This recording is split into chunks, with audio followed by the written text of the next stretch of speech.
logical rules supervenes on physical rules or physical events. What that has to do with what we're talking about, you fucking idiot? Well, because if there's no physical regularities in the universe, there are no laws of logic. Yeah, that has nothing to do with what we're talking about. How can you even uncover the laws of the universe? Okay, now he's just going to say, well, that's nothing to do with anything. Yes, because you keep saying irrelevant bullshit. So, like, of course I'm going to say How do you even... Completely irrelevant. It's irrelevant because what I was saying was simply that there's not some logical entailment from causality doesn't exist to logic doesn't exist. Wait, but I didn't say shut up! Shut up!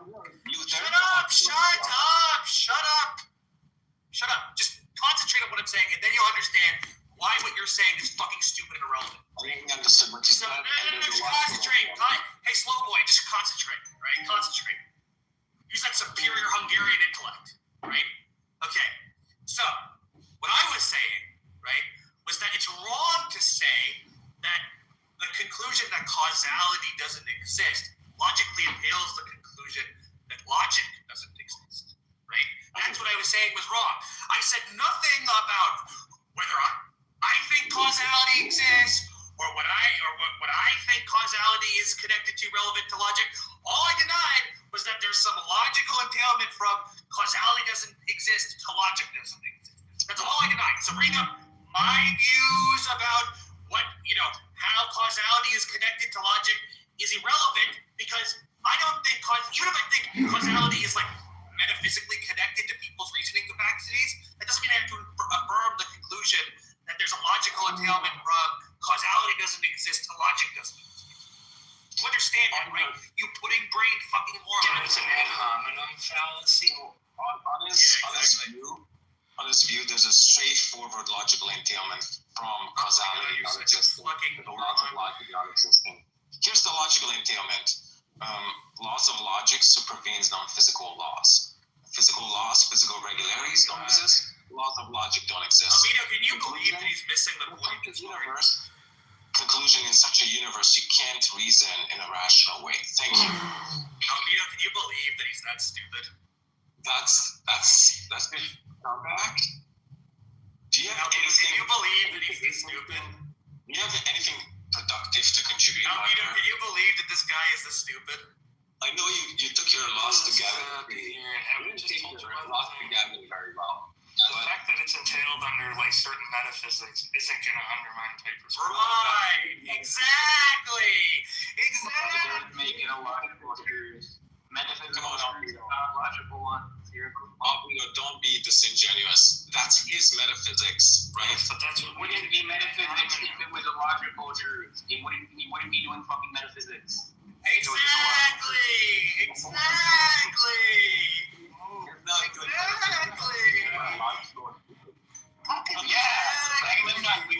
When you prove the validity of modus ponens, right? It doesn't bear on metaphysics. It's just something you can prove. It's something you can The conversation I'm seeing on his particular. Oh, you're so stupid. You can't understand that. Yeah, logical truths don't depend on specific views. You goofball. Well, logical entailments depend on specific metaphysical views. You goofball. No, they don't. You goofball. You're telling me logical entailments. If they were logical entailments, then you'd be committed to a contradiction to deny them, right? But you don't think that's the case. So yeah, exactly. So what? So if you're not logical, exactly. I don't know. Can we just move on from Agamemnon's stupidity? Can we move on from this child playing in the sandbox? Well, if you let me finish, because I didn't. No, we don't want to let you finish. You're like a boring child that doesn't understand anything. That's the only way you can sweep this. We're moving on. That's the only way you can sweep this failures under the rug. Moving on. No, we're not going to move on. You'll be happy to learn that I sprained my ankle last night really bad. It hurts a lot.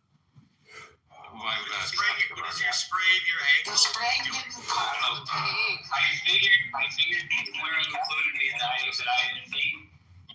Yeah. Yes. Wait, I want to hear Agamemnon. Shut up, Agamemnon. Shut up.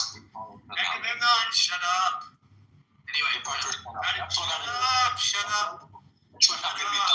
Every time Shut up. you say something, Shut I'm up, gonna tell shut you, up, shut up, shut up. Can you like mute Agamemnon, I'll please? be quiet. Let's hear what happened to Sully. Sully, what happened? Yeah. I just slipped up the lights I slipped really fast. Hopefully, I broke your elbow. yeah, it was black ice. It was black ice, and it was fucking like my foot slid so fast. Like normally, I'd be able to kind of adjust my weight center to like get over out in front of my foot, which I tried to do. But the fact that I did that like snapped my ankle. I thought it was broken all night, to be honest. But then I got x-rayed, and it was that. Yeah, Sally, you gotta be careful with those ankle sprains because sometimes you can get a grade 3 sprain. A grade 3 sprain has actually damage to the ligaments, and you have to have a rigid ankle. Project designator. Yeah, you have to Yeah, have I have a blue on right now, and I have crutches. Like I can't put any weight on. Dude, I had hand, foot, and mouth disease like 6 years ago. Actually, just shortly after Sophie was born, and I couldn't walk on my feet because it was like walking the fire. What is it? The fire pit that those people do? Long line. Hot coals. Yeah, the hot coals. Oh my god, dude! I had to walk. I had to go on my hands and knees for a week. No joke. It gives me no pleasure to hear that. Well, I hope, Sully, you're going to be fine soon. Oh yeah, it should be fun. But I just wanted Agamemnon not to be happy that I'm in pain. No, he can't. Why would I be happy? Because you're like a sadistic fuck. A statistic. Andre, were you listening to Agamemnon and I? What we were saying? Yes. What do you think of it? You see, I don't think, faith and logic go together very well. We weren't talking about faith. Exactly. We weren't talking about faith. Well, Andre, that's not what the Bible says. Agamemnon, I don't want to go through this with you again. I'm very happy for you to believe this, but I think Immanuel Kant debunked that 250 years ago. We don't need to do it again and again and again. Exactly. I think what Kant said is there's a noumenal realm and there's a phenomenal realm, and the two are. Yeah, that's the only thing Kant said. You're right. You're a genius. They also got What? Yeah. Boys, and then he just So the critique appears on the first page. Uncle Piper, shut up, because he keeps interrupting. It says the noumenal realm, the phenomenal realm, and then the rest of the pages are just blank. Andre, so I'm gonna continue talking until you shut up. I'm not having a conversation with you, Piper. Sorry. So Nobody wants you to have a conversation with anybody. Yeah, well, you can shut up until I'm done I talking. mean, I could. That is the thing I couldn't do. Hey, mods, please. You're just here to disrupt the room. As long as you're talking, yeah. Piper, come on. Yeah, anyway, so getting back to, first of all, what the Bible says is always be prepared to give a reason for your faith, to take every thought captive, every thought that opposes God or something like that, to debunk, dispel reasons for disbelief. Second, I don't think that's in the Bible. I'm pretty sure that's like Fox or something. well, I'm sort of paraphrasing. But second, Kant never gave a good argument why there's this phenomenal noumenal distinction, why we can't apply reason to God.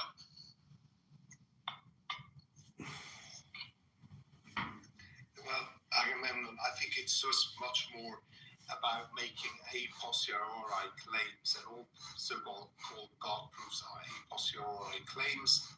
That's why I wouldn't work with them. I come from an entirely different sort of experience to the one you have, I suspect. I'm a hospital chaplain, and And so it's much more about people experiencing their faith in dark times. And yeah, you can explain all that away with psychology as well, but it works for people, and that's good enough for me. It's worked for me all my life. Give all the details for everybody to make fun of it, or to talk about my faith, or make claims that make people ridicule Jesus Christ, who is very dear to me. So if you want to do that, that's totally your privilege. I told you that before. It's just not my kind of thing. Yeah, I mean, you're welcome to have your particular approach. I don't see anything wrong with it. You're gonna run into problems online if you make particular claims and then you don't have any good justification for them. But of course you're welcome to your approach. I have a different approach. My approach is we have very good data that 26 people converted on Discord and Clubhouse to theism as opposed to 2 deconversions. Second, there's data that atheists can't justify their claims, that a lot of the more influential atheists are converting to theism, or at least taking theism more seriously because of intellectual arguments. Specifically, Sasha has taken dualism seriously, whereas prior to that, she was a physicalist. And because she took dualism seriously, now she thinks the psychophysical harmony is a cogent argument for God's existence. Also, Bob became a theist. And like I said, we have 26 conversions to theism. So I think this approach is actually quite effective. He was a theist now? What? Okay, Agamemnon. You mean Bob? Kudos to you. I didn't say that. I said Bob is an agnostic. Yes, And we have You 26 said conversions. Um, I did not say that. Aga, I heard you say Bob is a deity. That's why I almost spit out my water. Sorry, if I did, I meant agnostic. It's okay. It happens. You see, I seriously believe that people who are intellectually honest are either, theist agnostics or atheist agnostics, either of those two. Okay, that's fine. That's a separate subject, though. What I'm saying is there's there's just overwhelming evidence based on interactions of people here that rational arguments do work. And you can have your own personal approach. That's fine. Whatever. I'm not challenging it. Okay, let's just leave it at that, Agamemnon, this particular time of festive season. We can put our differences aside. Yeah. No differences with you as such. As I told you, you are most welcome to your approach. It's not mine, and I wish you the very. I don't mean this in a facetious way. I wish you the very best of luck with your way of proselytizing in the way you do. I mean, thank you, but that sounds a little bit like you don't really mean it. But like I said, the data is there. 26 people converted to theism on Discord after protracted discussions about philosophy and religion. And you said something like, "Oh, well, you're welcome to talk with people and make claims about Jesus and then get made fun of." Well, I find that almost inevitably, it's the atheists who end up looking silly in these sorts of discussions. That's why people like Piper have to incessantly overtalk, because they make stupid claims like, I can still reason a universe completely bereft of any causality, even though I think logic supervenes or logic coincides with physical laws. If there's no physical laws, there's no logic. So how can you even reason logically? Why would anybody say that? At this point, he has to interrupt and just overtalk. Sorry, these discussions are making me silly. I can't see Piper on stage anymore. It's me. But nobody said that. Oh, sorry. Nobody said that logical laws require physical laws or something like Right. You said I didn't the say opposite. anything that particularly in this specific discussion. I said I have talked with Piper before. Piper thinks the laws of logic supervene on physical laws. Well, let me just. I don't think Piper thinks that. I really don't want to be mean. But from my perspective, it's not done with becoming a theist. You have to accept Jesus Christ. No. That's right. But these young men, they're not near death, you know. And how they think and how they reason and how it forms their view of the world. And I think it's important to, what else can we do? That's You think that any how How do you know that somebody's not close to death? Well, they don't see death facing them. They're not on their deathbed, you know. So Andre, the pushback is that 26 people became theists, but not many people became Christians. Well, that's simply not true. So I think almost 10 people became Christians out of those 26. Why don't you mention the 10 Christians? I'm not interested in the others. The 10 Christians as opposed to 26 others, because I think becoming a theist is also important. The reason I say It's that... worth nothing if you do not accept Christ. No. Andre, the reason I say that is because my personal journey to Christianity was through taking theism seriously to begin with. When I took theism seriously, then I began to ponder, what's the most plausible theistic view? At which point I sort of began. Is your family not Catholic? Yes, but that, you raised how is that? Yes, but I didn't think theism was plausible. At some point in my life, I became an agnostic, and I did. Especially, I was very skeptical to Catholicism, and I didn't take it seriously. I thought it was honestly, old widows' tales invented to make people feel better. I don't actually believe these kind of stories. I don't believe you that you actually had that period in your life. I think you've always been. Andre, are you there? Are you a Kantian? Now you're calling me a liar. So for 4 years, I think you're telling us my life. Okay, well, if you don't believe me, you're welcome to. Honestly, I don't give a damn. It's fine. I don't care either. Yeah. So why bring it up if you don't care? Well, I'm just pointing out that I've heard a lot of people trying to do this stuff where it's I understood the atheist agnostic mindset. I was in that mindset for a little while. It's just I don't believe you. I think you were just always a theist, and you don't go from okay, I just converted to theism, and by reason alone, I'm going to go from there to Catholicism, even though I was raised a Catholic. And that's basically that's the religion I'm most familiar with. And also this idea that you instantly became an apologist on the internet, after that. That seems a little bit hard to believe. I think Ethan's parents are soul and all.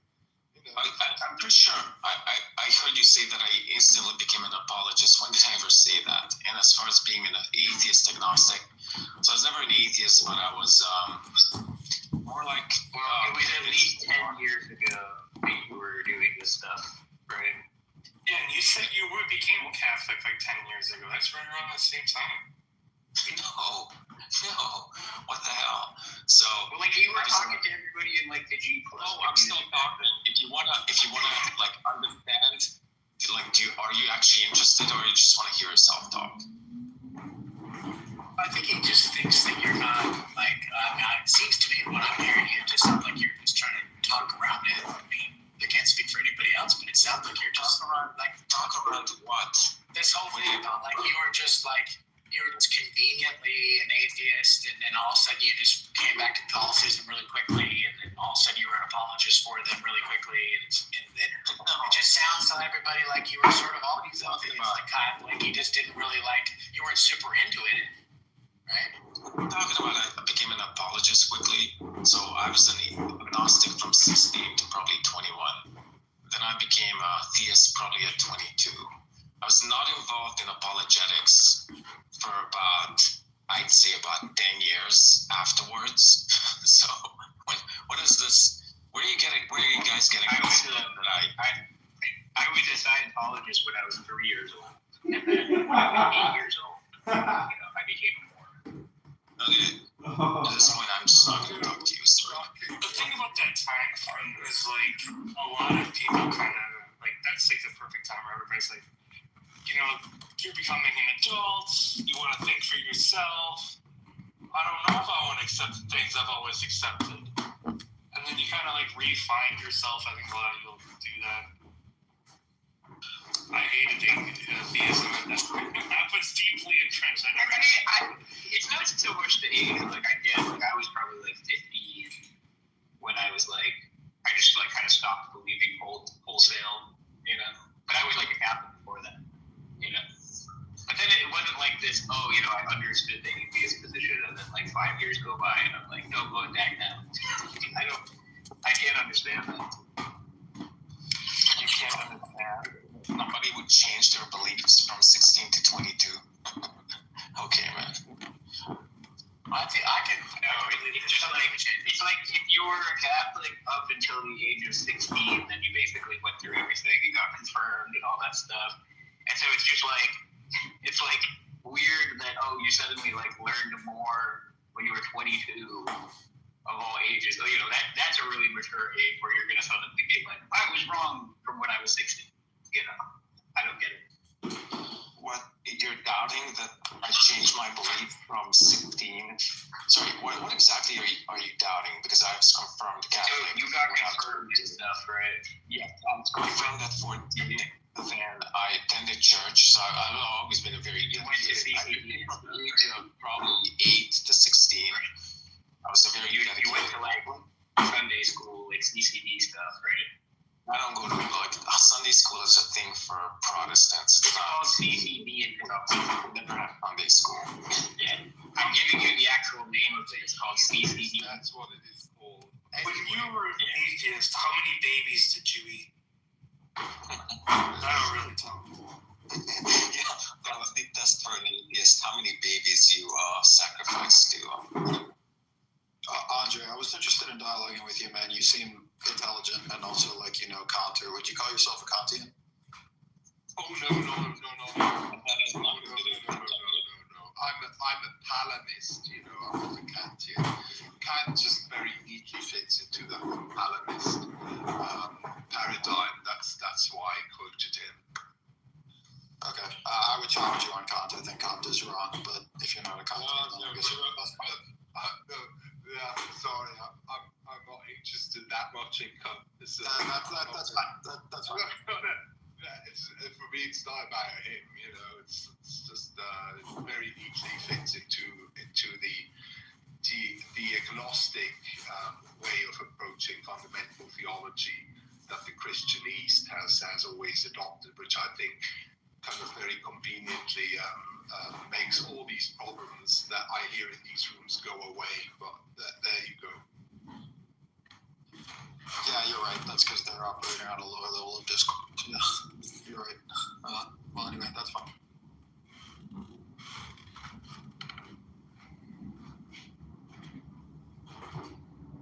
Andrew, Protestantism is on decline. I'm wondering if they're even fully cleansed. Depends what you count towards Protestantism. If you count American evangelicalism, I'm going to take your high Protestants, probably okay, and then as it gets beyond that, you're probably maybe not a person anymore.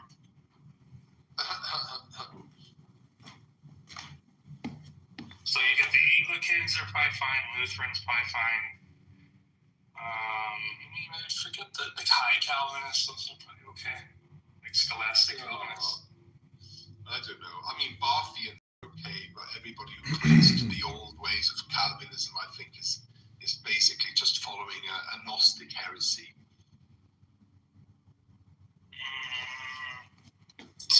Scholastic Calvinism?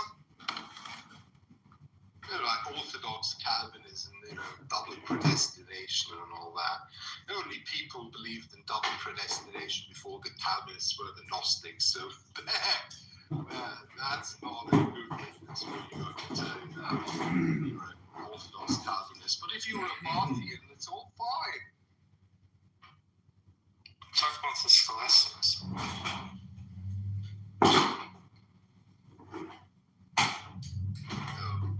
Come on. Protestantism and Catholicism are just two sides of the same coin called scholasticism. Are you fully Catholic now, or are you still thinking Eastern Orthodox, or what's your plan? I'm basically, if you ask me which one do I think is more likely, I'm probably still leaning Eastern Orthodox. Good man. I don't really, I'm not so strongly committed to either one that I'm pragmatically, I'm just let's just get the Catholic stuff the world first. It seems like there's a lot of extra baggage from all of the years of the popes and all the shenanigans that went on. It seems like less baggage on Eastern Orthodox. Yeah, they can't It's a different kind of baggage that they have, but there you go. Why don't you just become an Anglican with Eastern Orthodox theological leanings? So there's no more Anglican church anyway. They're split in two. Yeah, it's like all the traditional Anglican churches with money on one side and all the African wannabe Anglicans on the other side. Exactly. No, it's more like all the Anglicans support LGBT stuff on the one side, all the other churches who don't support it on the other.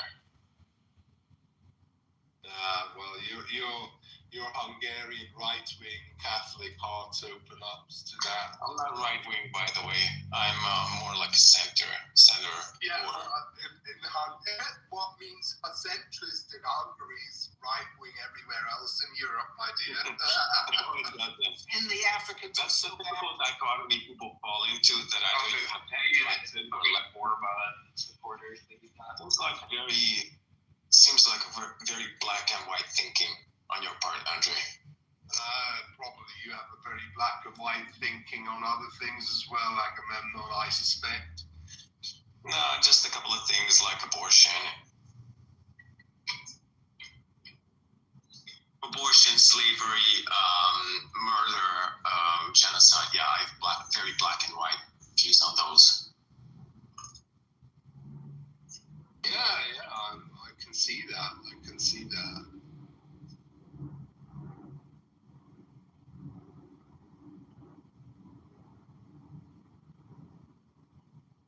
I had to block the tree. The tree's gone.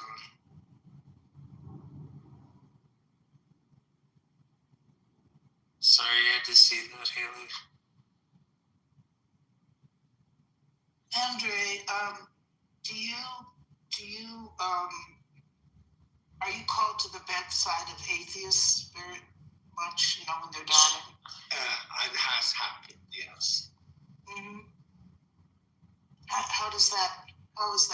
What is that like? Well, I would say it's more about how people kind of prepare inwardly. They're atheists that don't have any problems at the end of life. However, and this is entirely anecdotal, I've probably seen a couple of thousand people in the course of the last 18 years, and yes, I have found atheists who were very bitter about dying. I've found Christians who were very bitter about dying, but it was more atheists, I can say that for sure, because if you come out of a sort of experience of a very bad experience with religion, that takes away the sweetness of faith from you, that kind of makes you bitter because it's an anti-position. The word atheism itself already gives it away. It still has the word theism in it. Atheism is a development that comes out the Christian narrative mostly. Yeah. So yeah, there you go, and that's very sad. You know, when people were bereft by humans of their faith or their perhaps capability to look at it in a relaxed way, but rather than look back perhaps with sadness or bitterness because they were disappointed by the clergy or generally, you know, people in church. That's very sad. Andre, do you think it's very difficult to tell what people are experiencing or thinking at the end of life? Because most people tend to be in the end of life delirium. Like they're not really, you know, intelligible, conscious, they're not conversing, they're getting high dose painkillers. In addition, they have all sorts of. Yeah, when people are in intensive care, that is the case. But I was in a palliative care ward for 9 years, and there the inverted commas fine-tuning of medication actually enables people to live relatively symptom-free even to the day of their death, because these are experts who know how to adjust, you know, always adjust the doses the right way, which you don't always have or very rarely have in a setting where there is an ICU. And yeah, in certain palliative care, people can be much more reflected about these things than they can perhaps when they're on the ICU unit. Yeah. That's interesting because even in palliative care, people get high dose opiates and medications to prevent choking on the saliva and things like that. Yeah. That tends to cause respiratory depression and delirium. And in my experience, they're almost never fully aware and never fully conscious hours prior to death. So I think it's very difficult to determine what they're really thinking. But that's not when the ministers come to see them. Not just hours before, it's usually like a week before or something. Then you see when in that phase you're praying with the family. You're not talking to that person, but you know you've been usually in that sort of setting. You've been seeing these people in and out for years. And had these discussions at some earlier point. Well, sometimes, of course, people just already come in a state of more or less unconsciousness, but that's rare because palliative care means very different things in different places. And if you are in a setting where there are real experts at work, you know, they can literally work miracles on people in terms of the control of the symptoms. But yeah, there are of course people who are delirious for perhaps a day or two. No, but I'm not talking about days prior to death. I'm talking about the hours prior to death. Yeah, but the hours that's a different kind of like the active process of dying is very difficult to tell. That's not always the case. I've seen people literally, you know, talking 1 minute and then being gone the other minute. You know, it's really a question of how is their bodily constitution, how strong is their heart still. Of course, I'm not saying it's true in every single case. That's not what I'm saying. I'm saying in the active process of dying, which can take up to hours, it's very difficult to say what people are thinking because people are not communicating. Yes, of course, yeah. But sometimes, I mean, when the fine tuning is good, there will be moments. Yeah, it will just be moments between consciousness and death. But that is really something that only a few very good anesthesiologists, who are usually the people going to palliative care, can achieve. And it also depends on the exact kind of cancer. But I've had all sorts of things like people waiting for a loved one. You know, once I had a gentleman who was actually literally waiting for me to come and then could die, you know, in a matter of minutes. Very touching, you know, and you experience many more miracles in those situations than in normal life. You know, it's amazing. All right, when wouldn't say it's very good. I wouldn't say it's amazing. It's kind of depressing, but I think people tend to be on high dose opiate drips and all sorts of medications to prevent choking. And these medications tend to make people very delirious, so it's very hard to communicate with them. Yeah, I was very lucky, obviously, because I was in a place where the fine tuning was extremely well done. Yeah, but if they weren't on those opiate drips, they'd be dying in agony. A lot of them, right? Yes. You see, and then we can spin this further. If they hadn't been put through all the chemotherapies that, literally ate their body from inside and all that, they would have died much earlier without ever going through the agony. If you let, cancer have its absolute natural course, yes, it can be agony in some cases, of course, yeah, but it won't take that long.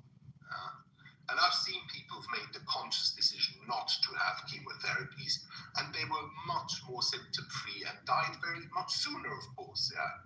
So depending on what kind of cancer you have, you should really consider very well if you want to go through chemotherapy or not. Well, I don't think you said people will have horrible, painful outcomes. I mean, more likely than not.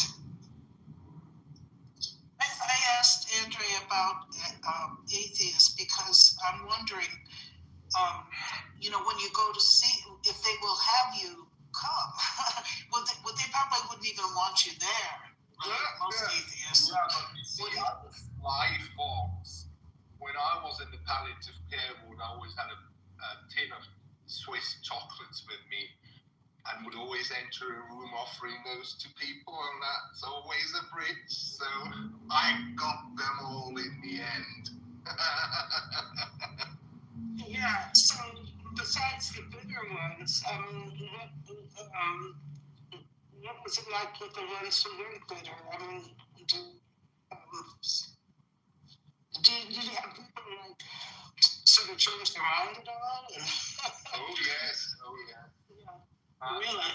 Perhaps out of desperation, or because people experience something like prayer for the first time, particularly people who were socialized as atheists in the East, so absolutely no reference to faith before, they would find a prayer extremely helpful, and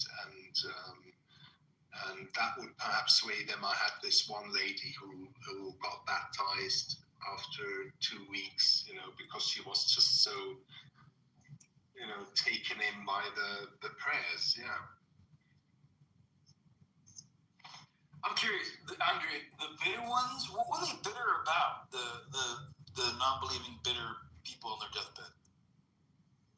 I mean, as I said, it's not just non-believers, but yes, I've experienced people. No, I'm curious as to the non-believer. What were they bitter about? Dying? Yeah, that it was all over, that they still wanted to do that many things, and that there was no, kind of extension of the, let's just call it fantasy of continuing. Were they bitter, like angry bitter, or just like bummed, like, damn it, I wanted to do more shit, but no. One person I recall particularly was very angry, bitter. But that can happen. I've seen this happen. I've once had a nun who was angry, bitter. So it happened. It just happened more with atheists. Yes, but I've seen the most sort of absurd things, like people, turning to some sort of desperate kind of faith at the end without having believed before, and then they open the Bible and it says, just out of the context, you shall live, and then they thought, I'm not going to die of this cancer, even though they were like stage 4. Yeah, but remember that the afterlife, right? So they might have actually survived. So they believed in the afterlife. God would have saved them from their cancer if they believed in God. Well, I have experienced a lady who was a believer, but not a sort of an extremist, like just a normal kind of Catholic lady she was, and she got treated in the palliative care ward for all the symptoms, and she felt great after that. She went on the Camino de Santiago, the pilgrimage to Santiago de Compostela, and when she came back, she was completely cancer-free for an entire month, and then it came back really with a vengeance, and she died, but peacefully and without pain a month later. But for some brief time, they couldn't see any cancer in the CT, and that was for her a little miracle. A lot of little miracles like that. Now you can explain all that away with sort of positive thinking, self-hypnosis, and all that. If you put your mind to it, you can explain it all away without referring to God. But it is the religion that works for people. I just can say that for myself. Yeah, it really does work. And whether that has We a all need basis, something to believe in, don't we? yeah, but if that has a basis in reality or it's just our faith, who gives a fuck when it works? I mean, I don't think you should believe in stuff which is false but works.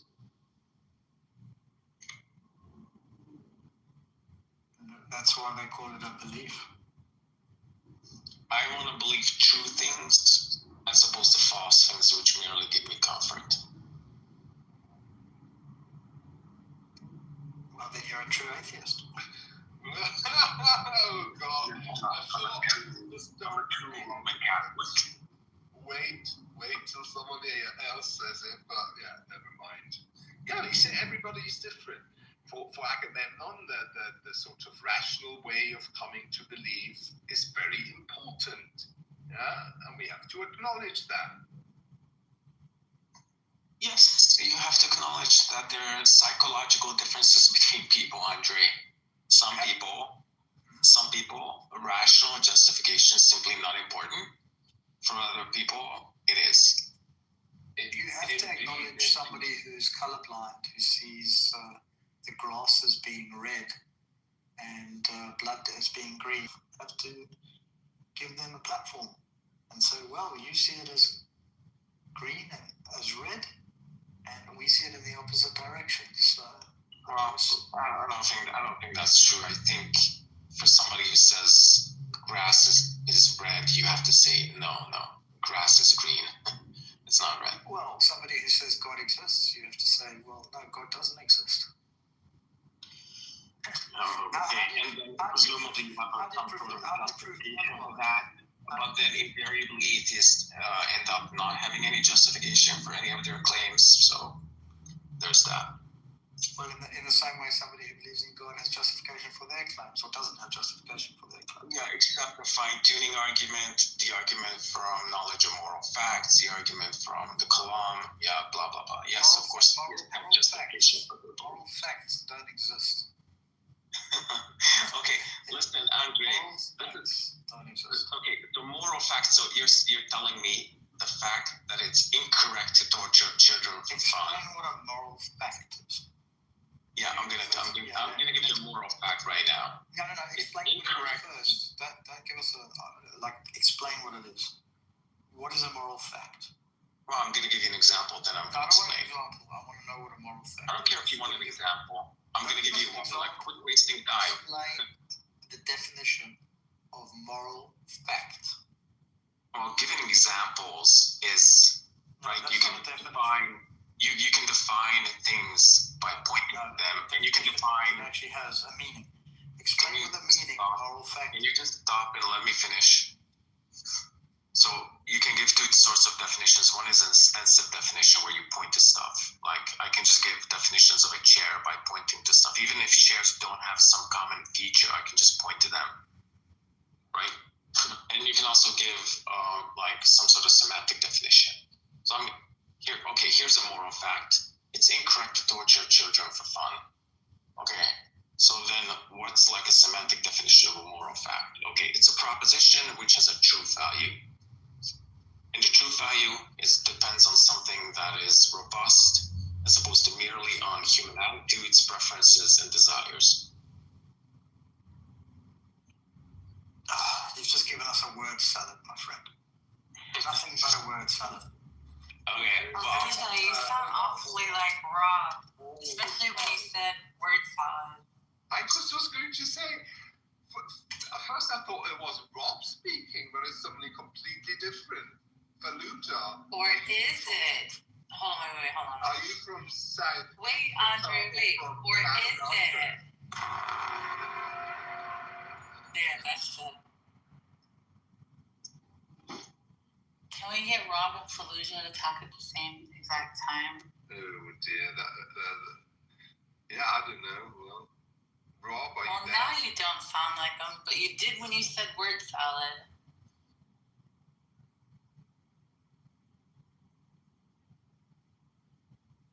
I find that this intellectual attitude among Christians stems from their inability to defend certain views. They're like, well, I can't defend this and I can't defend that, so I'm just going to retreat to believing whatever I want to believe. And then, so nobody's going to challenge me on particular views I have. But I don't know why Christians have to retreat to that, because I think the case for Christianity is overwhelming. Yeah, well, Maybe- that's a very good question. But it's like, in the end, there is a huge difference between fantasizing about some sort of intelligent design or stuff like that, and then coming to a personal God, that's incarnate in the person of Jesus Christ, true man, true God. It's like you can make pseudo logical arguments about all these things, but you're not going to fool anybody who's totally understood the difference between a priori and a posteriori arguments. And there are very few people, it seems to me, on Clubhouse who actually understand that. Well, first of all, Andre, there are a priori arguments for God, the ontological argument being one example. Second, whether it's a posteriori or a priori, it really doesn't seem to matter to me that much, since most of the evidence we have for most of our beliefs seems to be posteriori. So why would God be an exception for that? And then third, you said, I'm not going to fool anybody. It's not about fooling people. It's about rationally motivating certain beliefs. And like I said, there's a lot of data that people here have converted overwhelmingly to theism as opposed to the other way around. Yeah, well, that's good for you. My personal experience is that people always change worldviews on the basis of emotions, of biographical bents and dents, and I haven't seen an exception to that so far. You give me 2 days, I'll get out of them what the real reason was, and it's not logic, that's just excuses people use to fool themselves. So I've seen plenty of examples. In fact, I am one example. And I agree, ultimately, it's going to come down to personal experience. But for you to take faith seriously to begin with, it's going to depend on what rational justification you have. Okay, that's actually a fair point, I disagree with both of you. I have a personal experience. Nobody's taking you serious anymore. I didn't have a personal experience. Yeah, there you go. So counterexample to Andre's assertion that universally there are no examples of people being compelled because of rational reasons. I think getting the rational blocks out of the way, if you have some rational reason that's holding you to atheism, if that can be challenged, that gets a big block out of the way, so that then maybe you can move on to a personal faith or have personal experiences affect you, which might not even affect you when you're just holding firmly to atheism. Yeah, that's exactly what happened to me. So when I was 16 to 21, I didn't take faith seriously because I thought, oh, it's just like so silly, it's just a bunch of stories. The reason I began to even take it seriously is because I began to wonder why anything exists at all. why is there like this grand universe? Why physical laws exist? Why there's like trillions and trillions of galaxies instead of just pure emptiness? And that's a rational reason that led me to test certain, or at least experiment with certain religions.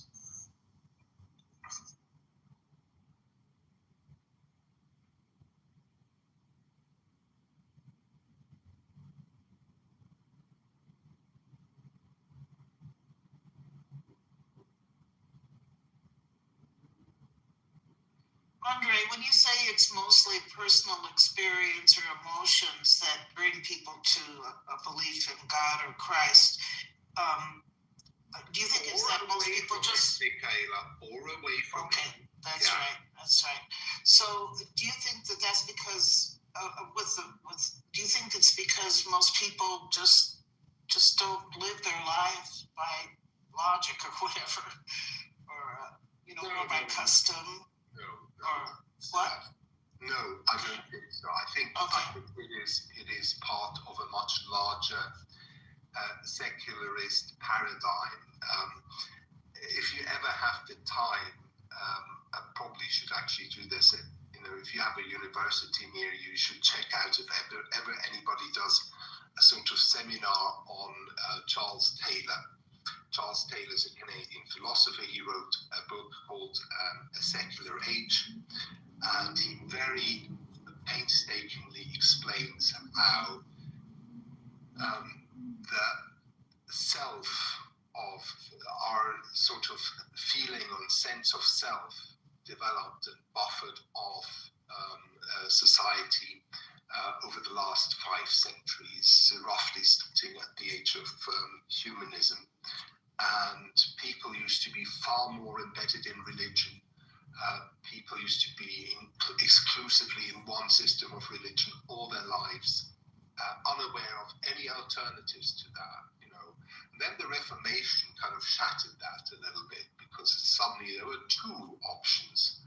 I'm talking about Western Europe here, And then later, as a result of the 30 Years' War, Enlightenment and the possibility of humanism and atheism suddenly started to creep up. I mean, it took a long time to really take hold, but then you have the 1968 revolution, and then it really takes off, because people are tired. After 2 world wars, people had seen so much death that really did something, and it culminated in the 1968 revolution, and then a sort of supernova of spirituality, from which point onwards people can just pick and mix, and this and that. And one thing, and I don't want to criticize anybody here personally, please do not feel attacked personally by anything I say, but I've always followed one religion. That's been my sort of reality. But I see so many people who want, who make themselves really like precious and expensive, and they want to be convinced, and then one day you talk to them, they tell you they want to open a bar somewhere on the Spanish coast, and the next day you hear they just converted to Islam, so no more alcohol for them, and stuff like that. People just, they're such turncoats, such princesses. They want to be convinced all the time, and I personally have nothing but disdain for that, because people are so such snowflakes and just have no real straight faithfulness to one thing in their lives, and that of course extends often into other areas of their lives as well. Just all always in the air, always on the move, and that's why I find it so difficult to take people on Clubhouse seriously, because I've seen so many people turn this way, that way, and then they expect you to take them seriously. I mean, even when I studied, 2 girls that were part of the Catholic Society back then almost became nuns, so hyper conservative. one of them is a Lutheran and the other one an Anglican priest. Now, you know, I've seen this so often in life that people come with these really radical claims about their religion.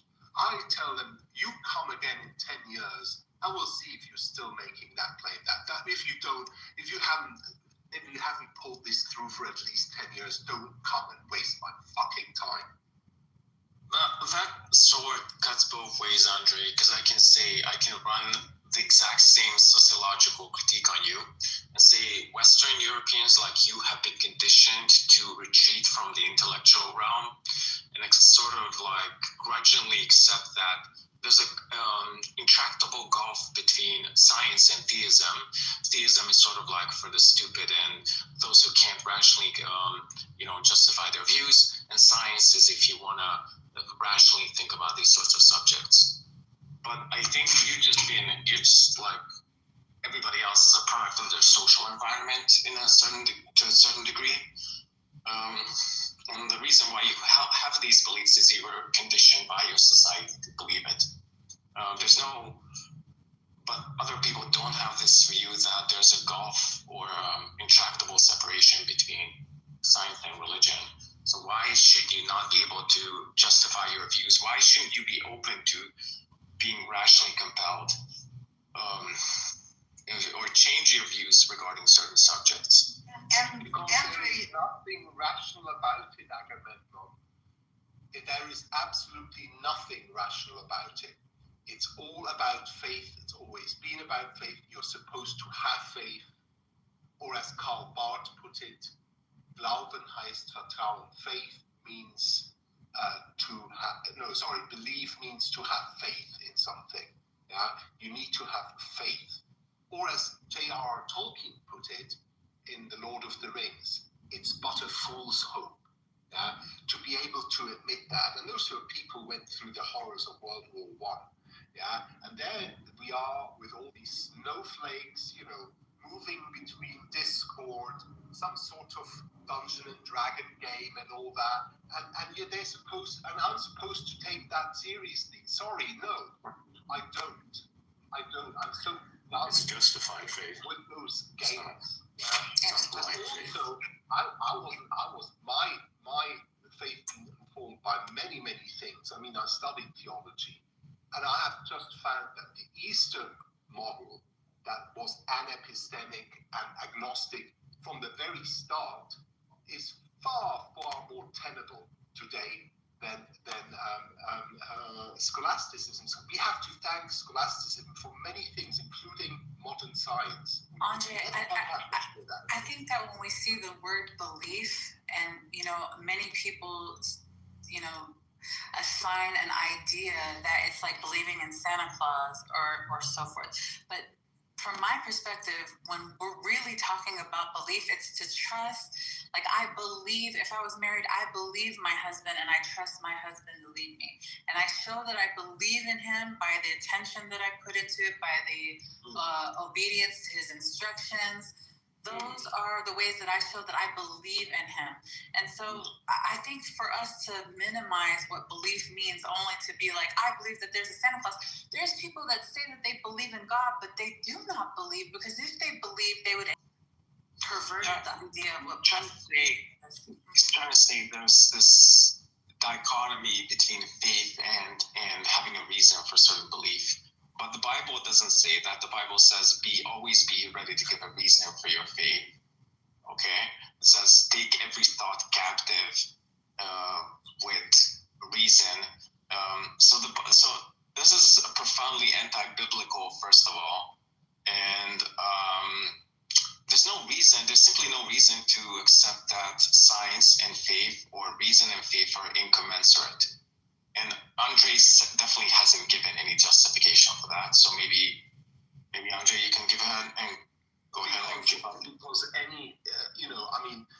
if we're talking, there's a difference between being reasonable and using logic. What I would say to you is that any sort of trains of thought that, somehow where you set the notion of God at the beginning, before you make that train of thought, that's already, that's are the one who put. I mean, I hate Richard Dawkins. He's a fucking asshole, and I know really friends of mine who are anti-theists like him who hate this guy. He's an asshole of the first order, shitting over people like with Down syndrome and stuff like that. He's an absolute animal. But he's right when he talks about the flying spaghetti monster in the sky, because you can put that at the beginning of such an equation, and that's the fallacy that many people make. All I'm appealing is to people to not hinge their faith on such fallacies, because otherwise they might fall back or fall into atheism in the end, because they just hinge it on the wrong kind of thing. You should hinge it on community life in the church, on the sacraments and things like that, but not on effing logic. Well, first of all, I just find these sorts of critiques very facile to say that, you could just substitute God with the spaghetti monster, because the reason why I think God is a better explanation is because God is a simpler theory and has explanatory power. A flying spaghetti monster has superfluous features, like it's like tentacle arms and like made of a spaghetti and blah blah blah. All of these serve no explanatory purpose in the theory, and we can just like shave it off. But second, as far as basing your faith on on the community, on church service, blah blah, like all of that, I don't disagree with that. I just said I don't think we should ignore rational justifications for belief, because I think that's how people come to an agnostic position where they can even begin to have a personal experience. And ultimately, yes, it is the personal experience which convinces them. Yeah, and people get to that point. That works. You are good. Just let me finish. To get to that point where they are open to a personal experience, sometimes requires sometimes requires to address some of the objections they have to God. Yeah, in some cases that might actually be the case, but then in that case, perhaps you can help these people, Agamemnon. That's why I say you're very welcome to that. I just, I've been talking to atheists all my life. My uncle is an atheist. I had to fight with him since I was a teenager. I've been through all that. I've talked to very eloquent anti-theists and very, with a lot of rhetoric. I mean, people that would surpass somebody like Christopher Hitchens and all that. And it's just, in the end, when you talk to people like that, you do realize that the mystical models in Christianity work far, far better and are far more foolproof than pseudologic that comes from scholasticism. And as I said, scholasticism, we have to thank scholasticism, or particularly Thomas Aquinas, for the existence of natural science and of atheism, if you're an atheist, in the first place, because he postulated such a strong notion of freedom of conscience. He went so far in his Quodlibet 4 to say that you have to follow your conscience, and it's sinful to go against your conscience, even if your conscience is erring. And, later generations, the humanists, the reformers, the Counter-Reformation, and in the end, Enlightenment, they all lived of that principle. And that's why we have to be eternally grateful to Thomas Aquinas, even though his so-called proofs of God have been debunked by Kant. This sort of mysterium model, I think, was not really undermined, but criticized, or at least debunked by Dostoevsky's brother Karamazov, where he says, ultimately, if everything your faith comes down to, if your religion just comes down to mystery, faith, and tradition, then ultimately it's just empty, right? Mystery, tradition, it's definitely just you can explain anything with mystery and tradition. So I think rational just. I'm not talking about sort of your ordinary mystery. I'm talking about mysticism. I'm talking about mysticism, mystery. I take I'm those. talking about people like Yes, because in the Eastern Orthodox tradition, mystery or mystery is even Thomas Aquinas engaged with the likes of Dionysius the Areopagite. Then you I'm not reading that. And I think it is not a coincidence that John Paul II engaged so strongly with Palamas and was a big fan of Palamas. It is no coincidence that Benedict XVI held an entire Wednesday audience just on Dionysius the Areopagite. It is a lot of the popes have realized in recent times that approaching the East is something that will be beneficial in this day and age. And just recently, I'm not feeling any of that, Andre. I don't think you're understanding what I'm saying. I'm saying you said the mystery model is preferable. It's superior somehow. Well, no, I'm not saying it's superior as such. It's not superior as an intellectual model. It's superior because of its asceticism. Yeah, it's superior because somebody like John. Just one thing to keep in mind. So suppose someone comes with a valid question to you, and he says, "Oh, I don't believe in God because why does God allow so much evil in the world?" Which is ultimately the premise of the novel, Dostoevsky's novel.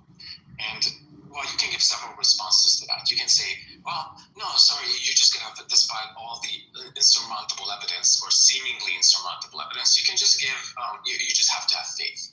Or the answer you can give is, oh, wow, sorry, it's just a mystery. Or sorry, I believe you're true. And love. Andre. Or the answer you can give is, oh, it's just tradition. Well, no, I don't think that's the right sort of approach you should take. I think the right sort of approach is to take their concerns seriously and ask, like, what's motivating them to have these beliefs, and then try to address it in a way that respects their rationality and their And I think you're only utilizing the word faith in context to like believing in Santa. Even with my husband, if I had a husband, would be a very real thing for me to have faith in him. And I would be applying logic even then. Should I have faith in him? Has there been a proven track record with him? All the things that would cause me to put faith in somebody, which would be required to have a relationship with him, I'm still utilizing logic. It doesn't go out the window. Oh yes, that's actually a very good analogy, Sela, a very good analogy indeed. Because if you have a husband and he's already had 3 wives and you see a certain pattern there, you might perhaps be very justified in perhaps not putting too much trust in such a person. Yeah, of course, but that's what I would actually call common sense. But I think when we are discussing with atheists here, we're up against a totally different league. And most recently I heard Shawnito. Oh, well, isn't that recently? It was really Shanito, or you call it Shanito? He said one the best killer argument I've ever heard, and that was simply, can you show that God has any basis in this reality in which we live, in the reality of natural science? And then, of course, what are you going to say to that, my dear? Oh my God, Andre! Like, if you think Shanito is anything but a law cow, even among the atheists, I mean, you seriously haven't been paying much attention. So yeah, that's the question he asked, though. So, Michaela, the answer to the question is how do we determine in general if things exist or not? Well, Quine says, and you can just appeal to atheist philosophers. William Quine says, The way you determine something exists, it's indispensable to your theory. William. Okay, Willard Klein, whatever. It's indispensable to your theories. How's it indispensable? It has explanatory power and it's a simple theory. Okay, just apply that to God. God is a simple theory which explains a broad range of phenomena that are left unexplained by alternative theories. What does God explain? The fine-tuning of the universe, the existence of the moral domain, the existence of the universe, blah, blah, blah, blah, blah, all kinds of phenomena. Okay, there you go. That's a demonstration of God's indispensability to our best theories. I wanted to say something. I don't know. You haven't. Andre just go on. Yeah, Go on, Andre. well, you haven't convinced me at all, as I have to say. A nice try, but the simple fact is that in today's world of science, you do not need the notion or concept of God to explain or account for anything like a man. That's blatantly wrong. Wait, Andre, let's think about that. You said in today's world of science, we don't need God to explain anything. Okay, explain to me in naturalistic terms why the moral domain exists, how we come to know moral facts, why consciousness exists, why there's fine-tuning of the universe for conscious life, why rationality exists. Go ahead. And are we not still thinking that DNA is a language still at this point, or they've already overturned that completely? Like it's still DNA is a language. Explain that, Andre. I don't know. Did you just mention morality? Yeah, I mentioned morality because here's the datum.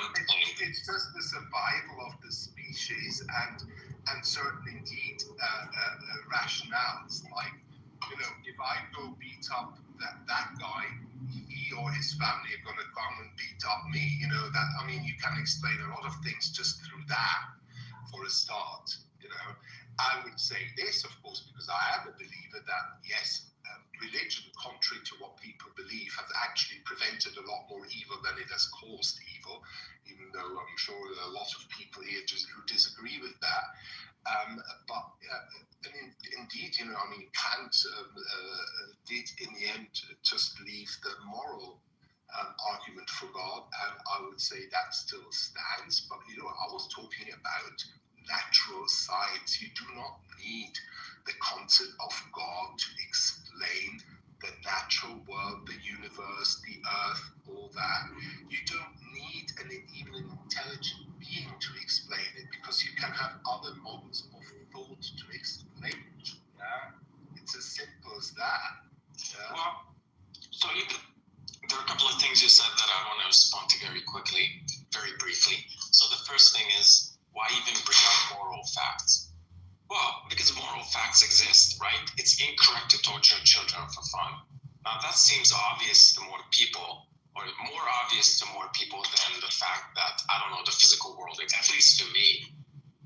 And that calls out for an explanation. That's a datum that needs to be explained. You said there's an evolutionary explanation for that, but I think you're not really grasping the scope of the problem very clearly, because of an ontological problem and an epistemological problem. So the problem is, how can moral facts be identical to some sort of natural fact? Natural facts are just things discovered through science, but through science you can never discover what you ought to do, why it's evil to torture children or something like that. Sorry, I can amend on that's not what I was talking about. You don't need to convince me that it's good to have religion for moral reasons. Yeah, I evidently believe that. Not just religion in general. I think the Christian religion in particular, to overcome evil things. And now, of course, many people might say, well, Christians have done horrible things over the course of the centuries, and that's true. People who claim to be Christians have done horrible things. But if you then have a closer look, you will always find that it was people with money and power, and that often the church actually tried to counteract that. Now, that's a different sort of matter altogether, in my view. It doesn't. You still don't need the concept of God to explain the existence of the universe. You know, you can bring it on a moral. That's actually quite a good strategy. I will give you that, to bring it on the sort of moral level. But that's not what I was talking about. You know that. Andre, you said we live in a secular world brought about by the Reformation and the Enlightenment and all that. So, in this world, how do you address people brought up with that kind of mindset? How do you even try to evangelize, or do you think there's how do you address our modern world? That is a very good and just question indeed, Michaela. You know, I think the best you can do is try to be an example, you know, to be a light to lighten the Gentiles. Yeah? That is your best chance. And to show humility, to show characteristics that people associate with Jesus, because people still have a sort of general knowledge of the person who Jesus was, and that is a good thing. But that's basically through example. Yeah. Then you might also sometimes bring arguments, you know, and some people like good friend Agamemnon here, they will focus more on that, because that's the sort of thing that has sort of street currency where in the environment in which they move. But generally, like in the world, like in your real life out there, it's to actually shine, to be seen, to hold back, to when you know somebody offends you, to forgive, to perhaps, you know, to distance yourself from evil deeds, but to not judge the person, to be still open to that, you know, that those kind of things. That's, you know, being a witness, a living witness. As it always unfolds when you're sent out into the world after the end of the liturgy.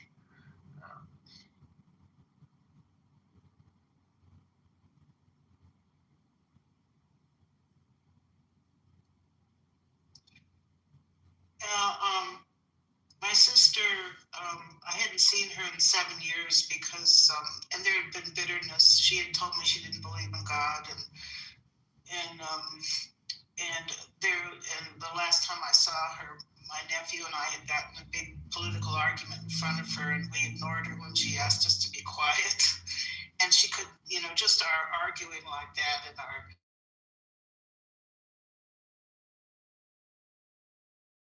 7 years.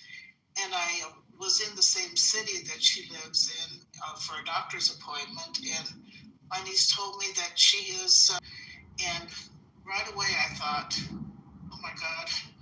And I asked my niece, do you think she'll see a priest?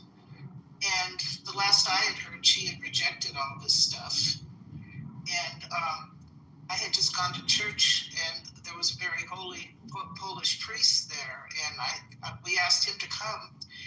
And in her last month of life, she saw him twice, and I was there when he came, and he just gave her, he blessed her hands and her forehead, and she actually prayed the Our Father out loud with him. I was totally struck, you know, by the grace of God, you know. Yes, indeed. Yeah. And sometimes we need to do that first, which we often think of last, and that is pray. Pray for people. I don't argue with people on here, but I pray for them. I really do. That sounds very bigoted. I know the way I just said that, but you know, when you can't move somebody with argument or example or that, you know, just pray for them. You know, keep them in your mind and bring them to God in your prayers.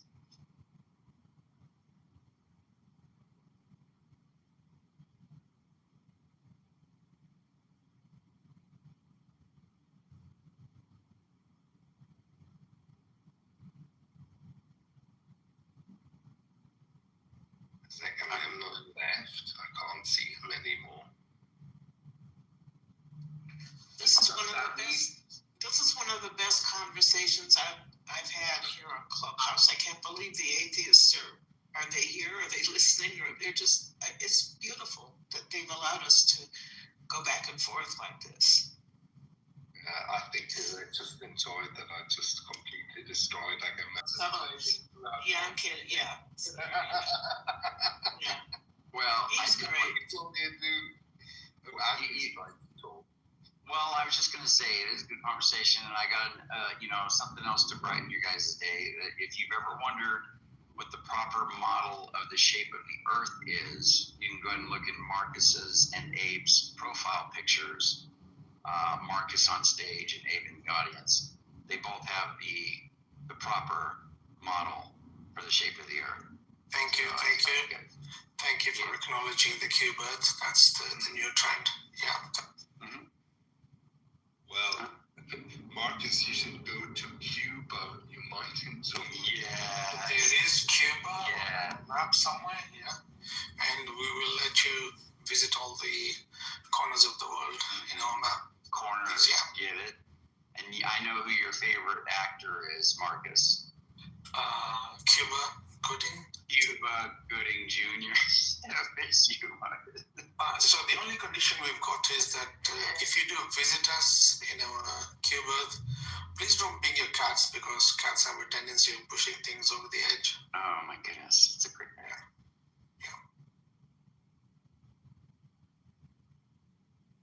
Who is this showing me like hate? We don't promote hate on our planet, please. It's all about love and kumbaya. Andrew, have we decided finally to give up the ghost, the Holy Ghost?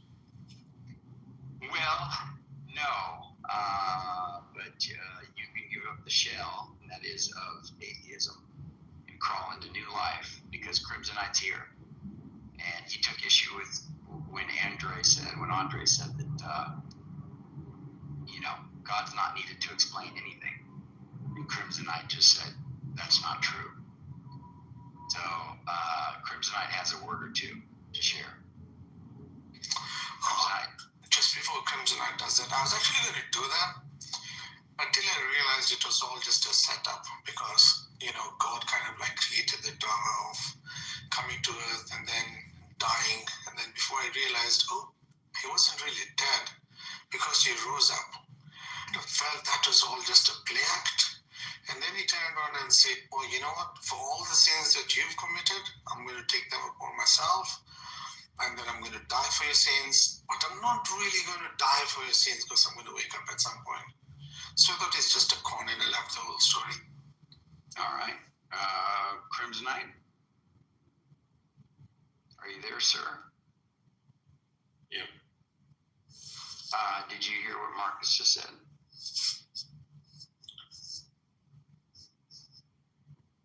I don't think it follows that in order for Jesus to have died for anyone's sins, he needed to remain dead. And it's insulting for all the martyrs and the people that have sacrificed their lives and believe that there's a day that they have a new life in the afterlife. Like if most of us believe that there's something after death, and there is, that doesn't make our sacrifice puny or in vain. I kind of like just trusted God to make the biggest sacrifice. But still a pretty big sacrifice. Military people make that sacrifice. Mothers make that sacrifice. It's not minimal. Even if there's a next phase, it's still tremendous. Yeah, but when you sacrifice something, you normally don't get it back. As far as I'm concerned, you don't get it back. You're right. transformed. You're transformed into another. You don't get that back. If there's something after death, and you still have that same consciousness, right? I.e., Jesus being Jesus here on earth, and then here in the afterlife. Therefore, the life is not given up. It's just a different life. No, that doesn't follow. Yeah, definitely a different life. That's what we're saying. But it's still life, right? And Jesus is still where he's Jesus, yes? According to your belief, right? I don't believe any of that, right? However, You're talking really loud. Could you bring it down? If, right, according to your internal critique, Jesus dies but then resurrected is still the same in different form, right? Right?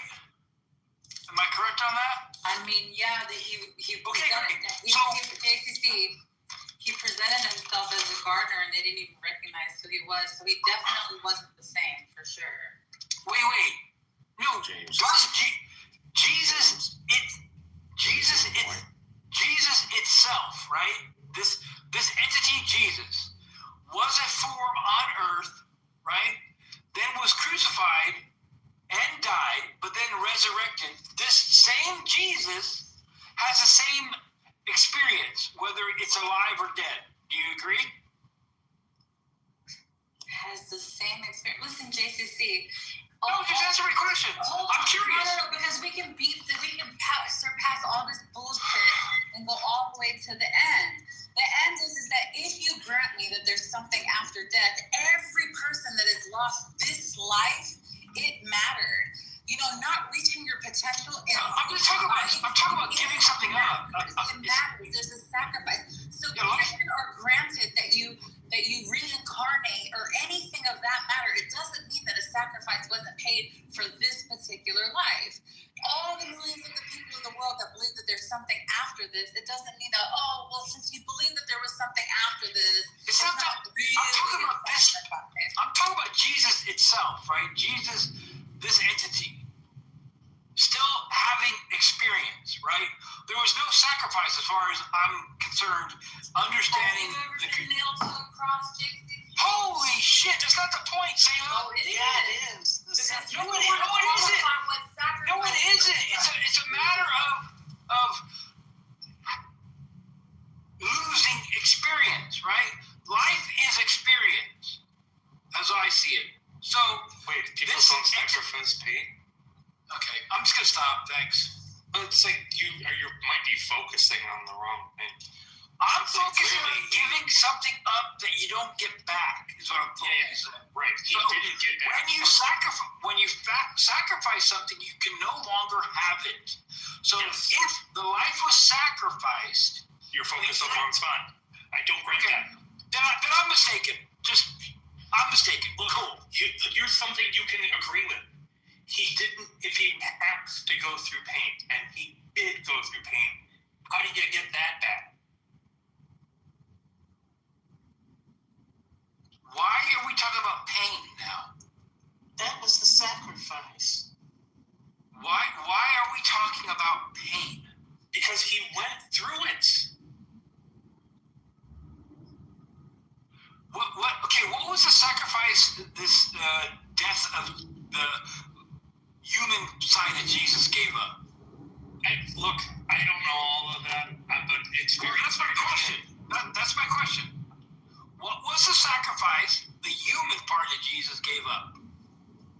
I mean, he went through a bunch of pain that he didn't have to. Please answer my question. Okay, JCC, if you believe in reincarnation and you sacrifice yourself for others, what did you give up?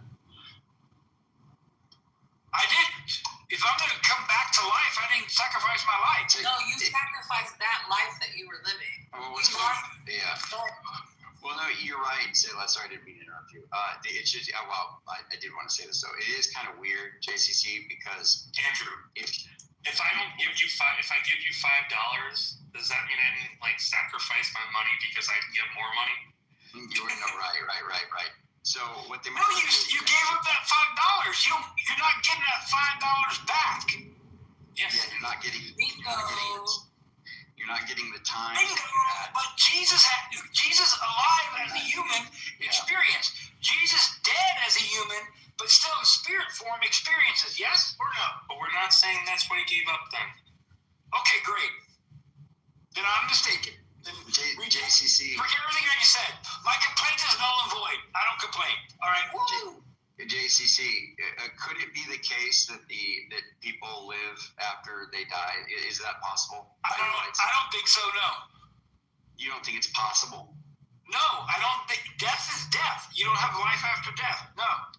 So you don't think it's possible that people live after they die? As far as I'm understanding, biological death is it. There's nothing after that. So so you would make the positive claim that you do not live after death. Is that Yes. I will make the positive claim there is nothing of life after death. Right. I'm really tempted just to ask you how you know that.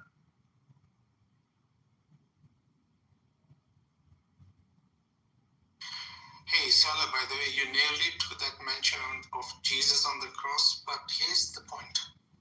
Do you think Jesus was the only one that was nailed on a cross? No. No, Marcus, and that's what makes it significant, right? Is that all the martyrs of the world, all the innocent people that have been killed or put to death, right? And have either even, let's say, sacrificed their lives or whatever, they will resurrect too. So he is literally demonstrating like the Adam, right? He's the second Adam. Like he is demonstrating and embodying us in so many facets through the narrative. So he's not unique to Jesus, then? That's what you're saying? No. It is unique to Jesus in the way that he is the firstborn of all of us. So I believe that. I thought that was Adam. No, he's the firstborn of all of us. When I say firstborn, it's that you have God, and then you have Jesus holding God's hand and holding the rest of humanity. He's like that. Can I ask you a question, sir? Reconciling. He's that reconciling piece. He is the lens that God is looking at us through. And before Adam, there was Jesus. Of course, I'm going to think that. Here's my question. Do you think Adam is in heaven? Listen, my verbiage is he in heaven? Like, is it a place? Yes, I believe he's experiencing heaven. Yes. Do people go to heaven before or after Judgment Day? Go to heaven. Say it again. What did you say, Marcus? Do people go to heaven before or after Judgment Day? Yeah, that's why I'm saying like a lot of people explain heaven and hell as like this place that you earn your pass. You get a ticket and you go. For me, it's an experience that you're experiencing. And when you're in love and you are free of pain and illness and all this stuff, you are experiencing heaven. That is what you're experiencing. So and likewise, when you're boggled down with trauma, pain, torment, like all of this suffering, all of these things is hell. So I wouldn't really choose those words, because if I were you, the amount of trauma that Christians gave to other people with the things that they say, it's just making other people's lives hell. Marcus, I'm trying my best to fix that, actually. Oh, thank you. By using their verbiage. Okay, so do you think the Day of Judgment has occurred? It's a funny thing that you say that, because for me, I think from God's perspective, there is a possibility that everything is happening, has happened, and is happening, and has already happened. Did I already say that? Sorry. So if things have already happened, It's happening, yeah, it's happening. Then that would suggest that God already knows everything, correct? Well, yeah, I think that to a certain extent, so like you have parameters of a game, right? And there's things that you can do in the game, and there's boundaries and things, and there's also the goal of the game, right? And yes, the gamer knows particular things that does know you to the extent of knowing what you will do as well. Does the gamer or the guy who designs the game, does he also play according to the rules of the game she has designed? Does he play according to the rules of the game? Like he is the rule of the game. Let's leave that alone, because that's gonna take a little while. Okay. Where are we going with this? You guys do a horrible job of selling God, man. Seriously, like. Hey, Marcus, I don't appreciate that. I have to take a little encouragement. Thank you very much. You're bad PAs for God. judge, and you should actually read the Bible before you try to give an eternal critique. I did read the Bible a long time ago. If you read the Bible, then you would have understood that believers don't undergo the same judgment that unbelievers go. Why? As the New Testament states, those who have been bought by the blood of Jesus will be judged by him at the judgment seat of Christ. The unbelievers are judged at the white throne judgment, conducted by the Father. Do you know, I have a big problem with when people say judgment, because when you say God is going to judge you, you're literally saying in that same statement that your God doesn't know. Your God is not omniscient. Your God doesn't know what you're going to do at a point X, Y, Z in time.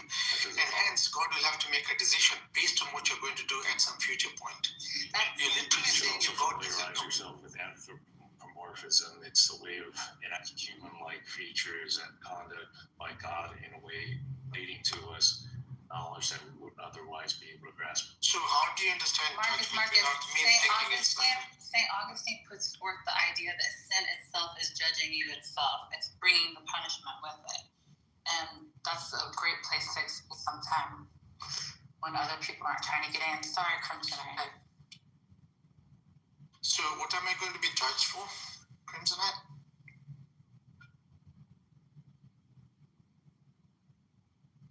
Okay, if you're a believer, you would be judged according to the works as a disciple of Christ, in which case he will render you the rewards corresponding to that which you have done in the glory of God's name and to the benefit of other people in the world. If you're an unbeliever, you'll be judged for all the sins that you've committed, and the punishment will be in accordance to your works. I'm glad you used those words. I'm yet to meet an unbeliever, because as far as I know, even atheists have their belief, and so they're also believers according to me. Thank you for saying that. But no, you're conflating. You're conflating. Would my belief in the non-existence of a nevertheless be a belief? Because belief in God is defined as acknowledgement of who he is in terms of identity, as well as the works he did for your benefit, as well as the benefit of your fellow mankind, meaning obedience to him, which is to say repentance from sin. Who lets me sin in the first place? Is it something I do on my own obligation, or is this something that God allows me to do? Or I'm doing it according to God's will? It depends on your volition as to whether or not you want to accept the moral standard from God's command. This is divine command theory, which is to say... Is it possible for me to go against the moral that God has enshrined in the universe? Yes, that's why there is a judgment. How is it possible for me as a mere mortal, a little speck in the dust of the cosmos, be able to go against this great CEO of the whole universe? You're assuming that the decretive will of the Christian God is such that he will not allow you to violate his moral commands. I probably won't choose to use the word violate, but because if I'm an expression of my free will, then I'm not violating anything.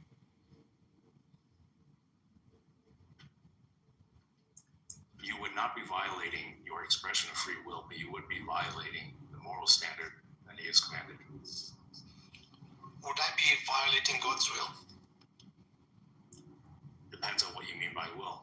Within Christian theology, there is the decretive will of God, which is what you see in the book of Genesis when he creates, let there be. You have the permissive will of God, in which he permitted Adam to fall under the condition that he had the freedom to choose and didn't necessarily have to fall. And he has the decretive will, permissive will, and the what's that third one?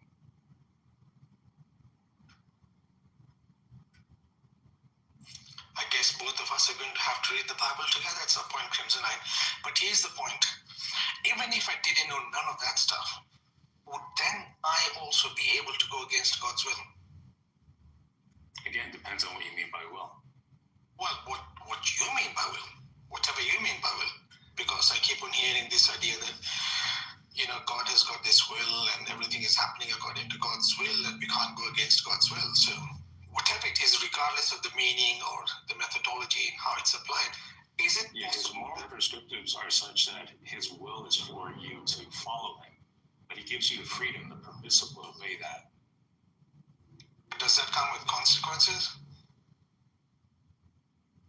I don't think at this point in our conversation that it wouldn't come with any consequences. So it's not really free. No, it is free. You don't have to have the absence of consequences in order for a choice to be qualified. Okay, so if I'm expressing my freedom, even if it's not according to free will my free will be opposing God's will in my expression of it? Again, you keep ignoring the different categories of will. As I said, there's free will. The categories, I don't care. I'm ignorant on this. I don't know. I have no clue. I really don't want to know. All I know is that I'm a human being who is busy doing his own stuff. And no one has told me about this thing, but I've just heard that there's something that people are calling God's will. And now I ask you the question, is it possible that I can go against this will? You'd be going against this prescriptive will, in which he commands you to do X and not do Y. And if you do such, then you'd be abiding by his permissive will. He permits you to do. Now, there are rare circumstances in the Bible in which he doesn't permit for some things to happen, like he didn't permit King Abimelech from sleeping with Abraham's wife. But in other instances, he permits it.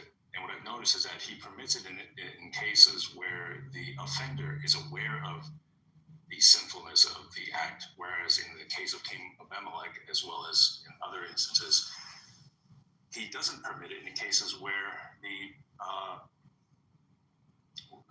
the agent is not aware of the act being a violation. So when you say, you give me these examples that God permits it and God doesn't permit it, are these like active permissions that God is like bringing forth, like at some point where these people are about to do this stuff and then God stuff, and he's like, oh no, but I'm changing my mind this time, you can't do this one, I let them do it last time but not this time? Like, how does it work? That's a gross straw man. In Christianity, it is accepted that God is omnipotent. He is capable of all things that we can imagine, and presumably all things that we have not been able to imagine. So it therefore follows that all things that have occurred throughout history have been permitted by God. Otherwise, he could have prevented it. That doesn't follow that all things that have happened follow his prescriptive will. He allowed the Holocaust to happen, but he didn't prescribe that upon the Nazi Germans to do that. And so they stand in violation of God's moral prescriptive will, which is why they are held accountable morally. So you use the word omnipotency here. So if an omnipotent God exists, right, would it then be plausible to say at some point this God that is omnipotent doesn't express that potency by resisting from getting involved in certain things? Even though common sense would suggest I think God should do that. For example, why would babies be killed? And if God is powerful, why can't God get rid of the people that are causing them instead of zapping the whole universe into oblivion by sending a flood and stuff like this? Why not use that potency at that point? God does intervene when necessary. When it's not necessary, I believe God operates on the basis of maximal efficiency. So, for example, he intervened on behalf of the ancient Israelites to save them from the Egyptians because there would have been no naturalistic way for them to save themselves, or there was no one else around to save them on behalf of God. So God intervened because that was the most efficient way to achieve the objective of preserving the Israelites. In the case of allowing a baby to live, there are a lot of aspects to this question that you have to address specifically in order for me to give a response. So if your objection is that God simply allows for babies to be killed, you're basically raising the general objection of why does God allow for anybody to die? The innocent widow, the innocent adolescent child, or anything along those lines. The simple answer is that the curse of death is upon all men. In Adam, all die, regardless of timing or the means of death, or manner of death. For the infant child that you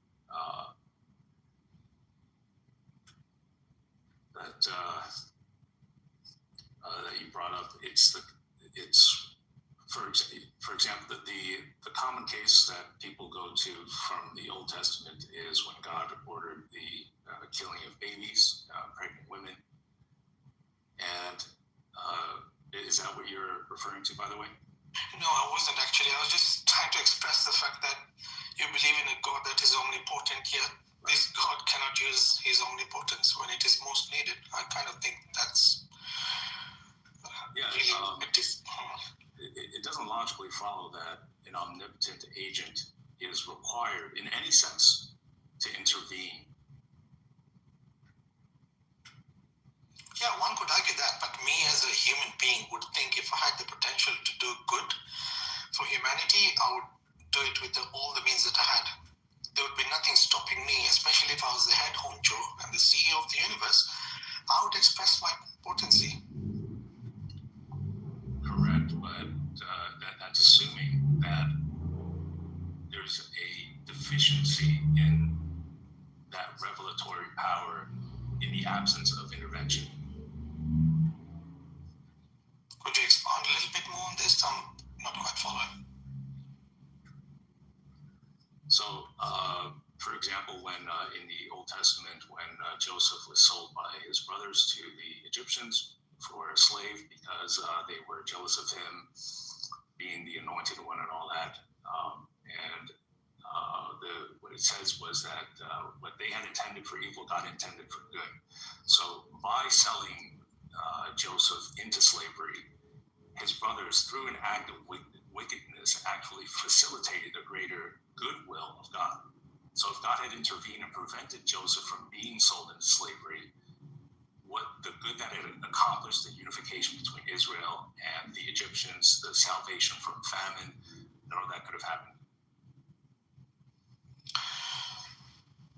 So nice of such a beautiful God to save Joseph from slavery and all that. But God conveniently forgot all the other slaves, eh? That assumes that God did forget all the other slaves.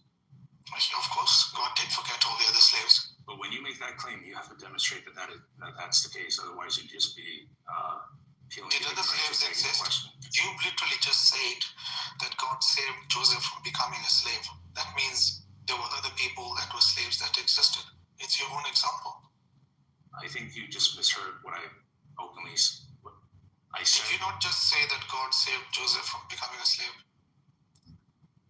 I said that by allowing Joseph's older brothers to sell him into slavery, they had actually, through their wicked act, facilitated God's greater plan for the good to come.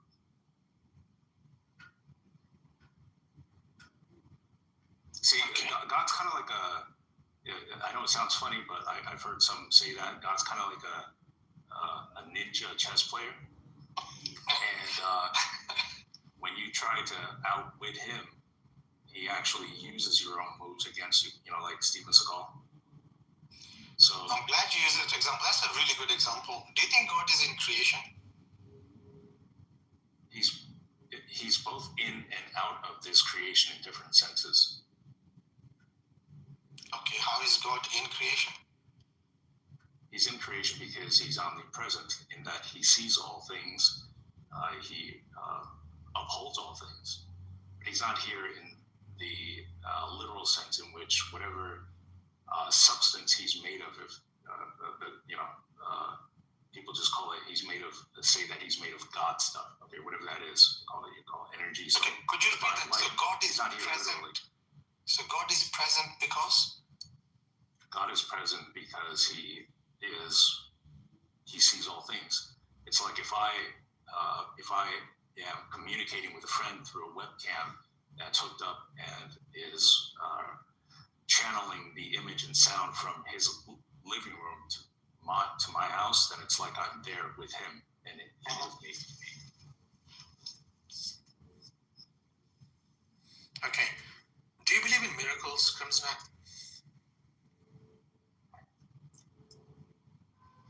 Yes, but if this is going to be like a constant one-way cross-exam, I'm not sure I'm interested in that. I just want to understand how you understand omnipresence, because let's say, for example, there's a miracle and I get zapped by a lightning bolt, and all of a sudden I'm able to have all the knowledge about atoms that exist on the moon,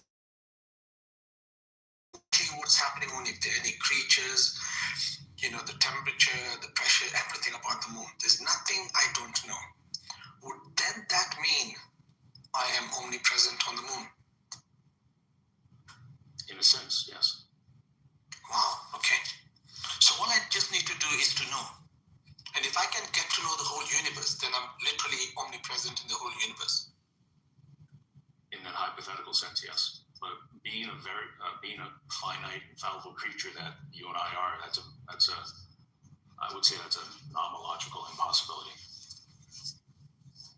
If I knew you're going to get into trouble, right, and I felt that the only way I could get you out of that trouble was for me to intervene, would I just need to know so that I could get you out of trouble, or would I need to do a physical act in this physical world to get you out of this physical problem? Depends on what the objective is. If the objective is to allow you to undergo that punishment for a chastening episode, then the logical course would be to simply allow it to happen. Well, I'm thinking in terms of someone having a problem and then they pray to God and say, hey, God, could you please help me out?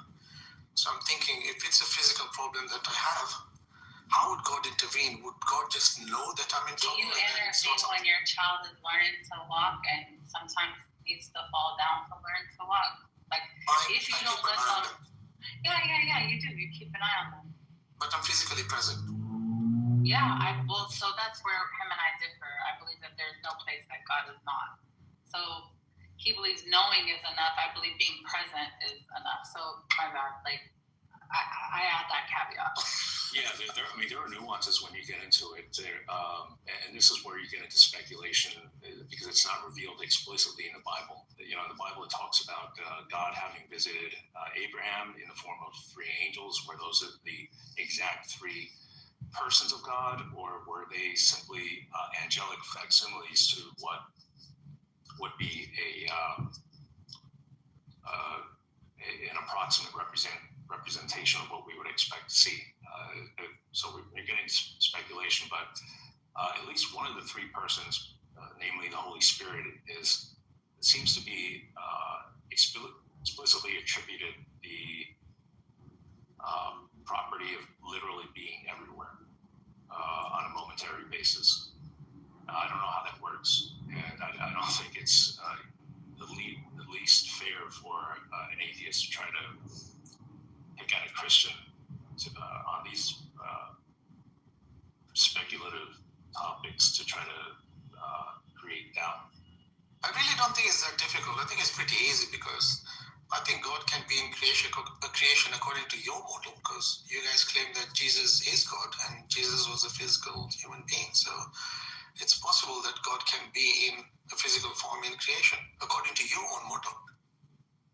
Yeah, I don't preclude that ability on behalf of God to manifest in a physical manner, like on Mount Sinai, in the Garden of Eden, and I think at least, in Ezekiel. So, and also Enoch, if you count that as, I don't think that's canonical, but there are those who suggest that it does contain fragments from the original book if there was one, which I don't see a reason why there shouldn't be, since he was described as the first scribe. So, he had to have written something. So he can intervene. It's just that in a physical sense, I think is what you're appealing to. God seems to abstain from appearing in the very presence of sinful man because he would just disintegrate. It seems like. See, I've got a different view. I think it is a God that exists, and this God has to be present in a physical form, in a non-physical, and in a metaphysical form. I think all these three things have to be together in the same place, in all places at the same time. I like it. Are you an atheist? We can have a chat about this Crimsonite at some point. I don't think Marcus is an atheist. But I think his ideas are different than, not different, different words. He's a Cuban. Me, at least, from me. Oh, he's a Cuban. Agnostic. He's a what? No, he's a Cubist. JC. See, this is a Crimsonite. The thing is, right, I just find many of the arguments I've listened to atheists speaking about make so much more sense than what atheists are saying about God. Because at some point, theists just kind of like venture into the idea of, oh, there's a gap here, so let's just fill it. But atheists always want to try and have a balanced view of things. Okay, if this happens, then what? And why can't it happen like this? You know, and so I just try and answer those questions, and I just get my answers as I keep on asking these questions, and I do get earnest answers. I think Lord Eldon has something to say. Well, but Marcus, you're saying you believe that we create our birth and that we choose our parents, right? Marcus. Yes, sir. Is this true? Yeah. Do you think that I mean, what evidence do you have for that? What evidence do you have for God? No. Hold on. Don't. You've heard us talk about God a lot. I would love to. That doesn't mean you've got evidence for God. Hold on. Let's say I have none. I'll just grant you I have none.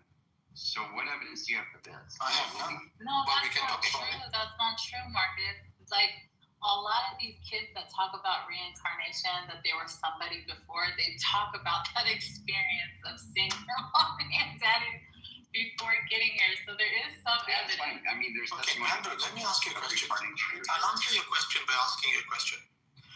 Yeah. Okay, so imagine you're in existence that knows the concept of forgiveness, right? And you're the only thing that exists. How will you experience forgiveness?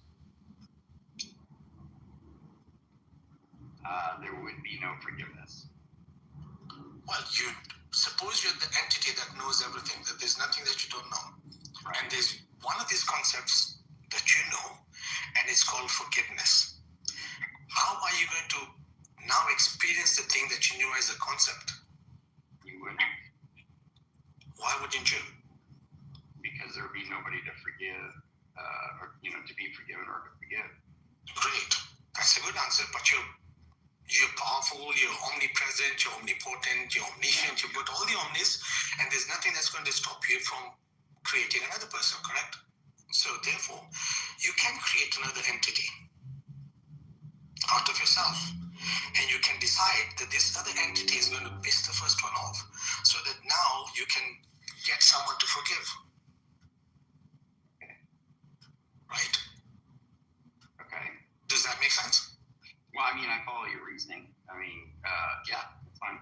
Well, I just don't know where you're driving at. I mean, obviously, from the Christian worldview, God didn't need to forgive any persons of the Trinity. There wasn't like a interpersonal offense / forgiveness going on between the Trinity. So yeah, it wasn't in existence, or at least that experience had not occurred since creation, when only God existed. So yeah, Did Jesus ever say, God, Lord, forgive me?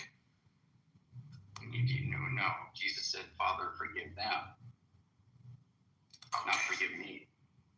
Okay, but he did ask for forgiveness at some point, even if it was on behalf of other people. Sure, yeah, he said, Father, forgive them, yeah. Okay.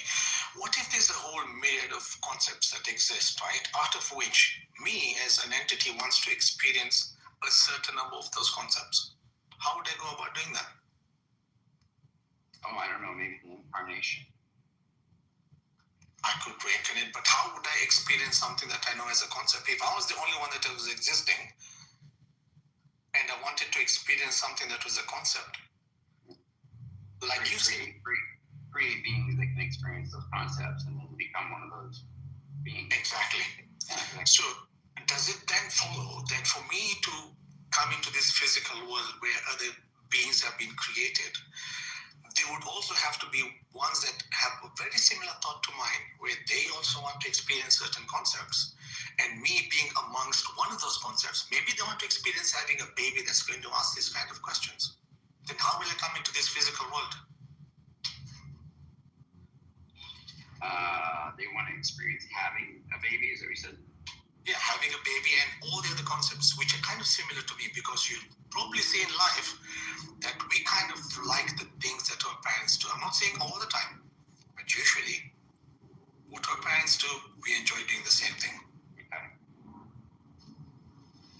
Okay, so if somebody wanted, I mean, are you talking about the virgin birth? I mean, I'm not. No, I'm literally talking about the question that you asked me, that we choose our parents.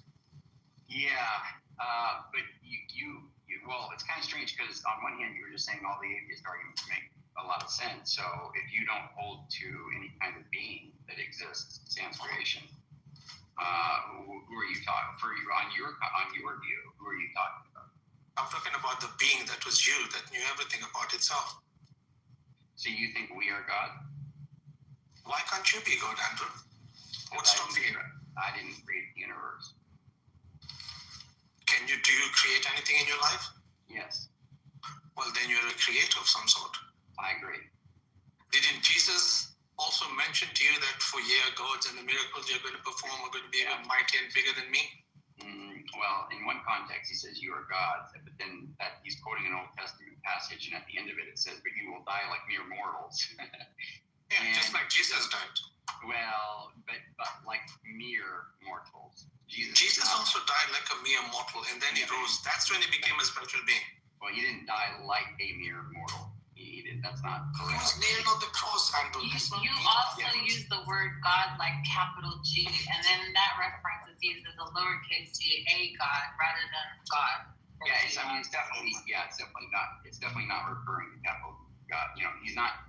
That's just Jesus doing his normal, clever, just profound responses. But he's definitely not saying you are God, the Most High. He's not saying that. Well, he said, "Ye are gods." God. It was not singular. But the Bible says it over and over again. There is only one God. So square that. But he's using it how you're using it, creators. That's what he's saying. Your little G's, your little creators. Just how you use it is how it's intended. We agree. But remember, he's saying what Marcus just said was in response to me saying, yeah, sure, we're creators, but we didn't create the universe. Yeah. So well, didn't Jesus say you are gods? That's his follow up, and I'm saying that doesn't. We don't climb a higher level. I'm going to say what Andrew always says: no, pumpkin, no. Yeah, we don't go there. That's exactly right. And it's obvious. It's obvious what Jesus is saying. You can only give your spiel if you say bum first. Jesus is basically telling you that we say it colloquially all the time. We say it colloquially. We say, like we in the world, we say like we're gods of say money, or we're God or domain, and all these kind of things. God of war. That's exactly what Jesus is saying. Yeah, that's fine. Look, the Bible, it says, the passage says you're God, and your belly is your God, Satan is the God of the air. There's all kinds of references to small g gods, but that shouldn't give you any confidence, Marcus, that that's somehow indicating that we are in any way the Most High God. That is there's a creator-creation distinction that's very clear. And I don't like to blur that line. So when you say something like Jesus said you are God, well, yeah, that's true, but that's a very limited scope. And that is not, he's not saying anything like you are the most high, you are the creator of the universe, right? But I am curious, Marcus, do you believe that there was a being that kicked off the universe? Hey, sorry, Andrew. My missus was just engaging with me. Can I talk to you later about this? Yeah, you're fine, brother. Yeah, for sure. I appreciate you, brother. It's all good. Agamemnon, have you met my good friend, Honeybag? Yeah, sorry, I can't talk right now. I don't blame you. The bottom line is, trying to have this debate about God's existence is really it's like debating if up is down. That's true. I agree with you. Now let me ask you, Tim, have you met my good friend Honeybag? Who? Honey Badger. Have you met him? Honey Badger? No, we never meet him yet. Oh, well, maybe you should meet him. He thinks that 95% of all theists are liars, and there's a high probability that you're going to be included in that group.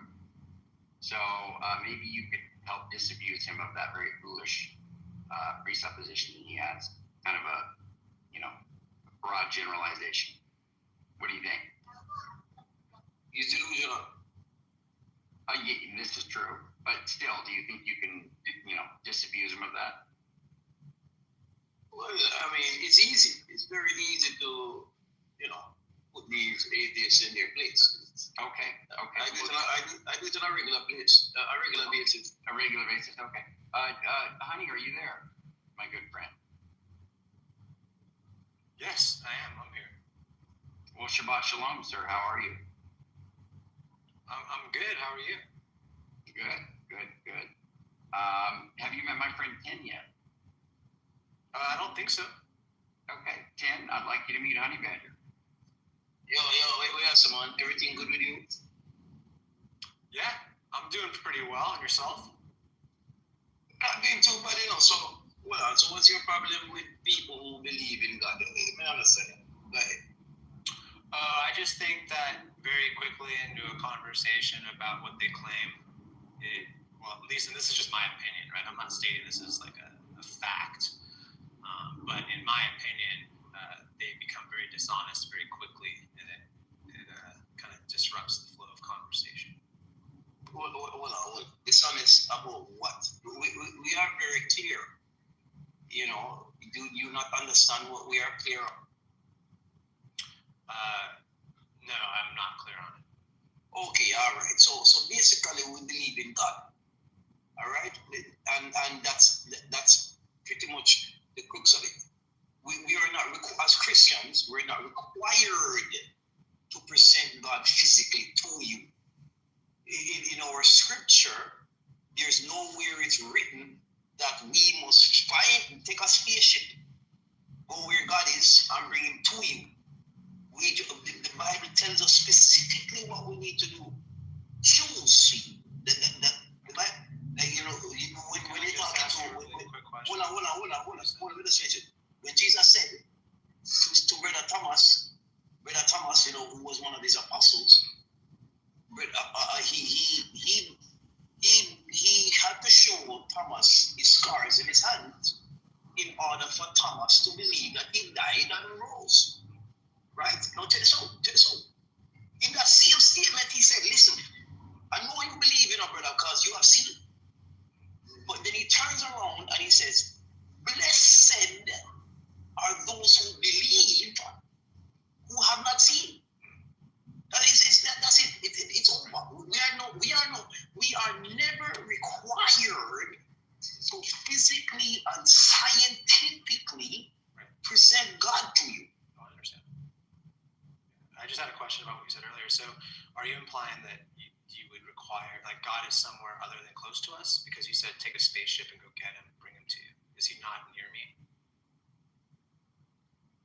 You missed the point. Well, that's why I'm asking for clarification. Can you just make it more clear? Because I did miss it. Did you mean that it was something different than that? Like, is God actually really close to me? is an example of finding God physically and bringing to you. That's what you want to do? I'm lost on what you're even talking about. No, what you want from us. I never said that. I didn't say that. Oh, well, okay. You're not obligated to All right. God. Yeah, I never said any of that. I don't know why you're even talking about it. I thought you were telling me about something. Hold on. I thought you were saying, I want to get in a spaceship and go get God and bring him to you. That's what you're saying. Then that means you're a believer. You believe in God then. If you went and got a spaceship and brought God to me? No. See, you're not following. I'm not sure what you're actually thinking about. Yeah, all right. Tracking it. Yeah. No, I think Honey Badger is tracking, and I think that the areas that No, he's not tracking on are fair. No, not fear. He's doing tricks. He knows exactly what that means. No, ma'am, don't fall into I these think traps. that sometimes y'all don't know how to articulate what it is that you're saying, and there's areas that can be pressed down upon. If you theologically know how to rebuttal it, the critique will end. No, what you have missed is an example of a presentation of a physical thing. Who asked for that? Why did you bring that up? Then you're a believer then. No, I'm asking you, why are you bringing up physical representations? No, then you're a believer. No, why are you bringing that up? Okay. Well, because Jesus was incarnate, he was physical. No. Stop. No. Stop. That's not why? No. So Agamemnon's wrong about what you're saying? Yes, he's wrong. He's wrong. I'm telling you. Okay, you're an atheist because you want evidence, correct? No. Okay, you're an evidence because you are choosing not to believe in God. I never talked about evidence. Are you okay? You keep bringing up all these things you want to talk about, but I mean, it's cool if you want to keep talking. Go ahead. No. What you're doing is you're running away from the trap that has been set for you. You recognize the trap. Okay. Because I'll tell you what. Yeah, tell me. This is what's gonna happen. Tell me about the trap. You sense the trap. Yeah. But you're going to run to some other room. Yeah, I'm tentative. Hold on. You're going to run to some other room and say, give me evidence of God. That's what you want to do. Okay. It's exactly what you're going to do. But you understand exactly what I am saying already. That we are never required to present a physical God. Okay. I'm therefore, hold on. Don't do that. Hold on. Why are you getting so angry at me? What you need, I'm not angry. Why are you screaming at me? What you need to do is never again press a theist for evidence. Never again. Wow. Okay. Boring that we can get a cogent definition of God that would actually warrant evidence. You give a physical example, and you're giving physical answer. He's not allowed to ask you what you mean by this physical response if he's not physical. He can't, No, yeah, it's interesting. I haven't even said anything about anything that he's talking about. It's really strange. I think that's just trying to be rhetorical with. No one's asked me a question that I haven't answered directly, so I don't know what the contention is here. But he was screeching, and that was funny, and I like his attitude. Yeah, no. You know exactly what has been set for you, and you're being dishonest. What you need to Okay, so what did you say? Can you just say it in a slimmer tone so I understand it? Because I'm not a very good interpreter of things. I can't read. Okay. I'm going to ask you this question. I'm going to check your honesty. Do you believe in God? Which one? Do you believe in God? You see. Okay. Well, how many are there? All you have to do is say one. Okay. Right? See, guys. You didn't say that. You didn't say the whole. Check one, two. Check one. Check. You're checking your audio. Yes. Yeah. Check. So I don't know what's going on now. All right, guys. All right. See, if I were you, I would have just said the only one. You're being highly evasive. That's what's going on. That's right. So easy. Highly. So easy. Highly evasive. And about isn't working because I'm that evasive. Okay. No, brother. It's okay. You already hit the trap, you know. But I'm just letting you, I'm making you feel good right now. So check this out. Yeah, because you. And so where are we? Tell me my position. Honey, because it has sprung because you are trying to stay away from this word. The word is Which one? God? evidence. Evidence. Okay, you want to give me some evidence for God? Oh, okay. No. So it's all right. Just say no. Okay. Hold on. Just say you don't want to. Hold on. You've been talking about it all day. Hold on. So now you're trying another approach now. So I already got you. All right. So I'm gonna go back to what I got you, honey. Brother, you lock up people. You lock up tight. You're not going nowhere today. All right. So I'll go back to what I said earlier to you. Since now you have let out of your soul the word evidence, we're going to remind you of what I said in the beginning. Yeah, you don't have it. I understand. And we're also going to remind what Honey said just 5 minutes ago, that he never asked for evidence. Until now. I have now. Oh, Now I have. okay. I think my job is done here. That's right. That's right. I didn't ask for evidence. You wanted to talk about it for 10 minutes, and then I asked you for evidence, and now you don't have any. So we're fine. I think we made our points. The inconsistency, the double standard.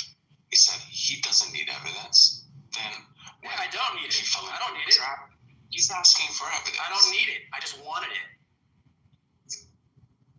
Oh, okay. So when you fell into the trap, you completely Right. changed your tune. When I fell into the trap, His I job changed is my done. tune. That's right. He got me. Honey, you're done. You're cooked, man. I got cooked. Folded. What? I got so folded, but like a lawn chair, dude. Honey, just get Benji. Okay. You did so much better when you were at Benji's side. I think he helped to fill the void for where you had shortcomings in your arguments, and he was able to partner up with you and make you the formidable atheist that you had always hoped to be. Oh, I'm not an atheist anymore. Oh, good. So then Benji should accept you again. I'm a deist now because it just makes sense that there's some kind of God. You know what I mean? Oh, wait. We can Honey, are put you that serious? honey badger to the list of people who converted. Well, I mean, I can change my mind later, right? Yeah, of course. Okay, yeah, I'm serious right now. Yeah, why not? What do you mean, like Humans exist. We create things. Yeah, we create things, right? But what I'm saying is that So- are you going to change it by the end of the day, or I can't. I don't know. I have no idea. Okay. But what does it matter? I mean, I used to believe that Jesus was somebody I needed to pay attention to also, but that changed. So what's up? No, that's cool. I just want to know if you're being serious, because that's interesting. Well, I mean, if we were in real life and you said, really, and I said, fuck, no, you too, right? Of course, like, whatever. I mean, but deism, who cares? Like, what does that even mean? That's the first step. Well, deism is there something out there that is of a God quality, something conscious that can cause things to exist, right? That's really kind of a far-fetched belief. Wait, what? He's a deist. He believes that already. Yeah, a deist is a God that doesn't intervene. That God is No. Right. I don't know anything about it. Yeah, I don't know anything about it. I just like the concept. The concept makes sense to me, so I'm a deist. No, a deist, a God is a God who can create the universe. Okay, great. So then that concept makes sense to me now, and that's really cool, but I can't tell you anything else about it. Yay! I don't know about that. I'm a little sus about Honey's conversion. What? Okay, well, convince me otherwise, Kyle. I thought like Nilo was Prove me wrong. okay, bro, but the Nilo was the incogent part of this. Let him sit there for a while. Let him sit there in his deism for a while. Okay, you're right. I'll come around.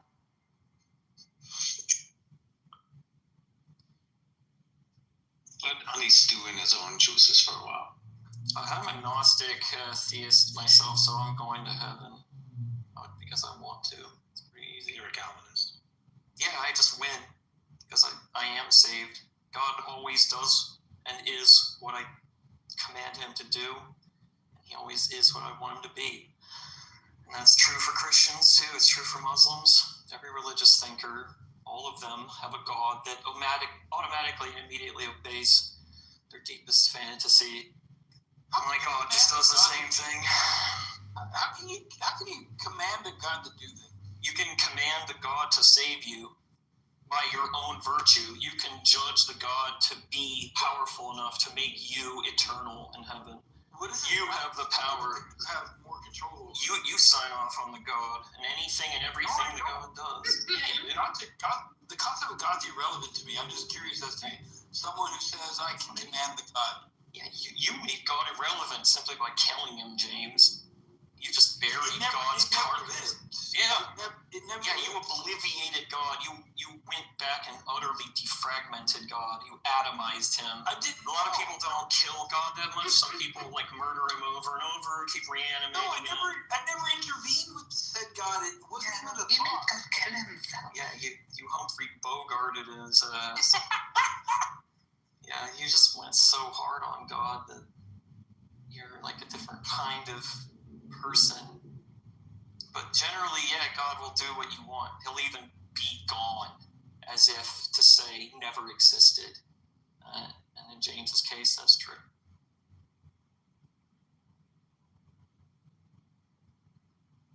I was hoping we could get back to the fine-tuning and kalam discussion that was going on earlier. I had heard, what was his name? Not Elliot. Millith. I heard Millith suggest that I heard him attempt to explain the fine-tuning as being suggestive of an intelligent agent behind it, as being a mere brute occurrence from a system, a greater system that would follow to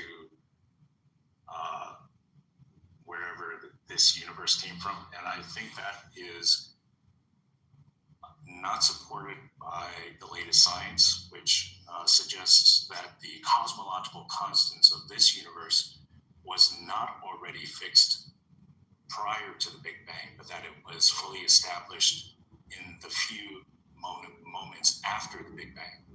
So this would be like the infinitesimally small increments. I just looked it up. It said that it's been suggested that it took place under 2 seconds. I don't know how they came up with that, but basically that it was established after the Big Bang. So now you have a problem on your hand if you want to suggest that there was no intelligent creator behind it.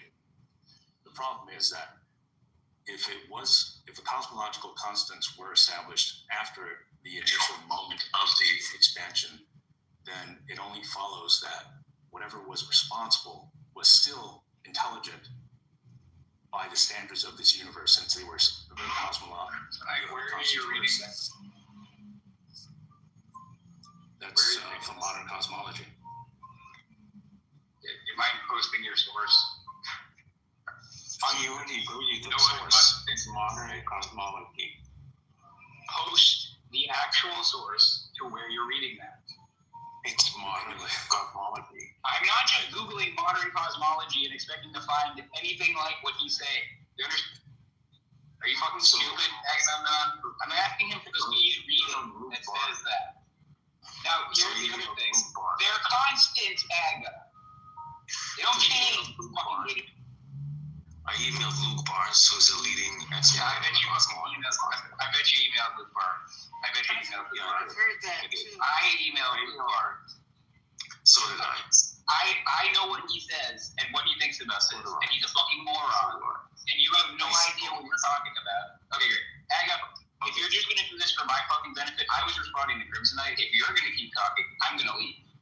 Okay? Thanks. I'm asking Crimsonite for where he's getting this idea that the constants, weren't in place. And then 2 seconds after the Big Bang, they were said, like, I'm asking Crimsonite for the source that he's getting that from. Okay? I'm not interested in talking to you about something that we fucking talked about 800 times 3 weeks ago. Not interested. Thank you. So Crimsonite, can you give me the source, please? Sure. In addition to the link, do you want the names of the scientists? I'm not saying. I would like the link to whatever you're looking at. That's what I would like. Sure. I'll DM that to you or put it in side chat. I'll do both. Put it in the side chat.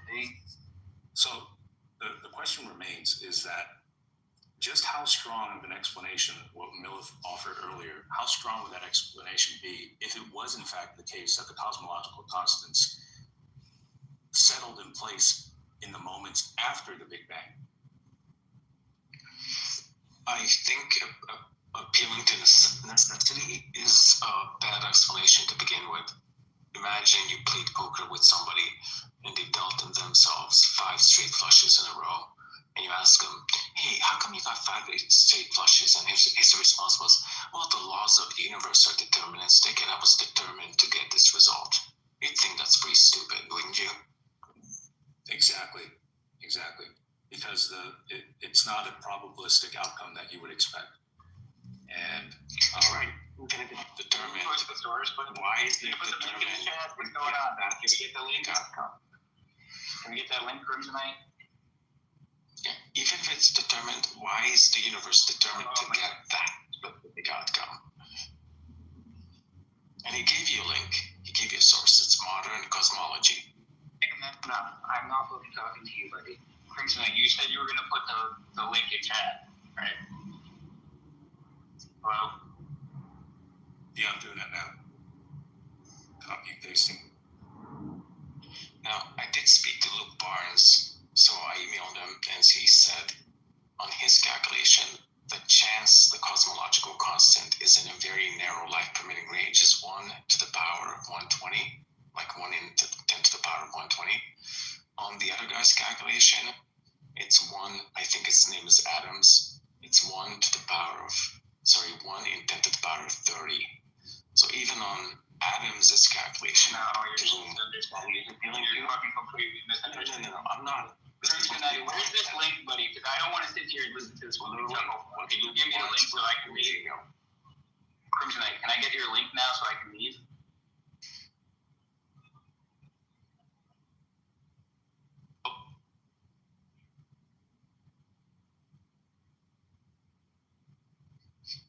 Sully, can you reverse engineer what he said and I'll try to search for it? No, I'm not interested in searching for it. I want his fucking source that he's looking at reading this from. So I'm starting to get the impression he doesn't have a source. Starting to get the impression you don't have a source for tonight. Are you like hunting for one? Like, what are you doing? There's many sources. He's probably trying to find the most. Oh my god. I just want one source that he's reading this from. That's all I want. Otherwise, he's not looking at a source. He's just pulling this out of his ass or he's not reading it. You have to calm down. Don't crash out. He's gonna get your sources, okay? Oh my god. Can you mods do something about the fucking quality of this room, please? What do you?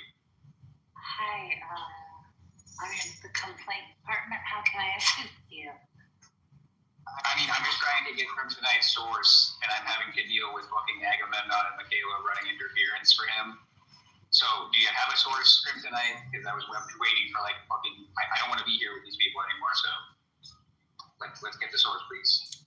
It's barely been a minute. All right, I posted one and I got to get the other one. I'm on my phone right now, so it's not as easy as using a mouse to click because I have to open it up in the Chrome browser and then I have to copy that and then I have to post it in the side chat.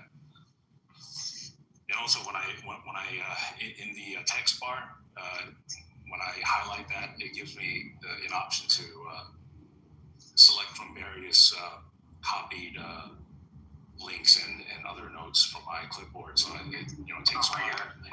Listen, Crimsonite. This is not going to say what you said. Here's what I want, right? I want a source that says that the cosmological constant wasn't set until some time after the Big Bang, and then it was set. Okay? I don't want a random paper that you just gave me that has nothing to do with that. Okay?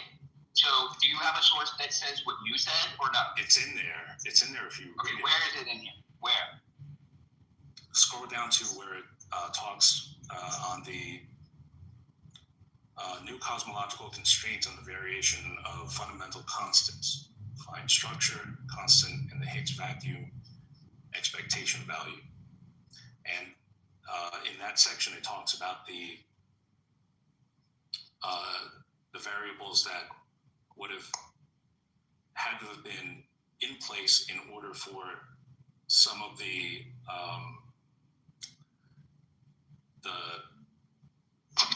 atomic force.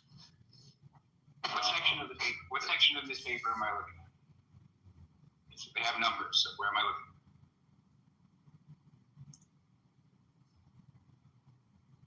Should be close to the top. Do you have like a line or a quote from this that I can search for so I can get to the relevant section that says what you said, or anything like what you said?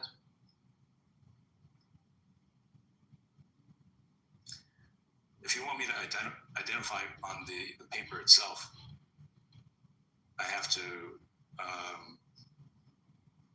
because it gave me an excerpt in the search that I did, so I have to identify exactly where that's from. And I'm saying, hold on a second.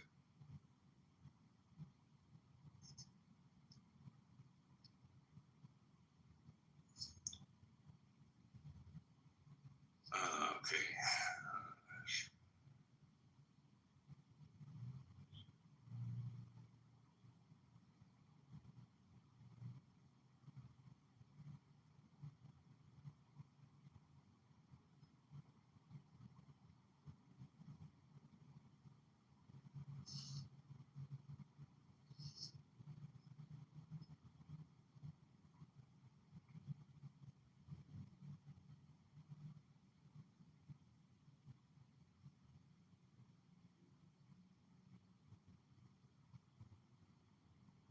Okay, so it's from the paragraph that says, if the Higgs vacuum expectation value requires value during BB and different from the present one, while the QCD coupling AQCD remains fixed, several quantities such as the electron mass, the deuterium binding energy, the Fermi constant, which is proportional, and largely, I don't know what these values represent. Again, like I said, I pulled up a summation from a search that highlighted the general conclusion. It doesn't say anything like what you said. But good try. Did you find that paragraph? Yep, I did. Okay, read it. Okay, you just read it, so you understand that, right? No, but read it so that you can demonstrate that you did find it instead of just dismissing it. No, I'm good. So you didn't. Silly.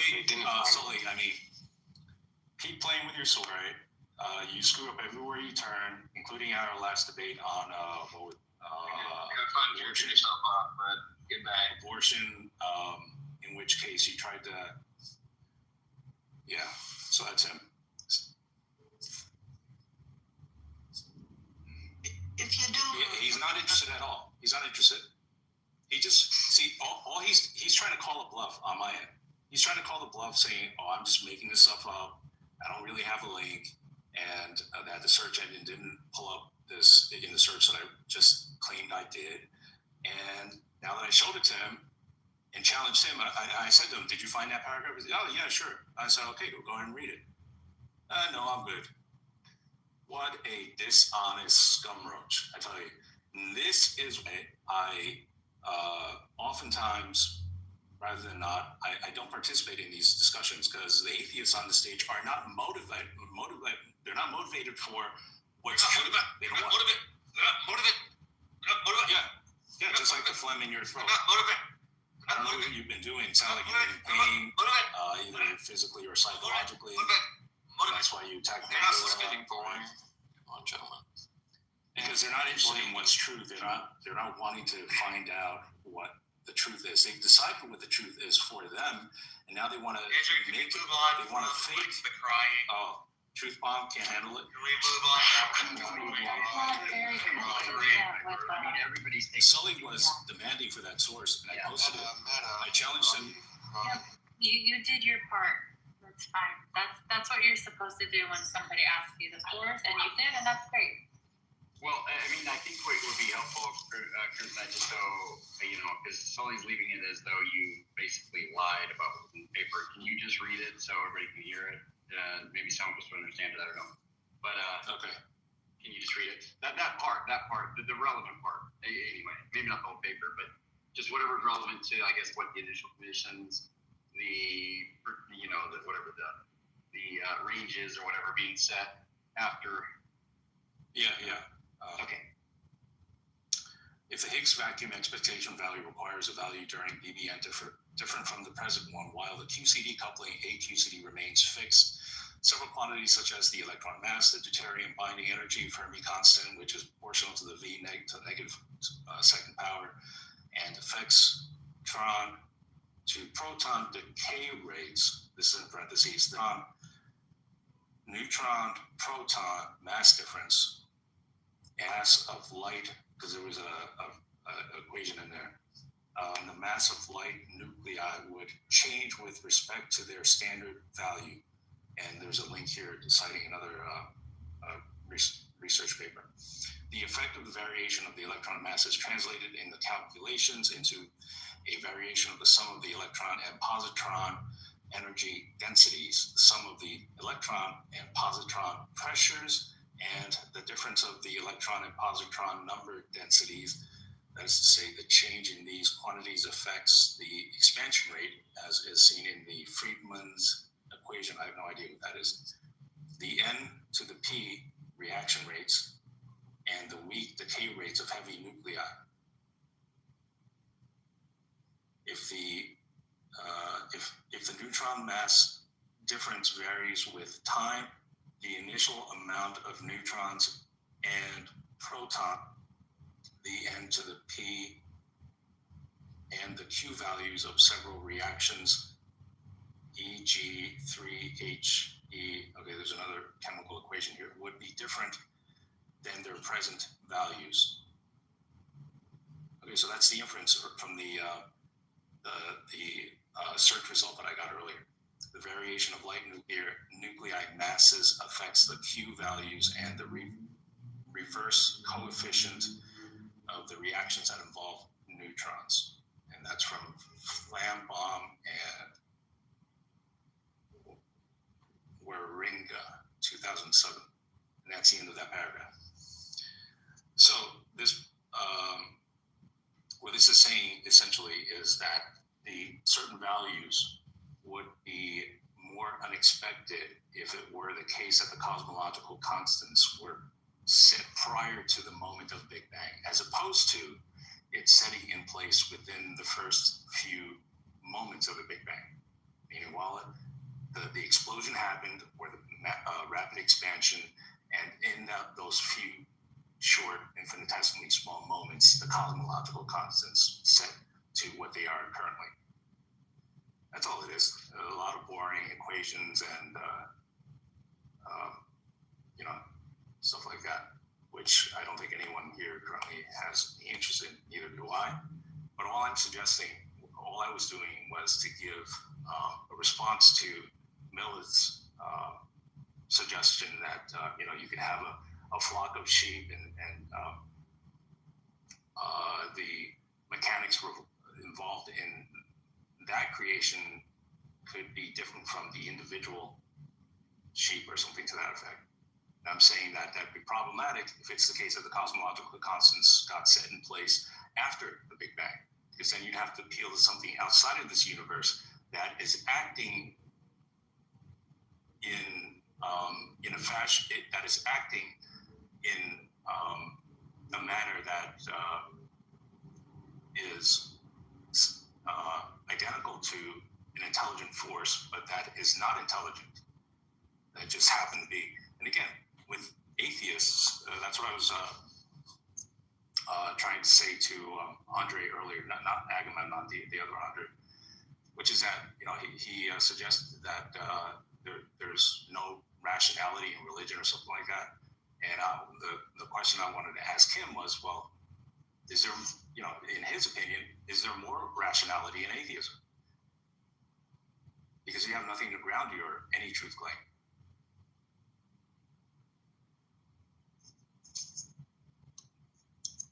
So that's all I wanted to touch on was if that's right, right.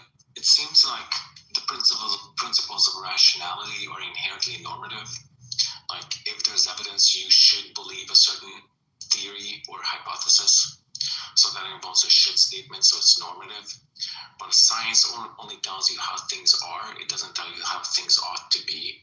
And therefore, you can't reduce principles of rationality to scientific principles.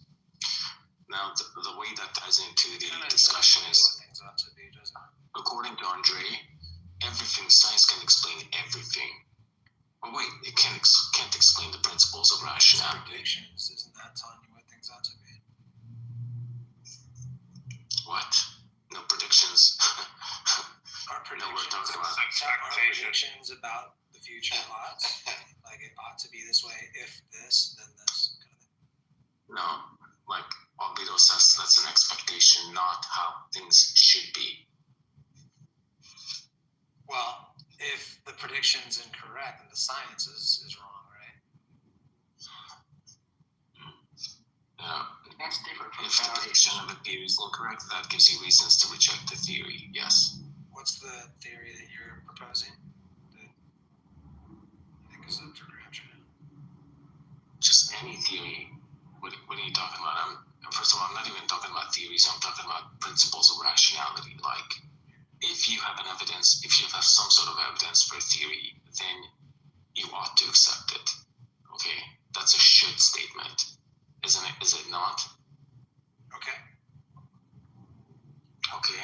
The next is, do you think science is purely descriptive, or do you think science is prescriptive? Kind of both. Okay, so let's just think about that. So if science describes that particles go around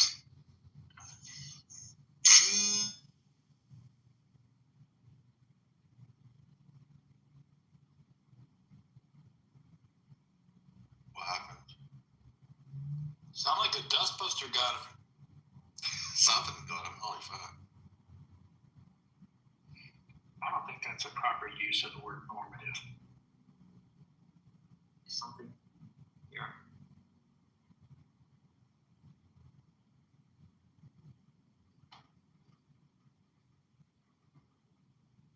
Can you guys hear me? Well, to Michaela's point, she said earlier that all these string theories proposing the existence of infinite number of parallel dimensions, that if the physics is going to be so different that you're not going to have any basis for rational thought, if there's no cause and effect relationship, how can you have any kind of rational deliberation on anything? And that's true, you wouldn't be able to. And I think the point that she was trying to make is that even with the string theories and parallel universes, however much different the laws of physics may be in those parallel universes or dimensions, that you're still going to have more physical attributes that are parallel to this universe rather than completely different. So even if if carbon life is not possible in this other side universe, many of the other cosmological constants would still be in sync with how things are in this universe. And so the bottom line, the derivative from that would be that to have the degree of fine-tuning required to have the additional cosmological constants to what they are, such as a force of gravity, the force of atomic attraction, that you would still need the degree of fine-tuning to where only an intelligent mind would best explain that phenomenon, as opposed to it being a brute occurrence over and over and over again.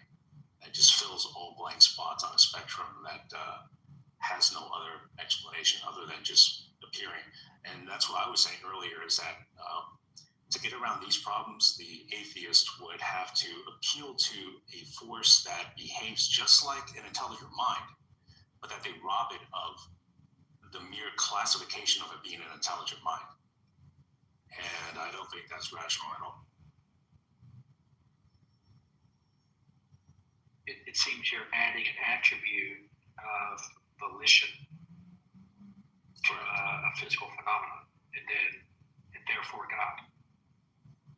Well, volition in terms of it being intelligent and therefore self-aware, and therefore having a purposeful reason for doing what he or it does. So right. if he created this... Right, I chose to create the world this particular way, or the universe this particular way, volitionally determined or volitionally established. Right, therefore God. Yeah. And that's on the basis of rational thinking from how we observe this universe. And that's the only basis we have for making any rational claim, because we can't interact with anything outside of, even a singularity in a black hole. You can't even get close enough and remain alive to record data on how things are in there. Everything just falls apart. If the laws of physics are different, then we wouldn't be able to operate. It's just completely incoherent. I think the issue is it doesn't exclude the infinite or near infinite set of alternative explanations. That's usually the pushback. Yeah, and ultimately that appeals to a creative force. You can't call it a creator, so you just call it a creative force that is not intelligent and not self-aware, because otherwise it'd be volitional. But that just behaves exactly like an intelligent force that is self-aware and volitional.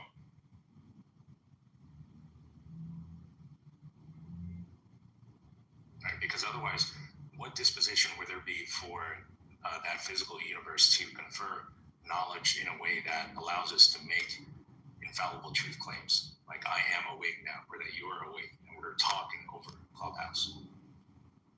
Yeah, it's plausible. It's relatively coherent. It just doesn't exclude all the other possible explanations.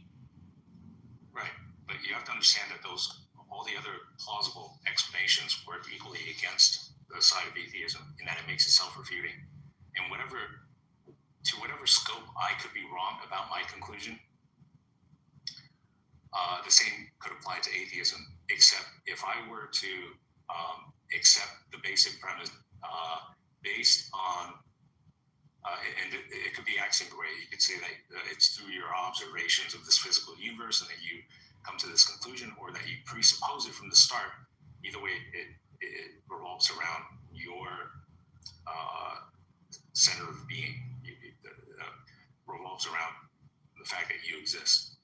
So if I were to say that because I exist and I'm aware of my thoughts, my surroundings, I accept or presuppose the existence of a greater intelligent being that is able and willing and able to confer certain basic truths to me, such that I can function as a coherent creature, then that makes it such that it's not self-refuting.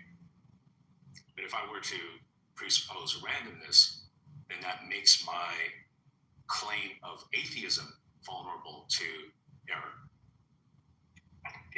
Again, I think the issue is, if we agree that there's an infinite number of alternative explanations, the likelihood that you've pinned down the precise one is almost certainly incorrect. And whether you're a believer or not believer. Well, that all, like you said earlier, it depends on the volition of the creator being. If it is within the will, the desire for that being for you to have access to certain truth, to a certain set of epistemological facts, then you are able to have them. So you can state the same truth claims in either model, in either the theist model or the non-God atheist model. But in the theist model, those truth claims would have greater integrity, philosophically speaking, in the presence of an intelligent being. You're resting all of it. You're resting all of it on this. Like I said, you're attaching volition, right? So that's a pretty big leap to say that because these things happen a certain kind of way, the fine tuning is so precise and so, makes it possible for life as we know it to exist. Therefore, our interpretation of that, of all the variables, of all the levels, of all the categories, of all the sequences, of all the different moving parts, this is the one. So there's almost a 99.99 whatever repeating probability that that's not accurate. Even if it's coherent, even if it's integrated, even if it makes sense, even if it makes us feel good, because you're resting it on this, you keep saying, if there's a volitional agent or a causal agent or, this big if, is a huge leap. I don't think you can just rest on that and blow past it like, therefore the rest, builds on that. That wasn't what I was trying to communicate. I was basically saying that in order to have infallible truth claims, at least on some basic apparent truths, that the logical necessity is for there to be a God. I call it a God, or you can call it anything you want, but basically that it's a necessary, God would be the necessary precondition for intelligibility, for the instantiation of the universe, for that which dictates what is, can, or cannot be. Is what allows us to function as rational creatures. All of it circles back on what we observe. And that's why I said at the start that you can come at it from both the evidential side or the presuppositional side. They intersect where we observe things to be the products of intelligence to have a certain set of attributes, and when we extrapolate that over what we see on the cosmological scale, and it would be rational to make that same inference rather than not. So what Millith was doing earlier was appealing to the unknown and saying, well, that unknown, with the only exception being that we can know that it's not intelligent and not, because otherwise you'd just be conceding the point to the theist. With the exception of that unknown being non-intelligent and non-self-aware, everything else about it is unknown, and that unknown factor could somehow be the explanation to how this product, which mimics that having intelligence, being that which created it, is what explains it. And I'm saying that would be a weak explanation if it were the case, which, as I was trying to tell Sully earlier, that much of modern cosmology now suggests that the cosmological constants of this universe came to being in the few moments after rather than before. So then deism, it sounds like you're leaning towards deism then. Some entity, it could be God of the Bible, it could be Odin, it could be Flying Spaghetti Monster, some volitional creator set the world in motion in a certain particular way.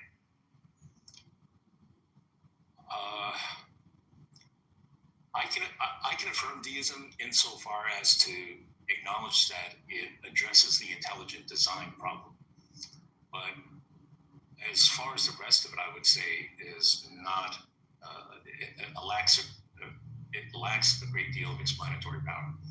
And what I mean by that is, like you said earlier, that if an intelligent being created this universe, it would have had to have been volitional. And, I agree completely. So it only logically follows from that this being that created this universe. An intelligent being could accidentally create the universe without the volition to do so. So the more specificity you pile on, the worse the problem actually gets. No, because the attribute, that one of the necessary attributes of this creator would have to be that anything it does, because it's all encompassing, anything it does would have to be volitional. Since it possesses all knowledge, all power, presumably existing outside of this linear time that we occupy. If you just said he never made mistakes, I might be able to entail that God would want to do all of the things that it does. But then you're adding yet another specificity that isolates God away from all the other probabilities, which is what he was saying earlier. Your likelihood of being wrong is really high. It gets worse and worse the more specific. No, that's the atheist problem. That's not the theist problem. Atheists don't define God as doing anything other than being some language prop, like a cultural bark that tribes make to vet each other as part of an encryption. So we start hearing, what is it in cartoon land? What is the God actually in? According to the dogmatisms, not just the psychic phenomenon of human thought. That's when it gets very difficult, because all the gods keep getting defined into these isolated corners and they don't corroborate. Yeah, if you witnessed the first half of my conversation with, who was I talking to? Brian? Yeah. Okay. Yeah.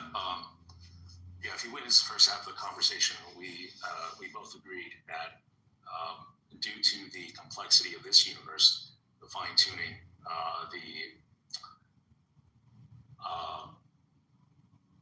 the attributes showing intelligent design, that if it was the case that an intelligent entity of some kind created this universe, it would have had to have been volitional, given the fine-tuning, the degree of fine-tuning necessary to produce this universe. So he and I both agreed on that point.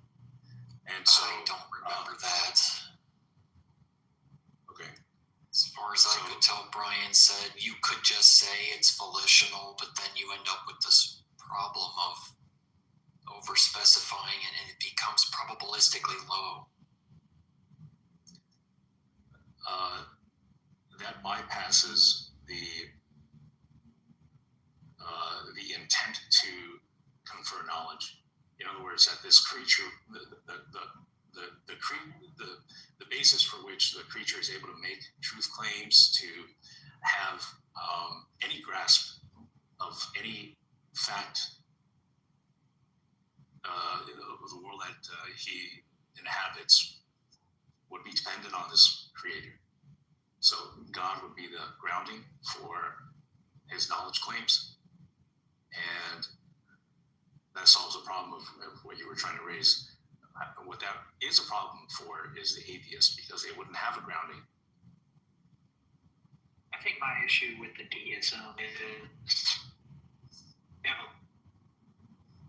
being did fine-tunedly create a fine-tuned way the world to be, the universe to be as it is, with humans, let's say, at the centerpiece of that creation, then why do we have to, how does it make sense that we went from, all the prehistoric iterations? I mean, was that the intent and things got out of hand, or did he make a mistake and say, yeah, at some point we're going to have you advance from just like this lizard brain to, these beings who can think abstractly and create and inventions using the resources on the planet to such a degree, you know, that you're not able to tens or hundreds of thousands of years ago when, you know, got rolling. So to me, evolution undermines the deist argument. Why have us go through all that pain, all that suffering, all that brutal state of nature millennia? Why not put us on the earth here and now, or at this level of consciousness and, you know, technology or capability? I mean, yeah, that's a great point. That's exactly the reason why there are many Christians who are in favor of special creation as opposed to theistic evolution. I'm kind of undecided on this question. I certainly will look towards special creation, and so, but I mean, you know, why would a God? I mean, this is where the theist would have the luxury of revealing the mystery. You know, that God works in mysterious ways. I know that's not an explanation, but we would just be pointing out that there could be some variable that we're not taking into account for why that was necessary. And you could come up with all kinds of explanations. Certainly many Christians already have. But again, I'm not a strong backer for theistic evolution. I don't think it's necessary for the exact reasons you just said. And I happen to think that there is plenty of compelling scientific evidence, evolutionary evidence, I should say, pointing to special creation. Although I do acknowledge that there are some areas where you can make the inference of common descent, such as in some ERVs. What else? Nested hierarchies, fossil record. Chromosome fusion. Yeah, but within that, that's a whole different thing to unpack.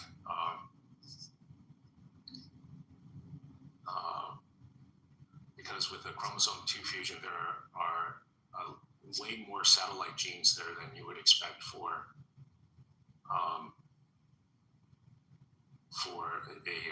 a natural fusion there.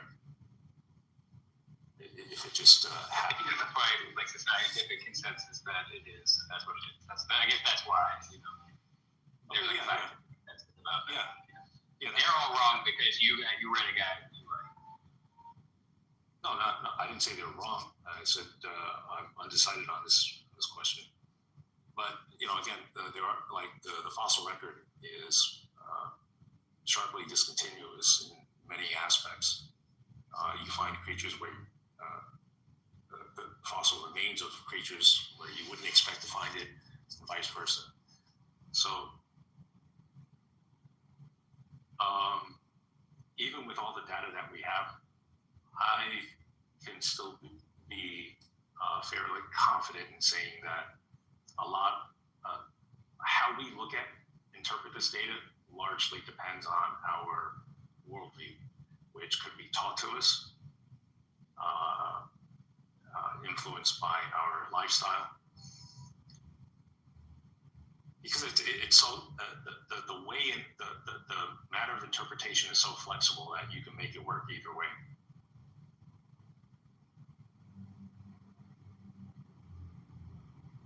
But again, I could just jump right to the question: do you want there to be a God? Now, I can tell you, I'm sure you know as well, you have quite a few number of people who would say that they don't want there to be a God. And when you get to the bottom of it, the reason could be something, because, I suffered this atrocity in life, or I suffered this loss. I live a certain lifestyle that the Bible does not condone. So I'm going, something like that.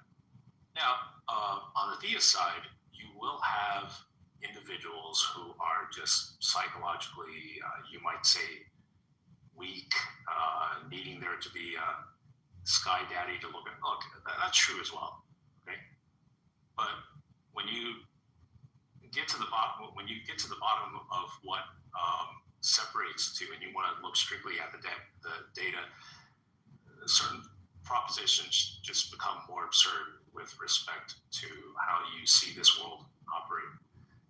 If you see something that is obviously designed in the world, you would readily attribute that to be a product of human intelligence, even though it could have been possible that it happened by chance. It just becomes more and more absurd, like you were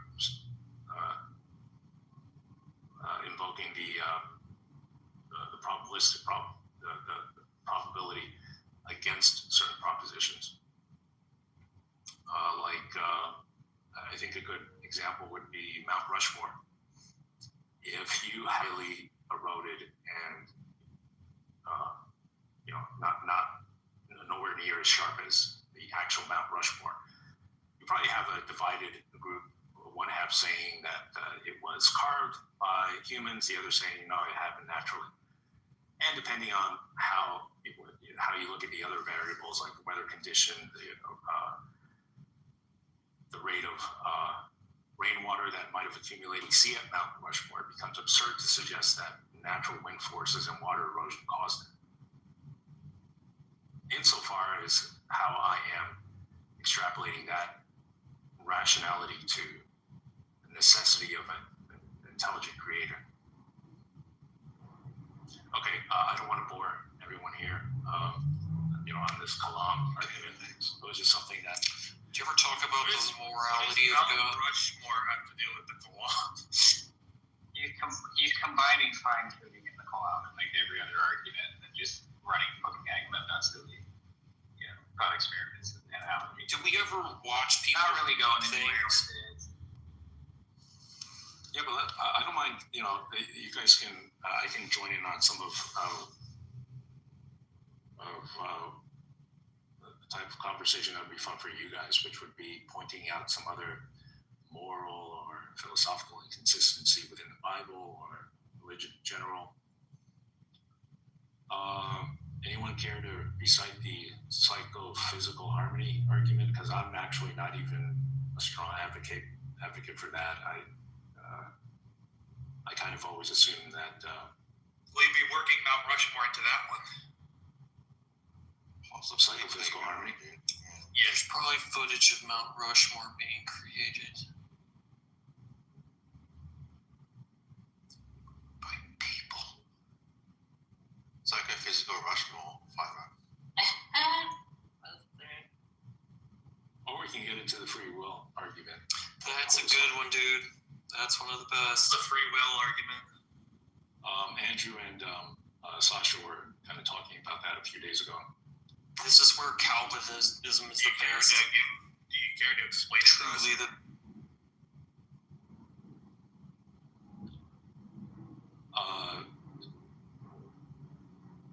Is that the conversation about the black ravens being black? So you assume, if you encounter one, you would assume that all the rest are black unless you have a compelling.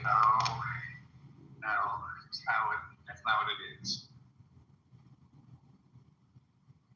Let me ask this question. I've gone round and round on this one, and I've kind of settled on this. So what it seems is when you get into discussions or arguments about free will, what I've gathered, it basically comes down.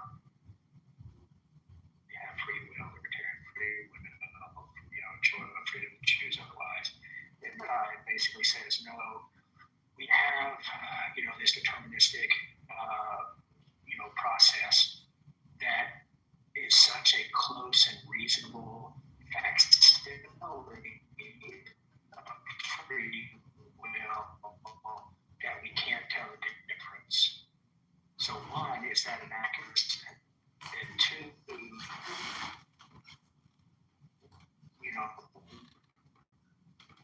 when you're going to say that we either have free will or we don't. But on the don't side, even people who are informed side say it's such a,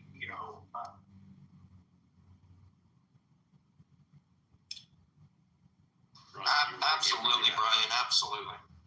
Wait, was Brian? Very well put, by the way. Yeah, he was bringing up that. Yeah, he was. I agree about breaking up. I agree.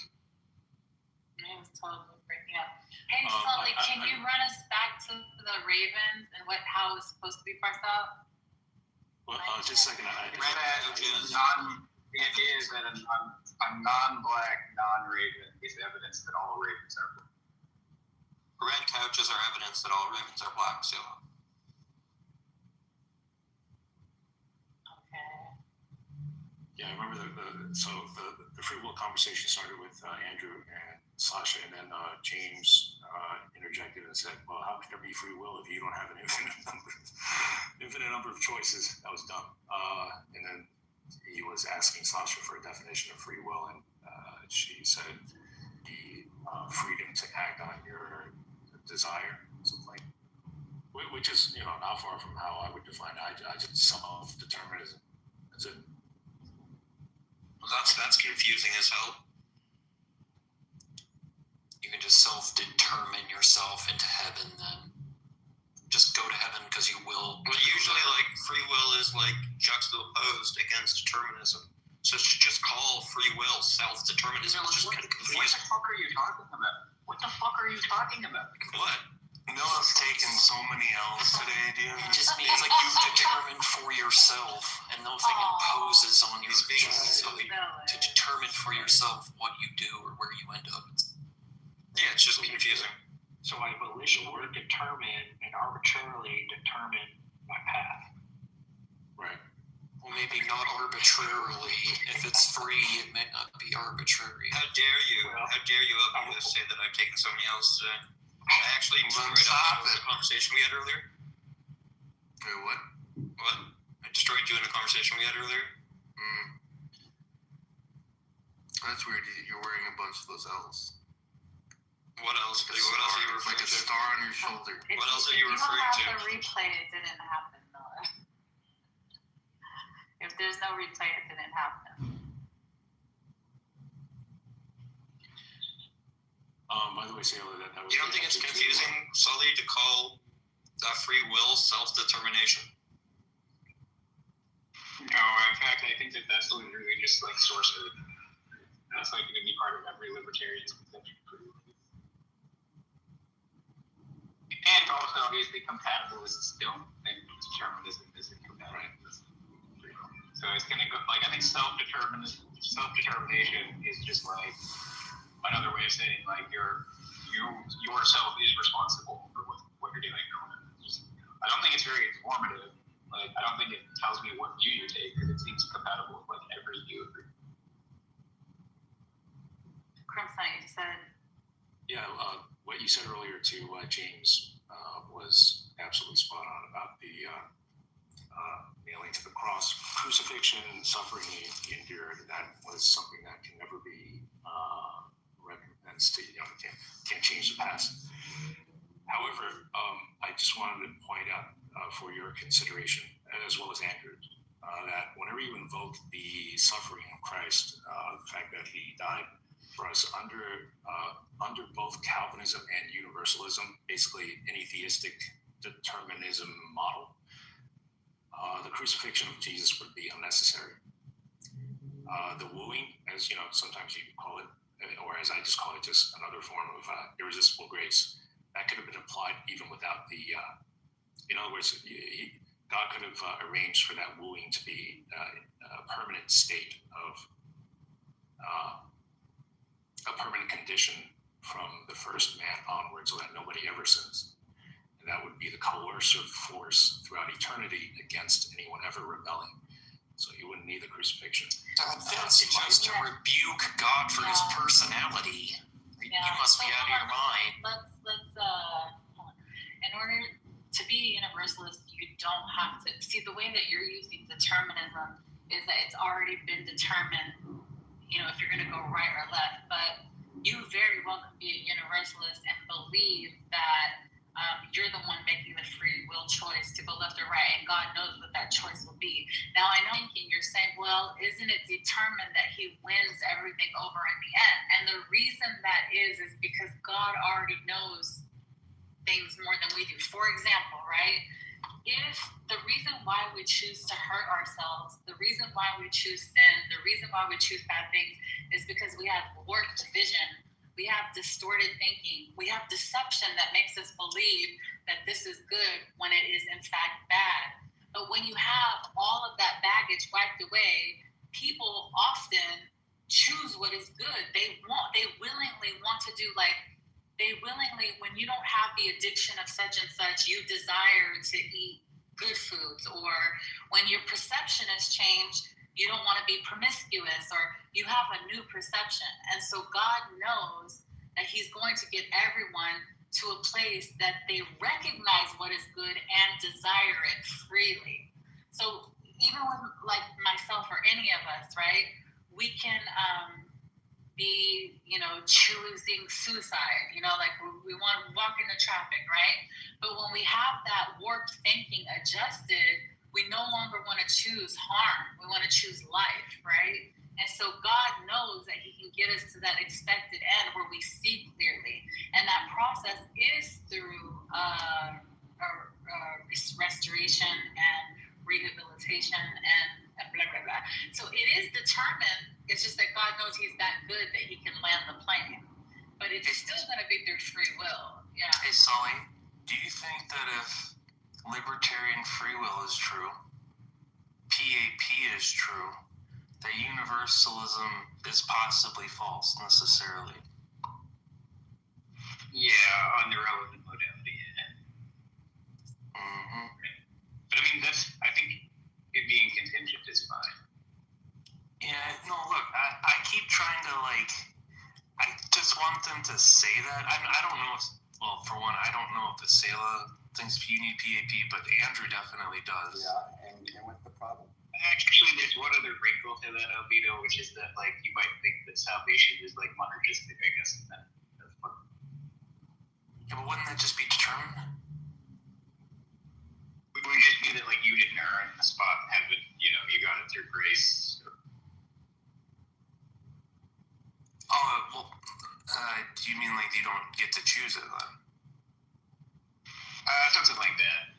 Or just, I don't know, maybe that's what you had in mind, is that, you're choosing whether you would have or not. I'm not sure. I mean, if that's the choice, it's you're offered grace. Through the education process. Yeah, you don't do it. I'm only talking about if it's a choice.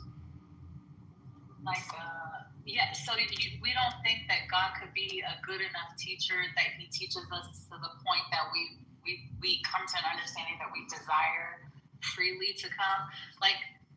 What happens when you don't have deception or distorted thinking? You want what's good, right?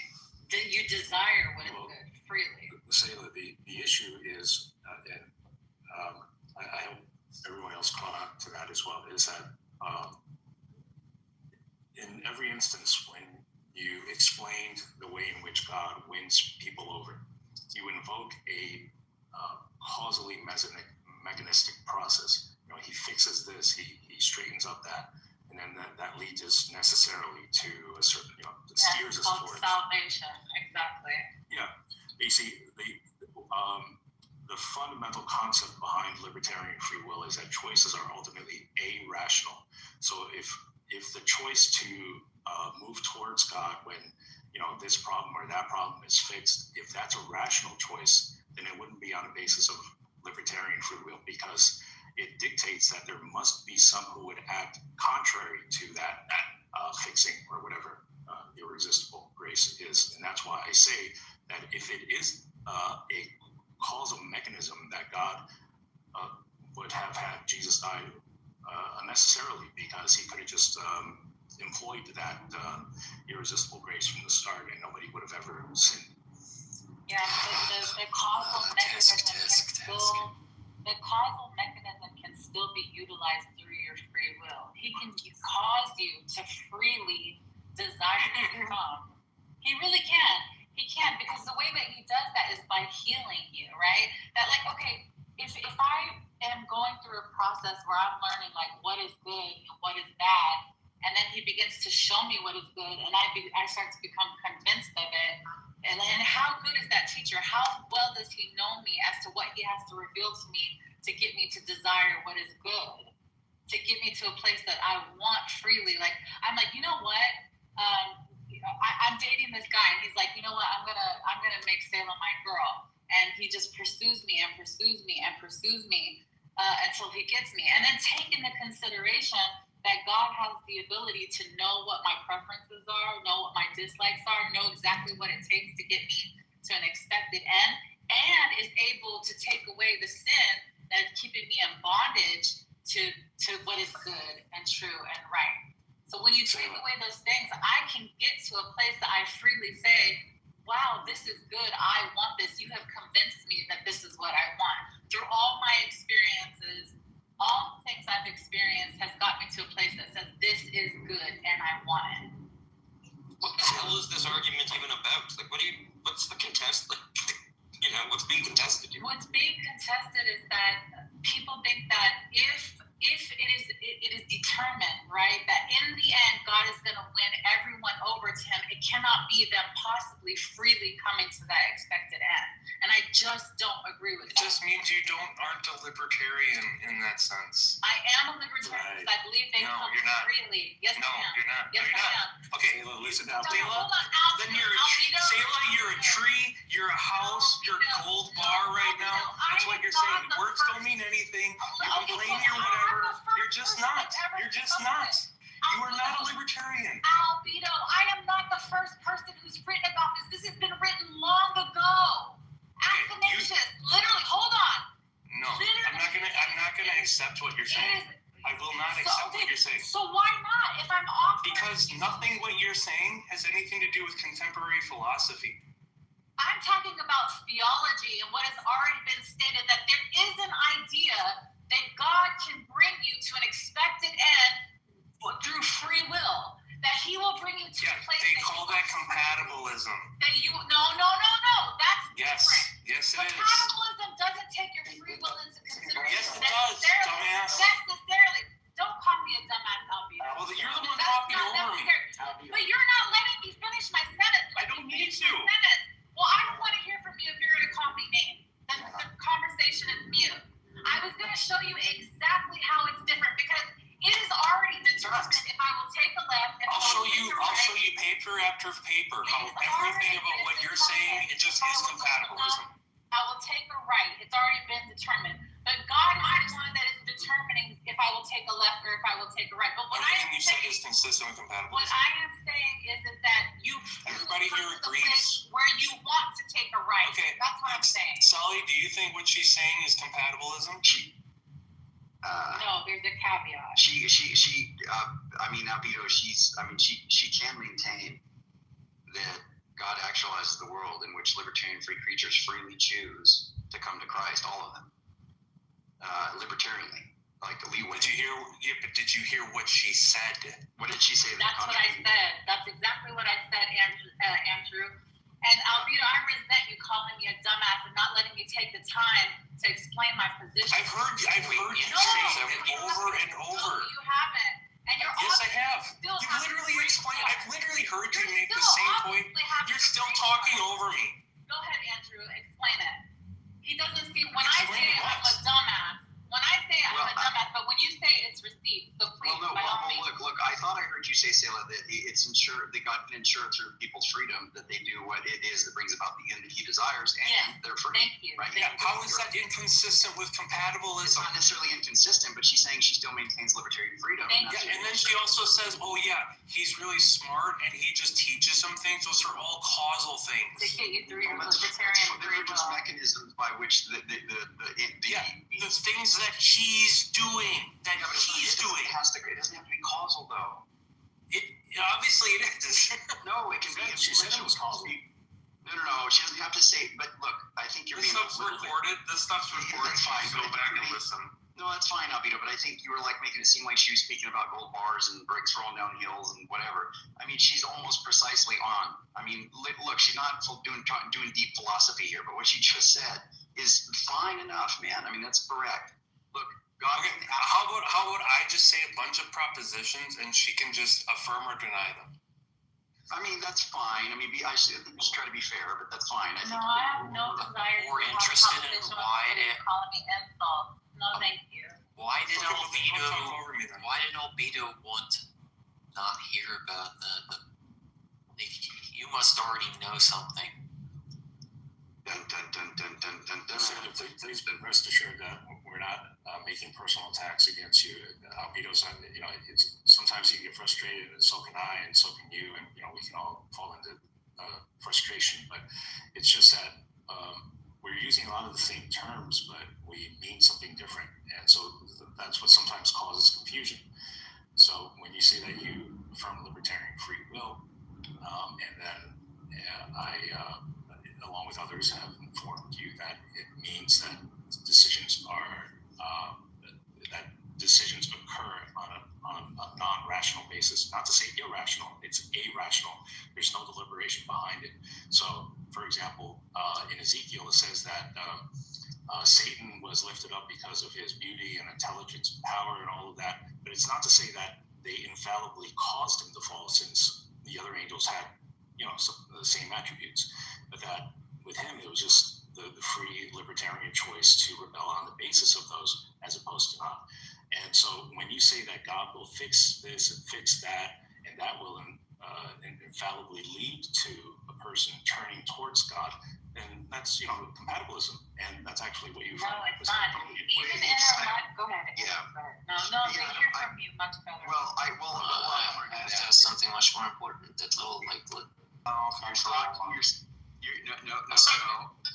No. I think you can correct me if I'm wrong. It's going to be. It could be Contra, but I don't think so. I think it's Double Dragon. It's literally the second stage of Contra. Dun, dun, dun, dun, dun, dun, dun, dun. I'm gonna play it for you right fucking now. I don't know. That is the second stage of Contra. I don't know. Dude, I know Contra. I have Contra. But, oh my god! Shut up, you damn nerds. No. They can rarely catch me in the nerd talk, but they will get me if they go NES. Okay, that's all I can say. Good for you, Andrew. That's fine. Good. That's very important for us to know. Go ahead. You can take the precedent. Go ahead, my friend. I was just gonna ask, why would you say that free will, libertarian free will decisions are irrational? Because the antithesis to that would be that it's on the basis of deliberation, which is determined by how much knowledge you have, and that can be coerced infallibly. In essence, what you'd end up having is a balance scale in which a decision will simply be on the basis of more reasons for it. In other words, the variables that exist external to yourself having an infallible coercive force such that the collective outcome would be either that it pushes you one way or the other. Sorry, go ahead. Well, I know you've been waiting for this conversation for quite some time, so I think it's something that's been long. Yeah, all I wanted to do was to try to get to try to get Selah to agree, or you, Andrew, they were compatibilists, right? Universalism would be more consistent under a theistic deterministic model as opposed to affirming libertarian free will. Right. That's all. I think they can make it make sense. It just if you affirm the path, you just have to say, yeah, it's possibly true, but they wouldn't choose it for whatever the reasons are. What did Selah say particularly that you just all went crazy, went ape on, Albedo? Exactly. All the causal mechanisms that explain why people end up in the world. Do you really think? Hold on, but Albedo, do you think that she's using causal in the way that we understand it? In fact, I think she's using the typical sense that most people mean causal, like the non-philosophy stuff. Yeah. Well, no. The way that most people mean it is just like God is causing it to come about, meaning he is going to bring it about. He's going to bring about the events that bring this about, but it doesn't mean it's exhaustive or that it has to specifically target the will of man. I mean, God can control all kinds of things and influence all kinds of stuff, right? And bring about all kinds of reasons for the agents to act. I'll just tell you straightforward. If you affirm PAP, then just straightforwardly, it's possible that not everybody chooses to end with God. Yeah, it's possible. They just don't. That's fine. Yeah, but that's fine. Make her say that then. Okay. I mean, I don't know. Is that like, did she say that it's not possible? I brought it up a couple times. She wouldn't let it out of her mouth. So if she wants to say that, that's fine. Because I think she's feeling like that's going to somehow be conflated with in the actual world, that it is actually going to mean the same. I actually made it clear that is not the same thing. And I'm making it clear now, even. Okay. All right. Well, it's very obvious that things that are possible don't have to come to pass. No. Albedo, you're being, again, I think you're, come on now. I mean, come on. I mean, how often, well, anyway, whatever. I don't think that this is really the lingo that she's jungle gymming on, buddy. So, I mean, I don't know. That's kind of... That's fine, but that's like the point is like, why get so hung up on the terms that I'm using, knowing full well that they're, you know, it's like yelling at a scientist for like, why are you using like these like scientific terms? Like, did she get mad? Well, wait, did she get mad at you using terms? I mean, I don't know. Yeah, is that when I said she's not a libertarian? You know, she said, that's because you're telling her she's not that, and she understands that. Well, she should at least have an idea then in her mind that I'm using it in a different way than her. Well, probably, but when you just say you aren't this, and then you come in kind of aggressively, I think puts people on their back foot. But that's all I was saying. I'm okay with that. Okay, that's fine. That's fine. I'm not like whatever. No, you're definitely being pedantic, Albedo. That's for certain. I don't think I'm being pedantic. Okay, well, here's the deal, Crimson. Let me lay it out this way, okay, brother? Wait, I might have missed the beginning of the conversation. Albedo, are you just saying, like, if you affirm Pat and universalism, that you're a determinist, or like of some sort, or compatibilist, or whatever? Well, that would probably just mean, well, Pat just means it's possible for any choice to right. So every time, if it's a free choice to choose God, then they could always, for every one of them, choose not God, I guess. And insofar as everyone ends up choosing God, right, then you're saying God has, like, determined them to choose. As long as, like, the way that you're explaining it, if the way you're explaining it is like, oh, God does this and God does that, it's like saying, well, the reason why everybody chose it is because God. No, it's definitely. See, you're interrupting me again. That's why, because you're twisting my words, Albedo. I'm not even mentioning you. This isn't even just you. When your hypothetical is talking about me, and everyone knows. No, it's not. On it. Well, I mean. Yes, you are. No, Sayla, he's responding to my question. I'm asking him about what he said. Now you're in your feeling. Okay, well, hold on. To be fair, though, Sayla, did you say things like, you know, God will remove the scales and so yeah, so this is what I'm saying. Like, even Andrew, right now, the process that we're undergoing, right? Yeah. The suffering that we're going through, all of this is acquisition to information that is like drawing us to Him. Every single thing that we're going through, even the punishments, even all of this is like a fire that is burning away. Like, oftentimes when you go through a suffering or whatever, it changes you in a way that sometimes you can become a better person, right? So that rehabilitation that you go through, whatever it is, the justice or whatever, it is restorative in nature, absolutely. And after you undergo those things, I do believe that you are able to see more clearly, because He's taking the sin off of humanity and putting it on Himself. So after you go through whatever fire it is and you've been purified and you can see Christ, it's kind of like, Andrew, I may have warped thinking, right? And when I have warped thinking, it causes me to harm myself. I want to do drugs and I want to have promiscuous behavior. But when my thinking is straightened out, I freely choose to do better and good, because my mind has been changed. I have a healthier mind. And once my mind is healthy, I freely want what's good for myself.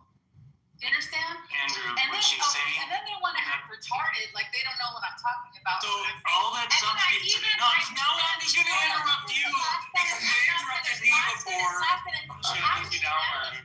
Oh my gosh, no, come on, guys. Stop it. I don't like this. I do like this argumentative. I don't like this. I will not play this.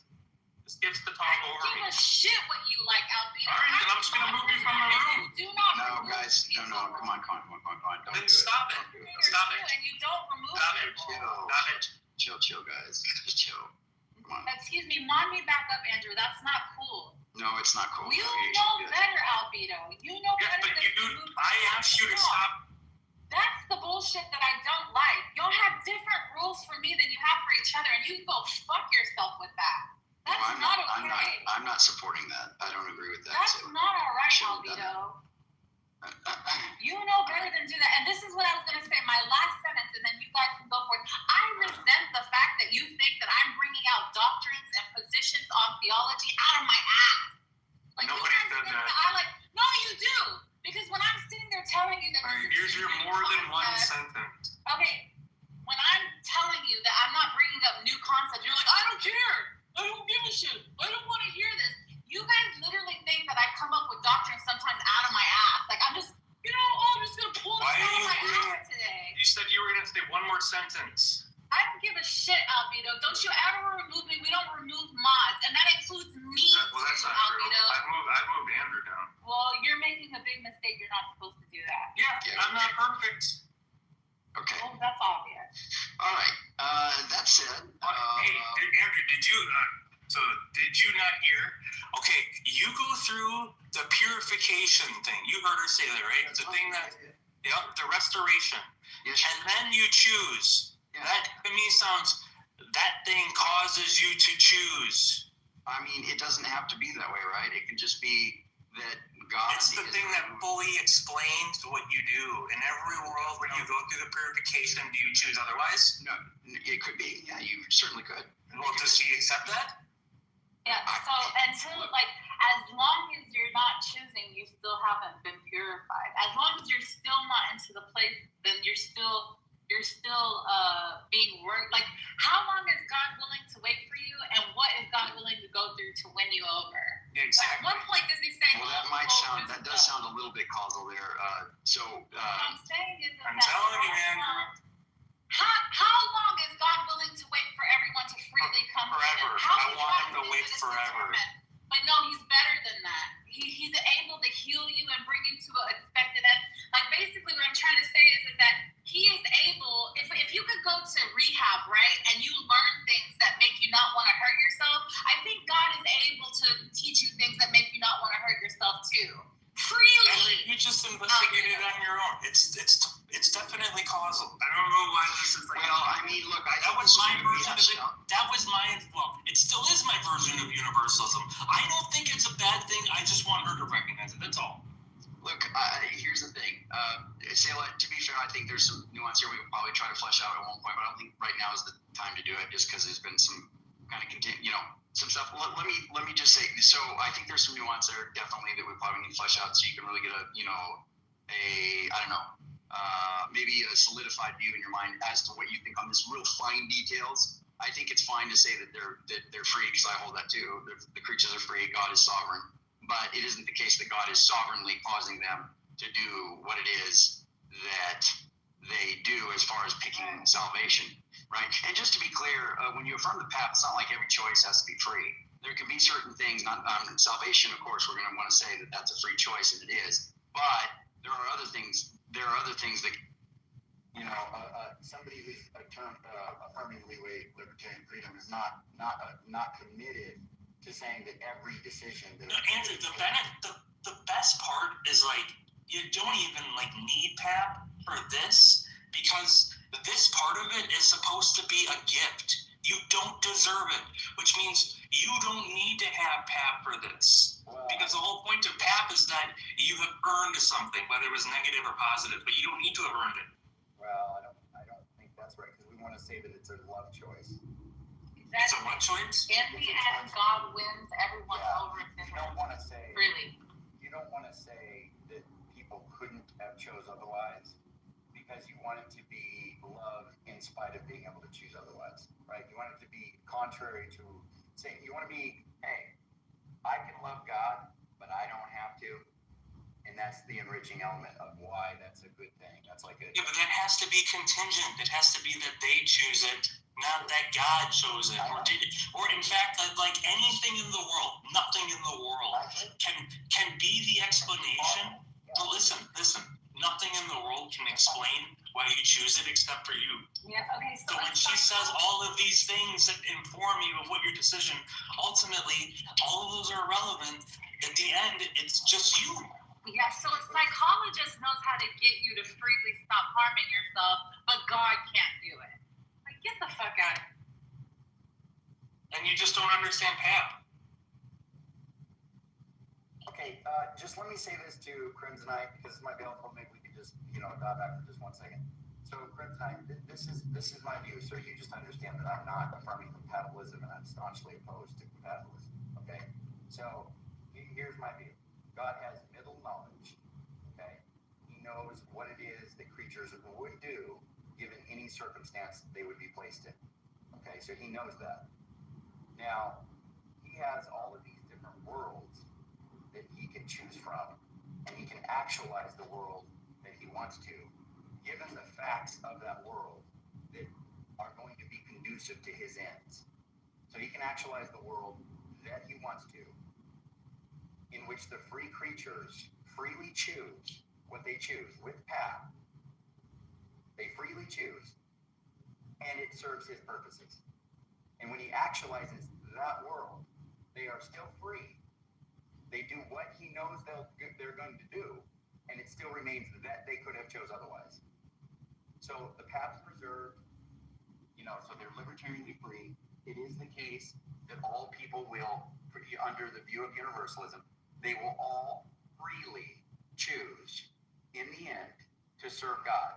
And it is something that can take a long time. It's not like some causal thing of some, external force to the agent. It's not like God is making them be saved.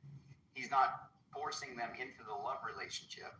It's just that the conditions are such that He knows that they will choose freely. And that's the world that He actualized for that very purpose. That's one of the reasons He actualized that particular world, is that these people, that's a huge goal of God, is to have people libertarianly, freely in love with Him for eternity. So all of that, given those goals that He has, He actualizes the world based on His motives, based on His, what His ends are, and given the free creatures choices throughout the whole world that He's choosing to actualize. So that's just the model that I never understood that love as what's required for love is you choose. I really don't understand. Well, to make that intuitive, just think about any relationship. To have a reciprocal love relationship between somebody. Yeah, but I actually think those are lesser loves. If you want me to think of the real kind of love where it's unconditional, I'm gonna think about my kid. And in that case, I at no point made any decision. I just found myself loving her. Right. Well, first of all, that's not necessarily a two-way deal, right? That's a one-way deal, and it's not romantic. So I don't think God has a romantic love with us. Yeah, that's fine. Look, I don't want to get into the whole Ethan thing again, but I will just say this. Wait, is that actually something that I guess should be having to worry about? Well, I'm just going to say this: there is a consummation of all things, and if you understand what it means to consummate a marriage, and you understand that Christ is the bride, He's the groom, and we're the bride, and He's going to come back for His bride, and there's going to be a wedding supper. Yeah, but isn't that all allegory? Isn't that all allegory? Well, Andrew doesn't think he's literally going to have sex with God, does he? It's an allegory that has a reality. There's a spirit. The reality is just that He comes back for His. There's a spiritual reality. Well, look, we are joint heirs with Christ, and we are going to. When He says He dwells in you and you in Him, and that He will reconcile everyone back to Himself. And if you have this understanding that you are Andrew, just listen. And I'm not talking about for all those that are getting pervy. Just please don't. I'm saying you said it was romantic. You started talking about dwelling in each other. I'm real concerned about some of the word using. Just listen. So when God chose Israel in the Old Testament, he made a covenant with them. And when he made a covenant with them, that is a vow. And that is, he actually said they are his wife. Israel is his wife. Okay? And he goes to give them a divorce because they're cheaters, because they were cheating on God. I'm coming inside you guys. No, take. Oh, God. Yeah, don't do that again. Who's saying the weird stuff? Please don't say. Oh, okay. You're saying some weird stuff yourself. I'm not. Just really thought it was appropriate for this. Yeah, but he's actually saying what the Bible says. Yeah, Even if like. If you look, I mean. Yeah, maybe the Bible says weird stuff. It may not be the time to have. Yeah, it obviously does. Apparently. Yeah. Well, he goes to divorce his wife. Okay, and he said, you guys were basically whores. That's what it was. My wife was a whore. And by that, he's saying, you went and served these other gods. And I created you. I gave you everything. I brought you out of the land of Egypt. I have protected you. I've done all these stuff, fought for you. And you are a whore. And so he said, I'm going to give you a certificate of divorce. Now, the thing is that God also, even though he went to divorce Israel, he also had, he still had the plan for them. So he's kind of like, I don't want to make it trivial, but it's something like, I'm still going to care for you, even though you basically broke my heart and cheated on me. That's basically what's going on. And so God is still concerned for the, but hold on real quick. So the New Testament folks, when they come along, after the Jews did all what they did, right, then they basically reject Jesus broadly. They kill him. And portion of them obviously follow. Most of the authors of the New Testament were Jews, Luke, okay? But he probably was a Jew too. So they're all pretty much Jews. He's a Jew. Okay, fine. But then people who now accept Christ wrapped it in to that tree that God was originally working with. And he's just saying, okay, well, now you're Israel because you believe in Christ. And those promises I made to Israel, I'm still going to keep them. I'm still going to keep my word, even though you little fishers are cheaters. That's why God's awesome. But he's like, I'm gonna still follow through, even to my own hurt, even though I have complete right to wipe you off the map and have nothing to do with you. I'm still gonna follow through. And so he's still gonna follow through and save all of Israel. But all of Israel can be just everyone or anybody who is in Christ. And then that way they're gonna all be saved. And so it's awesome. But the final thing where he comes back and sweeps up the believers and it's the consummation of all things, that is something where there is going to be, it is going to be intimacy unlike anything that you experience in this life. And I think a lot of the things that we experience in this life are just pale reflections of what the actual reality is with God. So that's honestly what I think the Bible is saying. I think there is a unification with God. It's not some weird, creepy thing. I think it's going to be on. All right, enlightened. I'm going to move you down for a little bit, bud. But nonetheless, Albedo, so I mean, to the whole thing that we're talking about here, like it's like, look, if you think that choosing somebody in this life to be somebody who's going to love you, then it's not unconditional. Well, no, listen, no, I don't mean like that. It can be unconditional love. That's fine. No, it can't. It can't be a choice. No. Well, no, because I think love is also an action. It's not just a feeling. No, I'm saying that to be a choice is to condition it. I'm talking about humans first of all. Well, not at least like a rational choice, anyways. Well, look, so Albedo, when you're with your Catholic boo, right? She's obviously freely choosing to be with you, hopefully, right? Mm-hmm. Okay, and that really is going to massively. At least that's what we have to tell each other. Yeah, exactly. It's going to massively undercut the value of that relationship, the significance, the intimacy. If there's any kind of coercion on either side. Yeah, but I told you, I don't think this is like the right analogy because I don't like if God is supposed to be the unconditional love, then it just isn't that kind of love. Because remember, there's different kinds of loves. When you say, so it is unconditional insofar as there's nothing that you can do that'll make him not love you. That's true. And there's nothing. But you also can't make a choice. What do you mean? Because it's got to be unconditional. You can't make a choice to choose him, you mean? Not unconditionally, not by rationality. I mean, like maybe if you think there are like irrational choices. I'm not sure. I mean, the condition in which you choose to be in the conditions are going to be that he's there and open for the relationship and will reciprocate. And so it's going to be based on that, but he is there and he is open to it. I'm saying that when I choose something, it's on the base of choice, like my reasons, right? That's like what I mean to like almost all of my choices. Right. And that is a condition. Like, I will only love you if I have all the reasons to love you. Well, that's a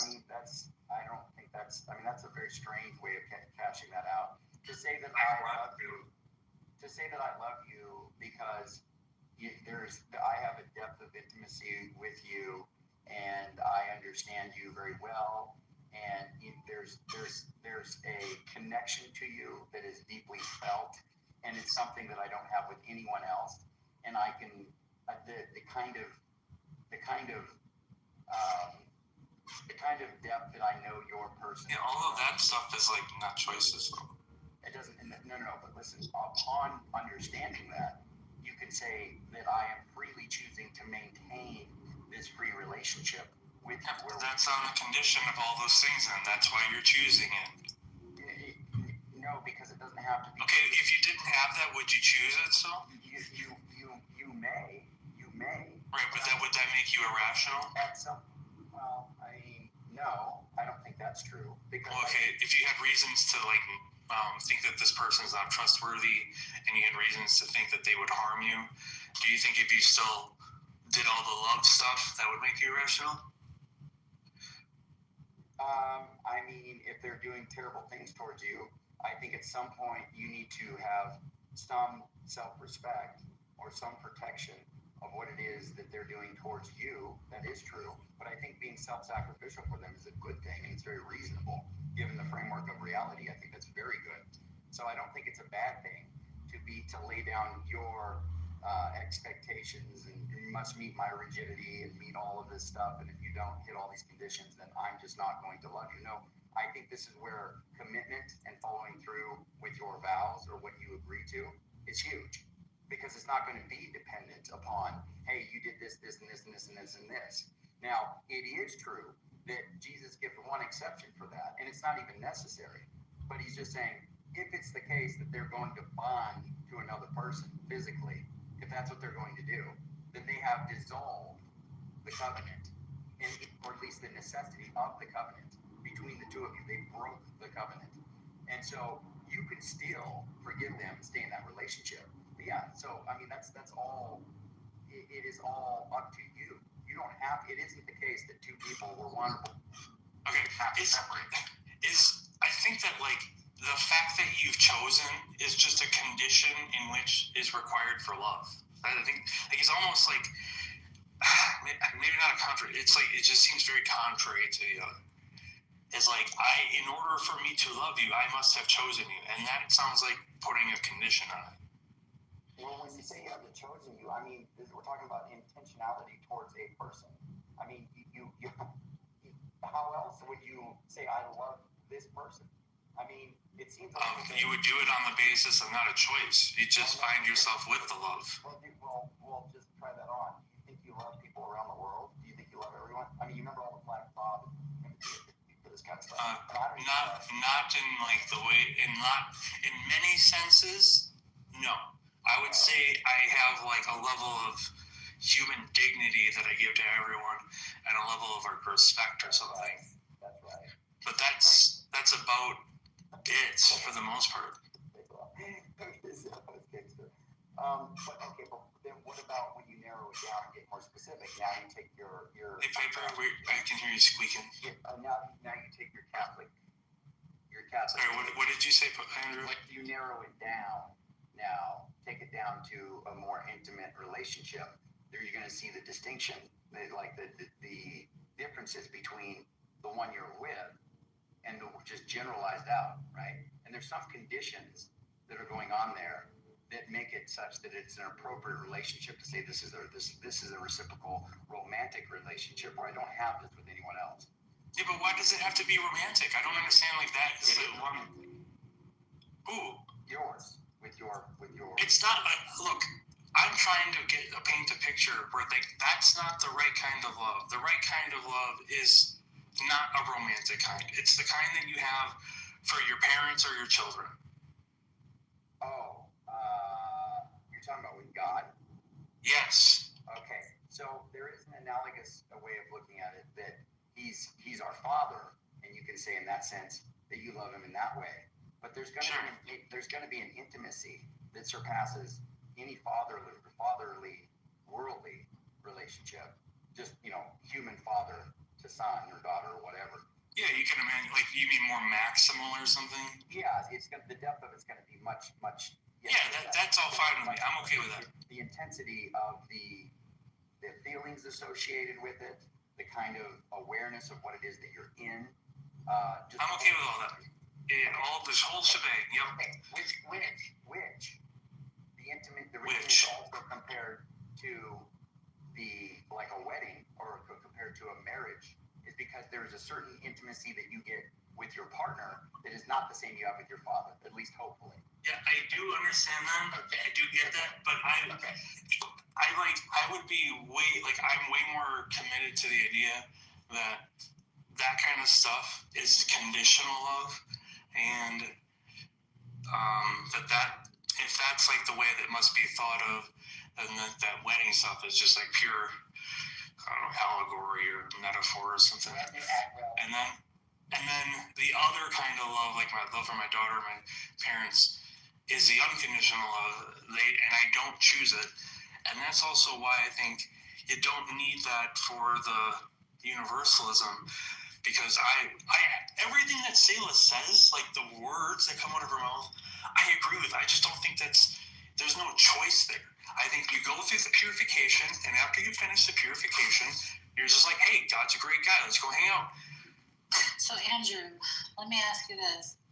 You can go through therapy, and the therapist, if the therapist does a good job on restoring your behavior or your mind or whatever, do we say that he took away your free will? Well, no. Okay, well, thank you very much. The defense rest. Yeah, no. But the thing is obviously, that could be taken to those that hear it a couple different ways. It could be that people think that she did some kind of, she depending on how they understand. Yeah, we're not talking about like hypnosis where you're not acting. I'm talking about very legit. You're an Alcohol Anonymous, and you go and she's got some really great ways of explaining things that's changed your mind about some things, and you're able. And now you don't want to hurt yourself anymore, and you want to choose things that are good. Am I going to say that therapist took away your free will? No, that's good. Yeah, it's cooperative, and it doesn't mitigate your freedom. And how that scenario doesn't actually tell us whether or not that's not determined or anything. Well, it can be determined, but we wouldn't probably say it's determined by the therapist. Yeah, it could be determined by the method. The Holy Spirit is called the counselor and the teacher. I think he knows that he's betting on himself, that he has better than any therapist you can know. He knows exactly what it takes for you to be able to come to a place where you are choosing not to hurt yourself. Just like the therapist, he has way more better utilization to put you through therapy that you choose not to harm yourself anymore. Do you agree wait, Selah, would you say this? God knows exactly what to do in order for you to choose him. God knows exactly what to do in order for you to choose him. I don't think that's a problem either. Just yes or no for that, please. Please. This is an important one. Well, I know, I get it, but. But can she? I mean, no. I think I could say that a therapist knows exactly what to administer to you for you to be healed. So, sure. Okay. I take that to be determinism. No, you're still making the choice yourself. Okay. It's in fact what he does that makes you choose it. No, if I said that the therapist healed me from distorted thinking, I don't say that she made me choose it. That's just not how it works. You can talk to the other philosopher type people on stage or anybody else if they you agree can talk with to that. theologians and you can talk to other people like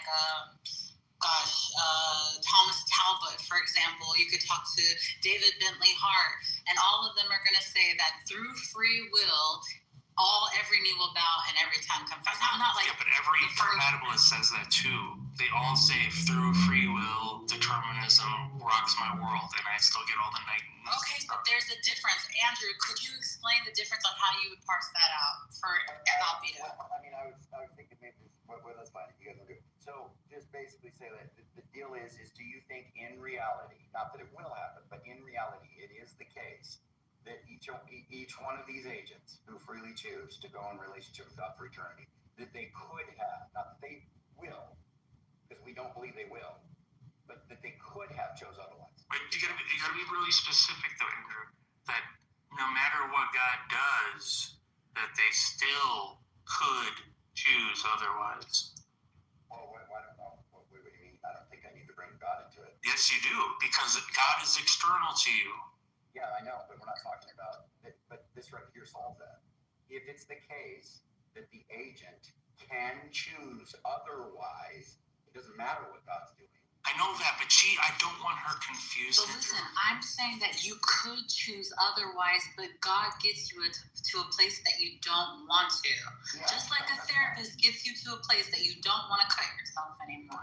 Okay, so perfect. Do you agree then that God could do all of this stuff, whatever you think the mending process is, and you could get to the end of it and be like, yeah, I still don't want God. If that's possible. No, because I'm betting on the therapy that God offers. I'm not betting on. I am betting that. Okay, think of the most elite therapist anyone can go to, right? The most elite therapist that they're just known. They're just known for making people. Yeah, they're going to be perfect and they're going to succeed 100% of the time, Selah. That's the human being. I'm talking about somebody that's super. Yeah, you're talking about Superman who never fails and he's perfect. Take the most perfect, therapist that you have. If libertarian free will is true with principle of alternative possibility, the answer to that is yes. Great. No, Albedo. We're not banking on the person. We're banking on God's ability to be a counselor and be a teacher. And that is hold on a second. That he will not fail on his ability to bring you to a place that you don't want to harm yourself anymore. What can I do to show you that you're wrong? Like what kind of stuff do I need to show you? Well, I'm just saying that according to other theologians, I don't want to I understand that. What can I present to you? They agree with me. I understand they agree with you, but I don't want to have this back and forth anymore because you're just going to keep reasserting your position at this point. There's no chance that every knee will not bow and every tongue confess. There's no chance that will not happen, and they will do it freely. And those both. Every compatibilist agrees with that. What part of that don't you understand? Andrew, why are you not a compatibilist then? Because he thinks PAP is required. What do you mean? Explain that. He thinks that part about look, this is an important key distinction that you and Andrew disagree on. Mm-hmm. He thinks that the perfect, psychologist or whatever in your analogy, the perfect one, the guy that never fails, can do the psychology, and at the end of it, when he's like, all right, you're free to go. Everything is perfect. You could get done with that, and you could say, you could still say to that guy, "I don't want you." Yeah. No, wait, just Selah, please. Yeah, Andrew, you could, but you won't want to. Can't you see the distinction? Well, earlier you said no. No, I'm literally listen. If you're saying that no matter what, it's already been determined that you will take a left, and it's already been determined. No, you can take a left or a right, but God is going to be good enough to convince you that you want to take a left. It's not that it's been determined that you will. Stop it. You understand what I'm saying? You're freely doing doing that. I'm trying to. I don't understand why you keep saying this, and you're confusing yourself. All right, this is why. I explained to Andrew. When she Hold said on, the Andrew. camp part, Andrew, didn't I once tell you I think I'm a She's not compatibilist, listening. right? Andrew, didn't I say I think I'm a compatibilist? Do you remember that? And you were like, Yeah, I do no, and then you worked it out, and I was like, okay, I'm not a compatibilist. Could you explain to him what that happened on that day exactly that made you not a compatibilist? We're getting down. It's just this little confusion here that's going on with the stuff where you say they can't or that they would. So They can, but they won't want to. Yeah, That's fine, but look, you have said different answers to the same question several times. We can solve this super quick. So, Sayla, it's just don't say this thing. Don't say they can't. Okay? Don't say they can't because I'm not saying they can. I'm saying they can, but they won't want to. Just like the therapist makes you not want to hurt yourself anymore. Or I shouldn't say make yourself. Convinces you that you don't want to hurt yourself. I got you. I know exactly what you're saying. All I'm saying is when you say they can't, it makes it seem as though there's some coercive. Never said they can't. I said they can, but they won't want to. That's I think you did. I think. No, there's a difference. I think what you meant is that they won't, but I think what you said is that they can't. I think maybe. No. I said I said that they can, but they won't want. Okay, sure. That they can, but they won't want to is a perfect way of saying it too. That's fine. That's fine. That's the crucial. I love it. That's You agree. The perfect psychologist. You get overboard, Albie, but I don't care if it's overboard. I want to just Sayla, I don't want an explanation. I just want yes or no because it will make it clear to everybody and myself especially. The perfect guy, the guy that knows everything about you, can go through all the things that he thinks is requires to change your mind, to make you whole, to make you perfect, whatever. And at the end of that, you can, it's possible for you to say, no thanks, God. Yes or no, please? How can I explain it? I don't want an explanation. I just want yes or no. Please, Sayla. If you won't want to, how is that possible? I'm not saying you won't. I'm not saying you won't. So then what? Then why would I say that I can if I won't want to? Because you can do things you don't want to. I can do things that I don't want to. Yeah. But I won't do things that I won't want to.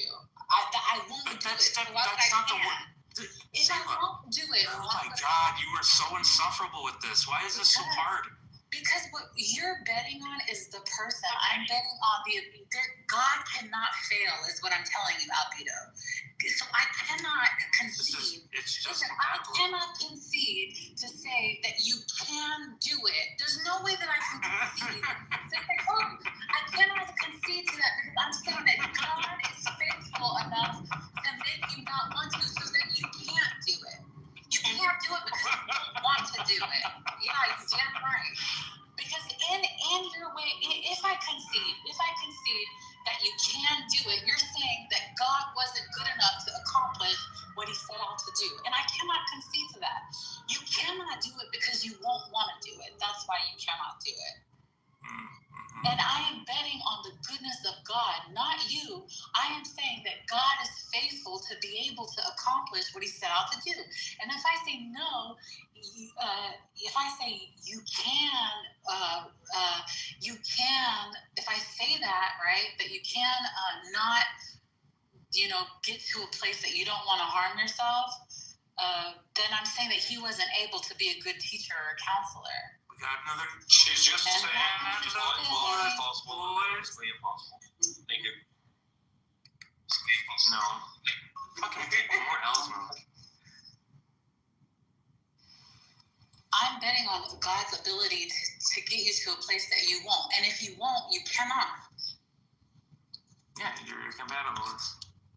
Okay, Andrew said that I wasn't. And I don't think that I am because I do believe that you can take a left or right, but he gets you to a place that is a significant you won't want to. And when you are that adamant of you don't want to, you no longer can. I no longer can. I agree with everything you're saying, Sayla. You don't have to explain it. Sayla, can you hear me? I agree with everything you're saying. But you don't act like that. No, I do. I've been trying to convince you that the view that Andrew holds is false. You agree with me. This is what I say. God is a really smart guy. He's also really powerful, and he knows exactly what to do. And when he does that thing, you always do the thing he wants, which is to hang out with him. Oh my goodness. You agree with that? I'm so Yeah, now you want to act like this is what you've been saying all along. Why Otto? I heard Albedo describe it as creatures missing the mark, and God is intelligent and powerful to contrive a way to get everyone eventually to hit the mark, something like that. So at this point, it's sounding like both of you agree in the way that could theoretically work in this sense. And I appreciate you explaining that, Andrew. So in unpacking that, so if you picture a globe, okay, a sphere, and imagine that's the universe. So God knows the infinite number of counterfactuals. And as you said, Andrew, that he knows what every libertarian free creature is able to under any circumstance. And he actualizes them. Now the question is whether this is the optimal creation. Is this really the best one? Yeah. Now, some questions I think are worth considering for you is firstly whether it's possible for God to actualize a creation in which those whom he foreknows will libertarianly freely choose to have a relationship with him, to do so without having to enter the lake of fire. And if yes, then what's the utility in a lake of fire in this creation? Well, it's because it's just the case that there's a bunch of people who won't. So this world, I do take it to be that this is among the best possible worlds that God can create, or certainly in a range. It could be that there's a certain acceptable range, with a lower and upper, limit of certain things, a lower limit of how much good can be sacrificed, an upper limit. At some point, it's going to cross over a threshold where it violates, it would be a violation of his attributes, and it wouldn't be on the table. So I believe there's at the bare minimum, or let's say there's going to be at the bare minimum, it's going to be a range of worlds that are all jockeying for best, and he just picks one freely. But there can be also other worlds that aren't quite as good. There's just a range of different worlds, and he just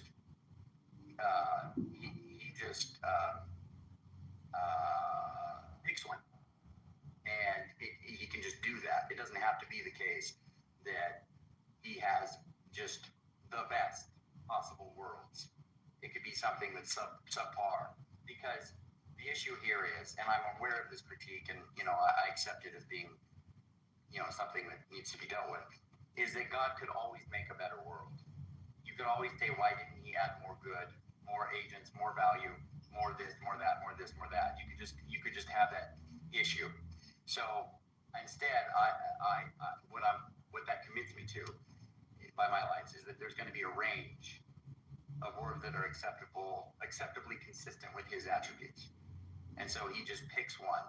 You can just say, as Ethan likes to put it, like throwing a dart at a dartboard, wherever it hits anywhere on that dartboard is fine, because the whole dartboard is acceptable. And you could even say that closer to the bullseye is the best possible world. But the ranges out from the bullseye are less best, but they're still adequate enough to muster, consistency with his attributes. So he can pick on this dartboard of all of these worlds to actualize these potential worlds. Then he just actualizes one. That depends on what game you're playing in darts. So I love it, JCC. So that's the view. But at the very minimum, it's going to be, this is going to be in a range. But I'm just at least committed to just saying it is a best possible. So it's going to be in a range, and it could be the case that this is the best possible world among the best. That could be the case, but it definitely is going to be. There's going to be limits to how far it can go. You know, how much evil can be acceptable, how many people can go through the judgment, right? Because that's not really something that's ideal. How many people are going to be maximized going to heaven as quickly as they do, right? So how many people turn to Christ as quickly as they can in their lifetime, right? To have that relationship with Him and then all throughout eternity. How many people don't fall away? You know, how many heinous evils people do to one another. Those things are all going to be in consideration as far as what God is going to be actualizing according to, because these are all stemming from His essential attributes. So yeah, that's the model I'm working with. Crimson. Okay, thanks for that.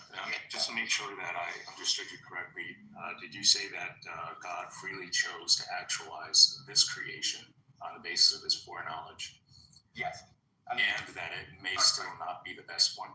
On His middle knowledge. So it's the basis of what free creatures. It's yes. So it can be the case that His foreknowledge of what free creatures would do given any circumstance doesn't mean that He has to fix all these other properties, and He's not fixing that property. He's just actualizing it.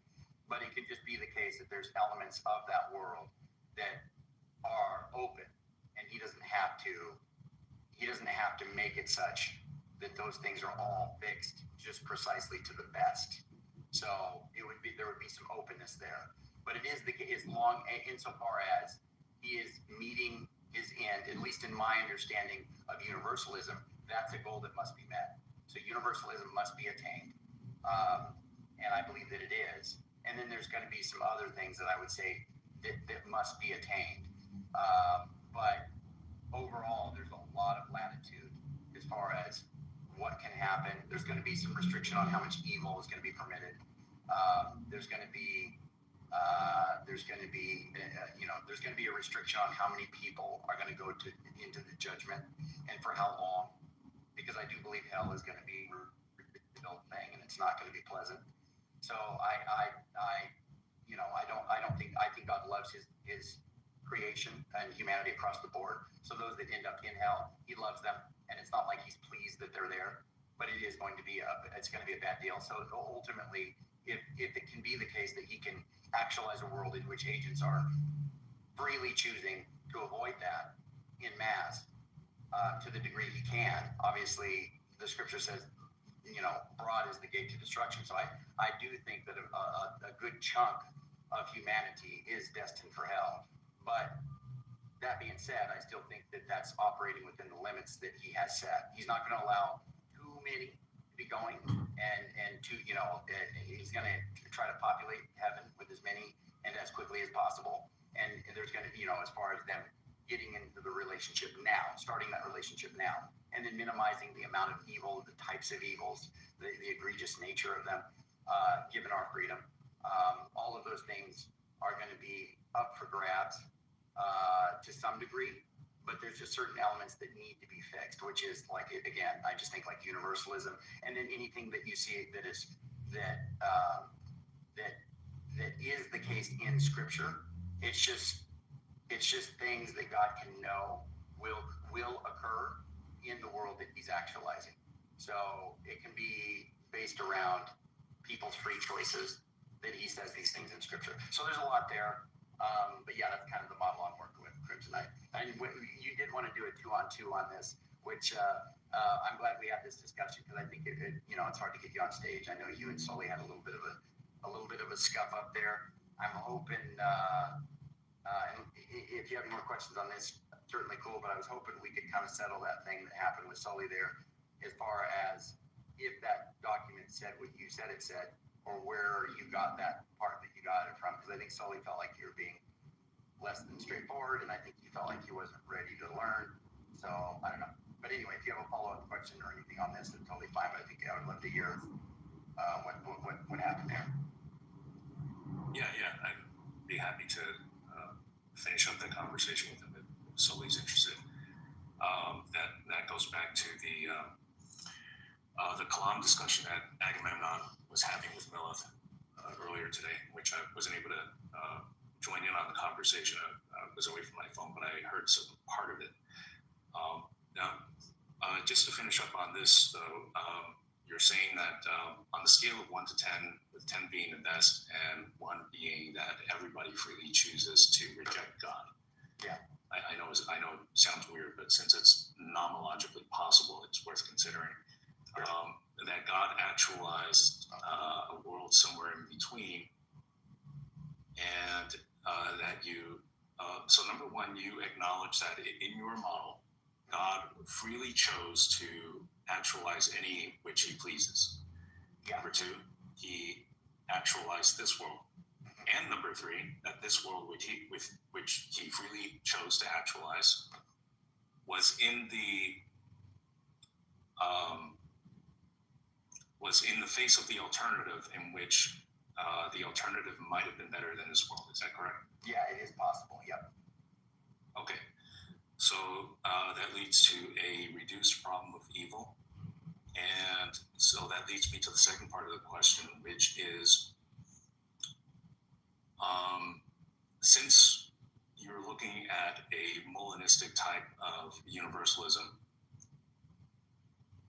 is there anything intrinsic to your model that would allow you to preclude the logical possibility of God arranging for things in order to get those who end up in the lake of fire for a finite period of time to not end up in a lake of fire, but to simply be maybe segregated or I should say isolated to the point in which they freely choose to have a relationship with God without having to experience the lake of fire? Oh yeah, just to be clear, as far as the nature of hell, I'm not really committing to the type of, it's said to be outer darkness. It's said, there's said to be a lake of fire, death and Hades are thrown into the lake of fire. There's going to be, there's various. Hell is not. I think there is, even though it's talked about more than heaven by Jesus, which is interesting. The descriptions of it, in at least a couple cases, are mutually exclusive. If you take those things to be literal, outer darkness, lake of fire, or some sort of fire and brimstone, those two things seem to be mutually exclusive. You're not going to have darkness and then fire as well. Those things that don't seem to be compatible. But I'm not really committed to the way that it looks. But my understanding, at least the fire that you're experiencing, God can be the consuming fire. It can be his judgment. It can be like his, and in fact, I'm even open to the model that it's his love that's actually consuming you. And that actually is going to feel like torment for those that have rejected Christ. That his love, because they have called good evil and evil good, that they will actually perceive his love as torment. And I'm open to that. And it would be a punishment, but it would be restorative as well. God would be loving them. And it would be the case that eventually, once they have reduced their pride by their willingness to freely give in, that they will accept God and perceive him for who he truly is and recognize who they really are and how sinful they are. And I think that ultimately is not necessarily going to be a physical burning, but horrific nonetheless. The experience of being directly in the presence of his judgment doesn't have to be that he's present with them, but the judgment of God upon them in such a way that I think a fire analogy is quite fine. But I'm not ruling out that there's actual fire either. I'm just saying, I'm fine with it not being fire in the way that I picture it, is it doesn't need to be that the kind of the Dante's Inferno depiction. I don't think that we need to commit. Right, I accept that possibility as well. Yeah. But you do accept that it'll be highly unpleasant. Oh, absolutely. Yeah, I don't want to minimize the nature of the fact. As of late, I've become more, I'm not like hyper committed to universalism. It's up there, I guess. It may be I don't know. As far as commitment goes, I don't know. I would probably go like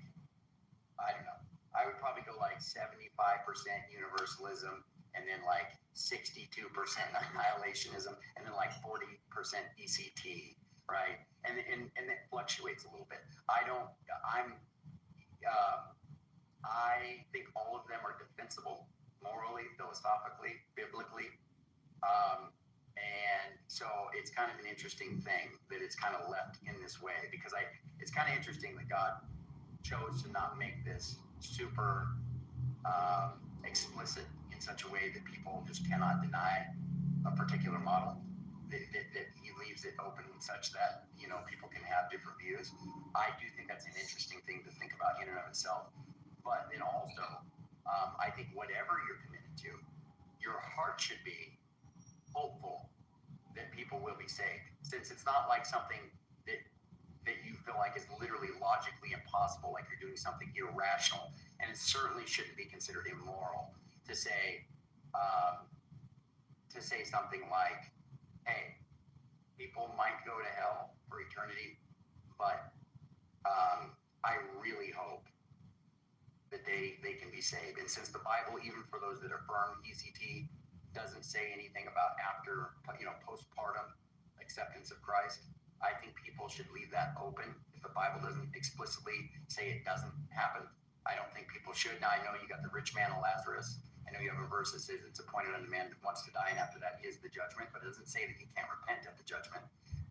The rich man and Lazarus is an interesting story, but I don't know that's going to be something we want to say means that people after they die cannot be saved.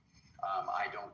So since that's open, I think that even the most hardcore ECT guys should not be saying things like you hear a lot of Calvinists say, like Johnny Haas said, when God shows you, it says, well done, my faithful servant, but then says, hey, come look through this heat-proof glass, and you peek through it and you see your son in there burning, just screaming in pain and agony. And God, I said, what are you going to say to God, Johnny? And he says, where's the marshmallows? So that view, when somebody says something like that, like Johnny Haas did, I know he's joking, but that's just the kind of callous disposition that Calvinists typically have towards God or towards other people, even their own family, when it comes to this, because the way they view it is like, yeah, God said it, that settles it. And plus, I think they kind of have a disdain for people generally, like they don't really, it allows them to not like people as well. So they're kind of lacking love. Andrew, what are the odds that you will ever learn to economize on words? I'm talking to Corinne tonight. We don't talk very often, so I don't know if I ever will. That's the answer to you. But I still love you. I'll end it here for you, buddy. Basically, Corinne, I'm just saying, I think that whole model of ECT is fine. But I think if you do affirm it, you should not be happy that people are going to go and be eternally conscious tormented. It should be something that breaks your heart. Otherwise, that's where I'm at. Okay, thanks for that. It is regrettable that, in my view, that some choose to have to endure that eternal separation from God, and whatever the nature of that torment is, I do believe it to be highly unpleasant, torturous even. But of course, it's dispensed in proportion to how wicked they were in the world, which is why it said that they are judged according to their works. So while I do see it as being regrettable, I do see it as being a fulfillment of their free will choice to choose A over B. And in my ECT model, it would be the case that their torment is justified, which circles around to the universalist model, which is that the question I asked was whether it's possible for God to get their consent even without putting them into the lake of fire. And you might have said yes at one point, but then you called it into question. Now, the reason I'm just going to tell you why I asked that question. If it's the case, I try to narrow down the discussion to dichotomous choices so that it paves out the way forward in a more clear and defined way. It's either the case that that their choice to convert is achievable without the lake of fire, or that it's not. Now, you can't commit to the answer that it's not possible, because then you're essentially saying that the lake of fire plays a causally mechanistic role in converting them, right? In conditioning them, I should say. So your answer would have to be yes. They could convert. God could arrange for them to, get stuck on a stranded island on some lonely planet, and some other, let them think about it until they freely choose to have a relationship with Him, or something along those lines. Now, the critique is in the mere fact that in your universalist model, God has apparently chosen not to do that. And He has chosen to subject the so-called reprobates to a finite period in the lake of fire. Now, the only purpose for that would have to be something you would appeal to in Romans 9, which is that He does so to show His power, His sovereignty, and God gets some kind of goodness or pleasure out of it. And therein lies the problem of evil, which is that if God is willing to do that, then there's absolutely no logical reason He would be constrained from bringing into existence those whom He foreknows would truly be reprobates and choose to suffer an eternal separation from Him, so that He can exert this power of judgment and show, Romans 9 for eternity after. And so that's one critique that's, so far as I can tell, that's an insurmountable inconsistency. The second is, like I said earlier, about choosing alternative worlds. That if God had chosen this world in favor of a better world, then that already puts Him in a position in which He gets some benefit out of having people. So if He chose to, hypothetically, if God had chosen to actualize a world in which the nation of Israel didn't rebel, and all the nations in those ancient times flocked to them to learn about the God of Israel, and the world is a better place because the Holy Spirit would have indwelt man earlier, and everything would have been better, then God could have still obtained that same level of glory, if not more so, in that setting than what we have here, which is why that circles around to what was discussed earlier, which was what James brought up. Why did Jesus have to die? And He didn't really, if He got His life back, then He didn't lose it. Well, the bigger issue is, why have Jesus endure that suffering at all? Just the mere humiliation of having to come into the form of a man and eat and sleep and defecate. All of that would have been unnecessary, since God could have actualized a better world.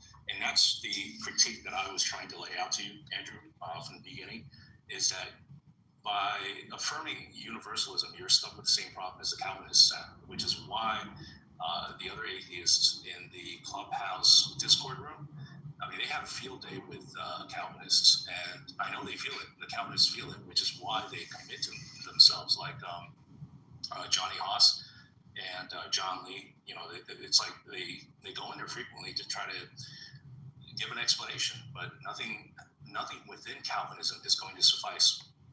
So I just hope that makes sense, and I hope you see the unnecessary nature of universalism, and that if it, in the ECT model, the only thing the question that it all boils down to is whether or not those who end up in the lake of fire for the rest of eternity deserve it.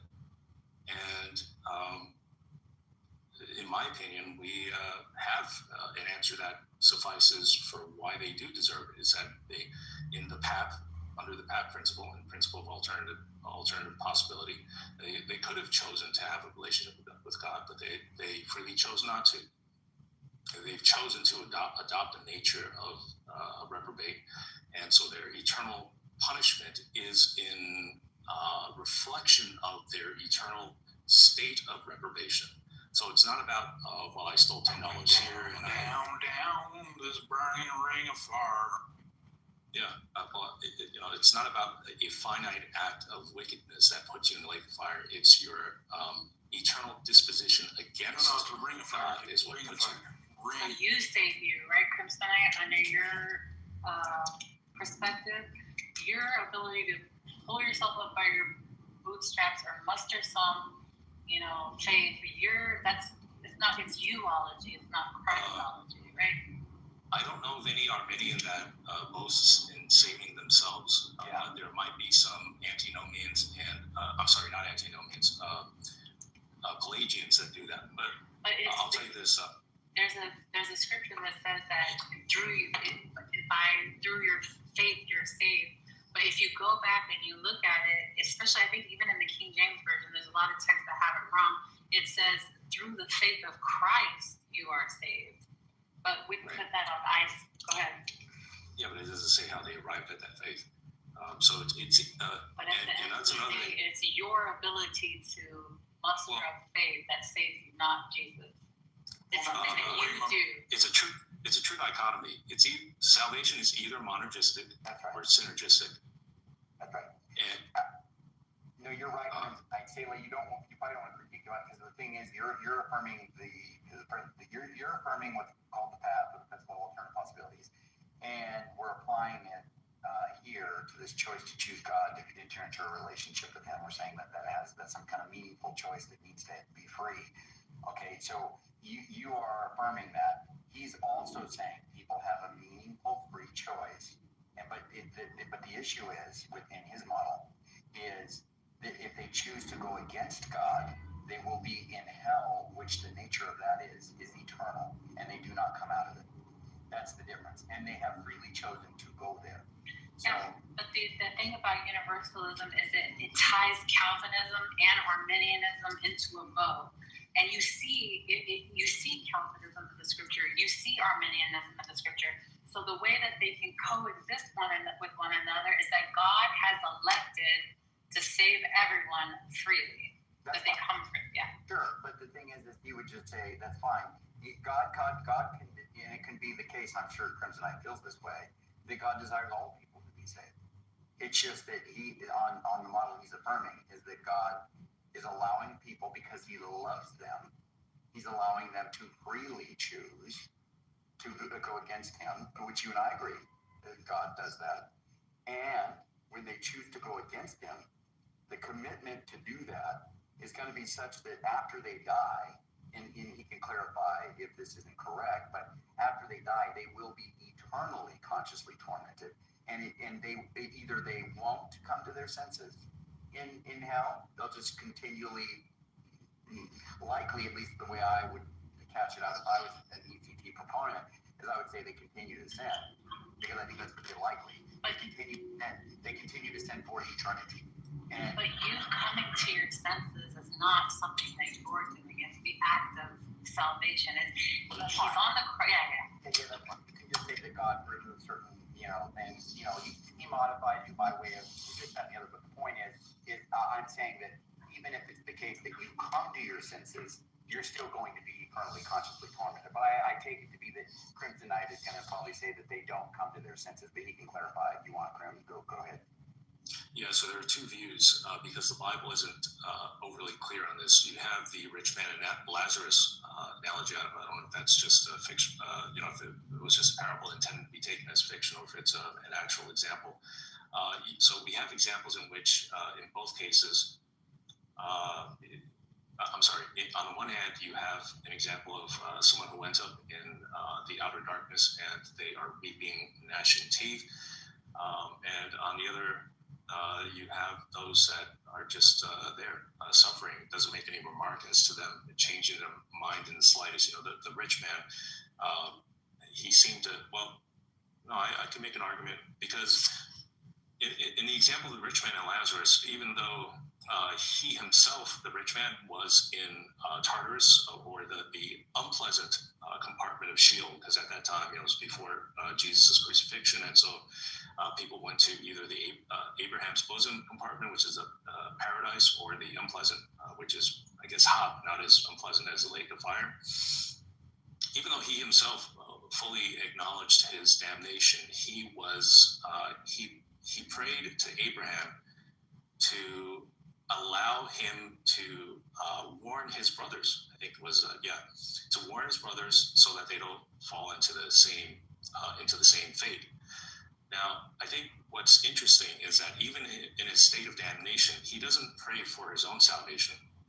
He seeks the betterment of his siblings, which is to suggest that he, even at that point of torment, repent. He had more concern for his fellow kin over God. Instead of pleading to God, please forgive me, give me another chance. We can't seem to find an example of that anywhere in the Bible or in the early church writings or any of the Gnostic or extra biblical writings. So I take the position that we freely choose a nature for ourselves. We all have a nature. One person might be an alcoholic, another one might be a reviler, another one might be, just overly passive, and it becomes like a human door. What do they call it?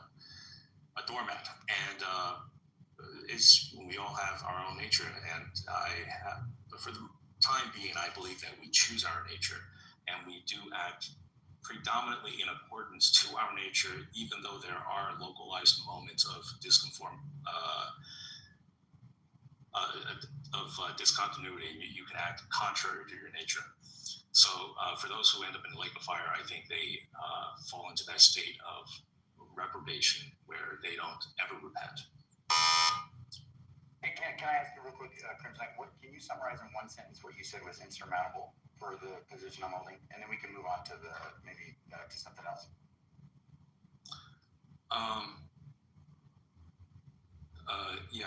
Okay. Yeah, because I'm thinking about that as well as a rebuttal to Sailor for why people don't repent. Sure. Which would be, firstly, there's no biblical example of it. Stop doing that, Tonight. You're making claims that are not substantiated. When it comes to the lake of fire, you have the lake of fire happening, and in the last chapter of Revelations, there's a gate that never closes, and he's saying, "Come all who are thirsty." Like, you're making these claims. It's really just your doctrine being presupposed upon text. That's completely not true. Is that what you're going to say? Yeah, the text is clear that the New Jerusalem descends after the white throne judgment, after the wicked are removed forever. And it says, so you have the dogs that are outside, right? You have the dogs, the people, the sorcerers, the blah, blah, blah, blah. And this is no, it doesn't say the dogs are outside. It just says that you there won't be any of those. No, that's not what it says. This is not what it says. You have the lake of fire. No. Let's see. Is this the order of events? You have the lake of fire. It happens. Then you're in Revelations and you're down to the last chapter, and it's saying that there's people on the outside of the gate, these gates that happen and never close, and there's a call that's going out, "Come all who are thirsty." Is this the right sequence of events, yes or no? Not come all who are thirsty. That's completely, there's going to be a river of life. It doesn't say come all who are thirsty. It doesn't say come all. There's going to be a river of life and a tree of life. Down to the last two chapters, it doesn't say come all who are thirsty, and there's a gate that never closes, and that doesn't happen in the last chapter of Revelation. The last two chapters. No, that's in the last chapter. Not two chapters. I'm sorry, two paragraphs. The last two paragraphs of Revelation. Yeah, in chapter 22, it talks about the tree of life, the river of life, and the leaves of the tree of life being granted to all the nations for the purpose of healing. So there's obviously still going to be entropy in the ever after. Which, I mean, how will the universe work without it? So no, because in just the previous chapter, right after the white throne judgment, and after the descent of New Jerusalem, which is a large structure, that descends out of heaven, it mentions the smoke of torment of those cast down into the lake of fire, ascending up forever. And that forever is used in the same narrative by the same author to describe an eternal after for the saints who will be with the Lamb forever. So if you change the definition of one, you'd have to special plead for a definition, a modified definition of the other, which is not hermeneutical, and no scholar who is not already a universalist would ever affirm that. But this is the last thing I'm going to say, and I love interacting with you, Crimson. I love it. I get really passionate. I enjoy it very much. I do want to say that right there, it doesn't make any sense to reiterate forever and ever.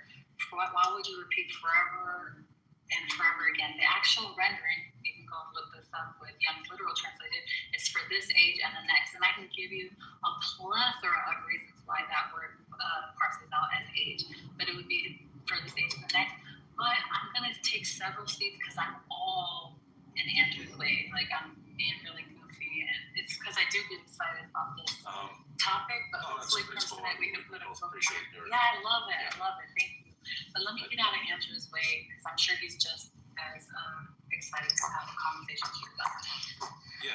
But just keep in mind though, because I'm sure Ethan either has already raised this point or will, which is that if you change the definition of one as being a one age plus another temporal age, then you have to maintain that same definition for those who endure with Jesus Christ. So,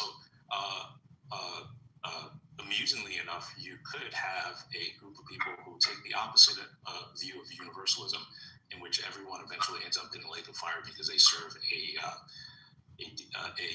Cartesian demon type of God. So yes, they enter into bliss for an age and another age, and then they all go into the lake of fire. Or it may just keep happening over and over again. Jesus keeps dying. We keep doing this over and over. It kind of leads to solipsism. I don't think it. But what I said to Andrew earlier about they go into the lake of fire. Oh, right.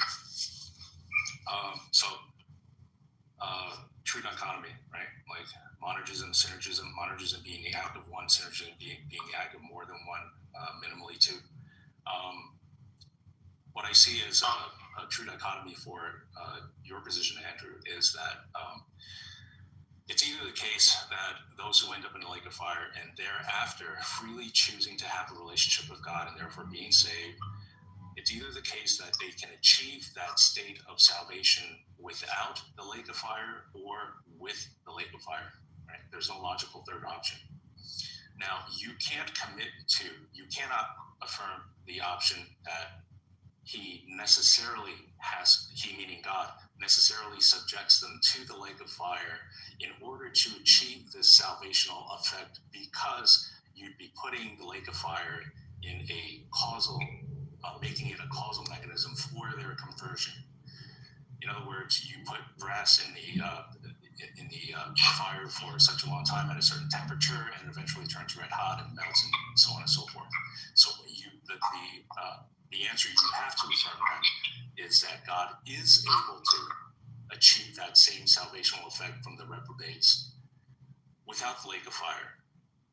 In which case, you'd have to designate the lake of fire as being an arbitrary expression of might on the part of God. He's showing off his power, and people revere him more, I guess, and he just gets some satisfaction out of it.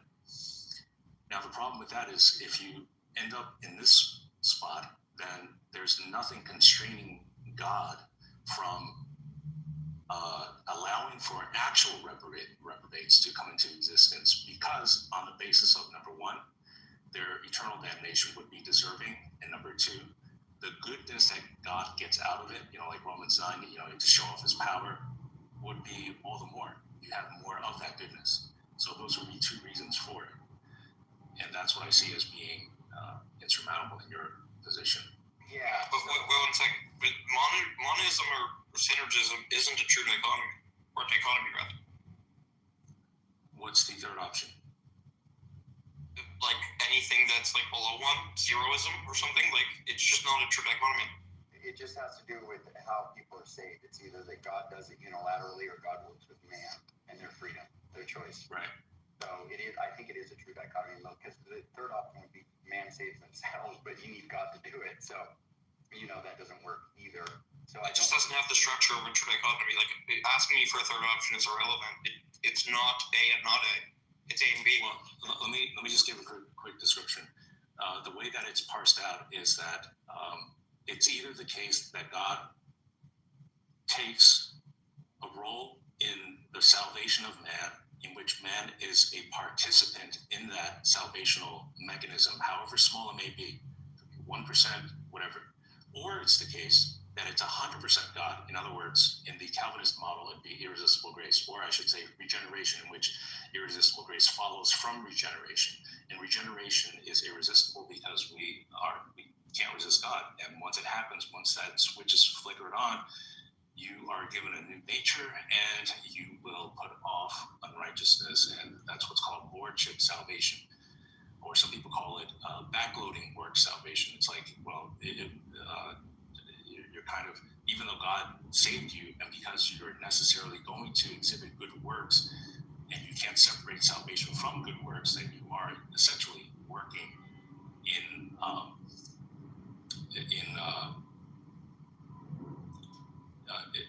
alongside the possession of salvation.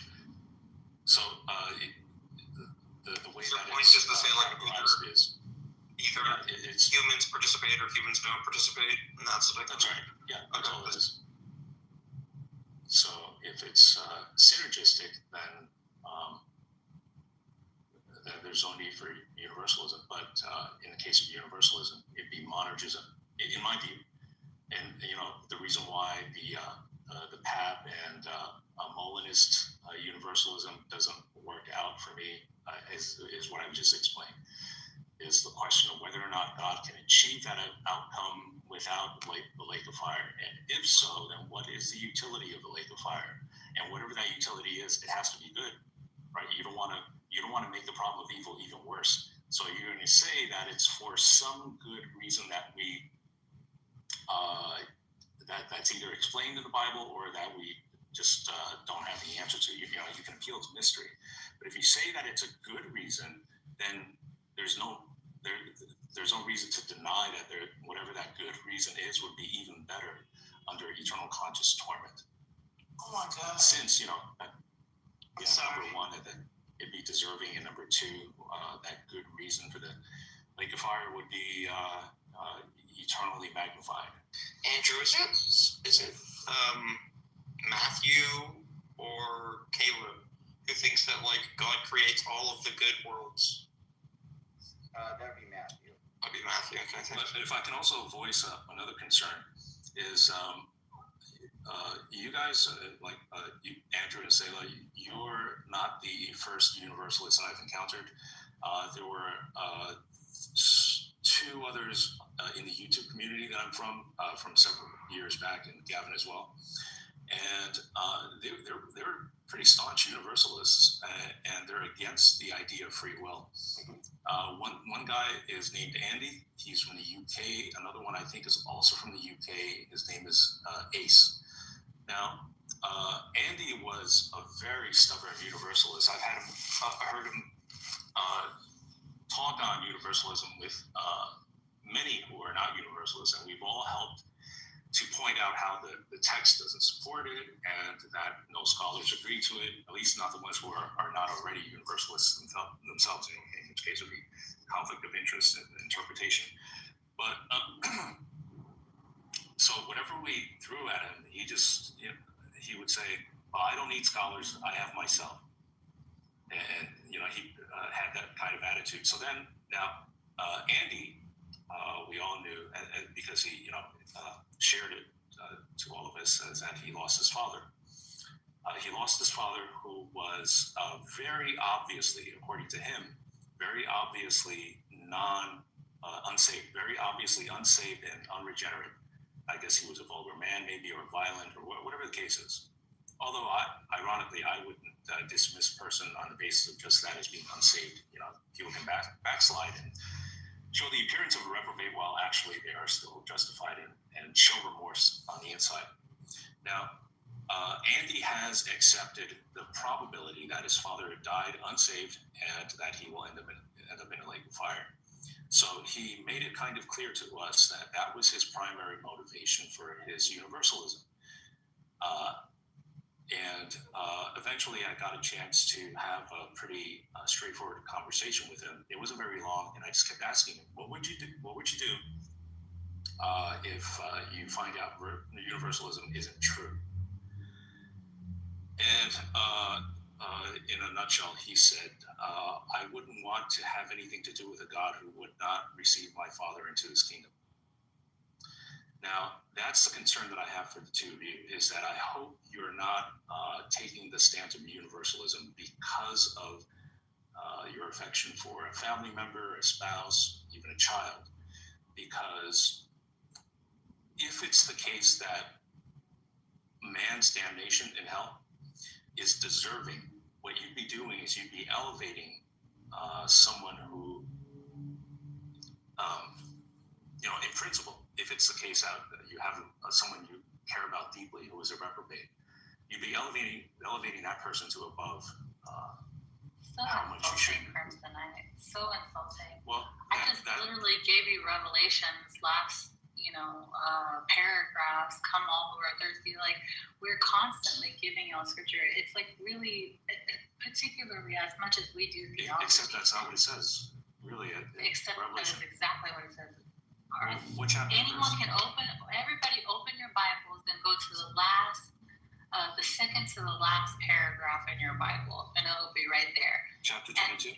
And beyond that, we're constantly talking, theology and pulling scriptures to substantiate what we're saying. So it's like really disrespectful, like to be like, we're just going off of feelings. I know you don't. I really do. I really, really believe that truly.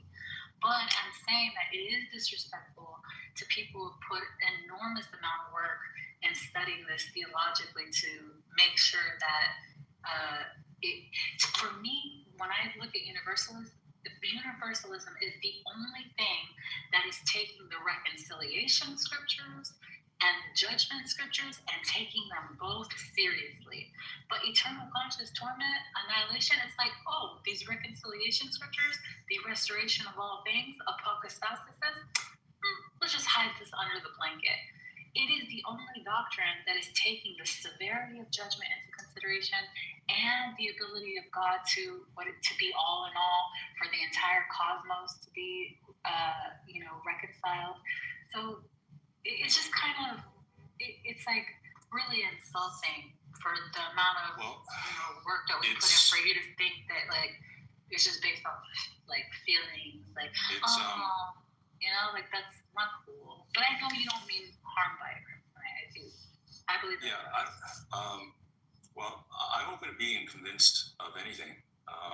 As you know, I was previously an atheist. I upheld evolution, and when I was given the education that there are plenty of good reasons to believe in supernaturalism, the Christian God did revelation, the self-authenticating nature of the Bible, and all of that, I decided, sure, if a loving God out there exists who is just and everything that the Christians purport him to be, I want to have a relationship with him. So I confessed that I sinned and fallen short of his glory, received the Son as Lord and Savior from sin and death, which he defeated by rising on the third day.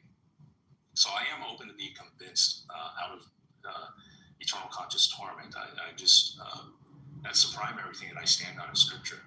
I've just been addressing your position from within, trying to give an internal critique. But it's interesting that you cited the second verse before the last one in the last chapter of Revelation, because that would be verse 19 of chapter 22, which says, "And if any man shall take away from the words of the prophecy of the book of this prophecy, God shall take away his part out of the book of life and out of the holy city and from the things which are written in this book." That would be comprehensive in my opinion. Every good thing written in this book. We're looking at 22 and 17, and it says, "Come and let the one who hears say, come, let the one who is thirsty come, and let the one who wishes to take the free gift of the water of life." And then if we go a couple chapters right before, it's talking about how these gates never close, and that there's sorcerers and blah blah blah blah right on the outside. So that's what I'm talking about. I don't know why you went to that verse. Yeah, talking about this verse. That's referring to. Okay. So I keep getting baited in, and I haven't heard from Andrew in quite a while. Andrew, what are you up to over there? Just been quiet. I have something to comment or a question. Let me just say this super quick. You're muffled, Andrew. Let me just say this super quick, and then I'll let you go, Michaela, and I'll mute. And I appreciate the conversation. Yeah, I just super quick, Michaela, see if this works. We hear you. We hear you good. Cool. Yeah, and then I'll let you go, Michaela. So basically, Kryptonite. So just to be clear, I think the answer to the problem you feel is insurmountable is going to be that there are only certain worlds that are feasible for God. There's going to be metaphysical constraints, so I'd want to appeal to those as to why it is the case that God's not just actualizing a world in which everybody freely chooses to accept Christ in this world prior to having to go to hell, therefore making hell or rendering it unnecessary. It's just not the case that people will. It's possible, but they just won't. And so, yeah, but remember, the will or the can't are two separate things. It's in which case God has access to all available infinite number of counterfactual worlds, and the only constraint would have to come from within God rather than external. And if it's internal to God, then it would be a characteristic attribute that is constraining God. In which case, it takes us back to the lake of fire. Is it possible for God to not ever have to use the lake of fire to accomplish universal salvation? Yeah, well, two things. One is I don't think that it is. But even if I wanted to say that maybe it is, it could still just be the case that kind of reconditioning of people and that kind of purification, given other goods that are going to be in the actual world, would be compensated for. So it doesn't follow just because God chooses freely to actualize a world in which it was necessary, in some sense, for him to have the lake of fire be present. Like there wasn't constraint such that that forced him to have the lake of fire. It just may have been a good thing to have it, given the alternatives without it. That's one option. But the other thing, this is the big one. This is the one I'm more really in, the camp I'm in, is that people are just going to sin. Even though God has, as you put it, an access to an infinite set of counterfactuals, it's just not the case that those are all feasible. It can be the case that it's logically possible. Yeah, the constraints. Sure. You have to keep in mind though that whenever you appeal to constraint, remember I'm saying ECT and you're saying universalism, and so when you say no, not in the ECT direction, in the universal direction, and the reason for that change in direction, it's going to be either within God or external to God. So if it's internal to God, then it's a characteristic issue. And that's what takes you back to the lake of fire. Now, you just said what I figured you would say, that there's some good reason for it. And so it takes us back to number one, the question whether it's possible for him to do it without in other words, why didn't he actualize the one in which he didn't have to use the lake of fire? Sure. And whatever reason you give for that, whatever goodness, and also keep in mind that the what did you say? The compensation, that they'll be compensated so the rewards, that wouldn't work in this case, because the will to punish is not coming from a sinful creature, as in the case of the worldly evil. This will to punish for his own pleasure, apparently, is from within God. Remember, internal to God, external to God. True dichotomy. Yeah, well, I guess what I'm saying is the case that he chooses freely to actualize a world in which hell is a reality, but it's case that he had to actualize, and in other words, not had to, but he wasn't constrained such that he had to choose a world in which it had hell in it, given all of his goals. I'm saying that him choosing a world freely in which there is hell, in that actual world, there can be other goods that obtain that just won't obtain in other worlds. And so, the strength of that, he could still actualize it just because it just overall is better. The punishment is going to be for the good of the creature. That's fine. But what I'm saying is the need to be punished is unfortunate. That's bad. They shouldn't have done the evil that they did. That brought them separation, that brings them under judgment. They shouldn't have done those things. Those are bad things. But it's still the case that God punishing them or putting them through the lake of fire is good for them, and it's a good for him to enact justice. But at the same point in time, that's not what I'm saying. What I'm saying is the bad of them having to go through that because they did wrong. the reason that can be justified or a part of this pool of best possible worlds that God chooses to freely actualize in is that there are other things that free creatures, it's not inside of God, it's what free creatures who spark indeterministic chain, they're indeterministically sparking different chains of different things that happen. Those things that occur and the confluence of all these things can provide goods that compensate for the fact that he actualized a world and freely chose to do so, bringing about the lake of fire when he did not have to by some metaphysical constraint or something like that. That's how that would work out. That they needed to be punished as if they're being conditioned. And that's a true dichotomy as well. It's either the case that the lake of fire serves as a causal mechanism for their eventual conversion, or it does not. Yeah, so it's not causal. Yeah, so it's never going to be causal. When I say need to, I'm saying need to insofar as it achieves the goals that God's setting out to do, but he's not causal. Okay. Yeah. Now if it's not causal, then what would be the justification for the lake of fire? The justification would be that the people that are in there would not, either A, it could be the case that they just wouldn't repent unless they go there. So there's no possible world in which you just appealed to causality again. It's not going to be causality, right? So it's just going to be when God looks at the possible worlds, it's just that in every possible world, there's going to be a subset of people that will be in the lake of fire. It's just the case that there will always be people who will not choose to freely choose God before going to the lake of fire. There will always be a need for it. So it's just the case that in every possible world, the ones that are available to him to actualize, the ones that are feasible for him to actually bring about, let's say, okay?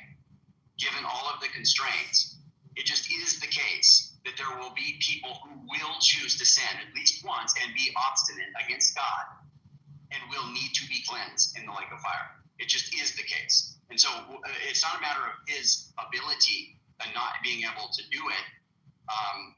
It's going to be a matter, there will be metaphysical constraints, but that's not like some limitation on God that we should be concerned about. We're all going to accept that constraints. It's just that man, it's something like trans-world depravity.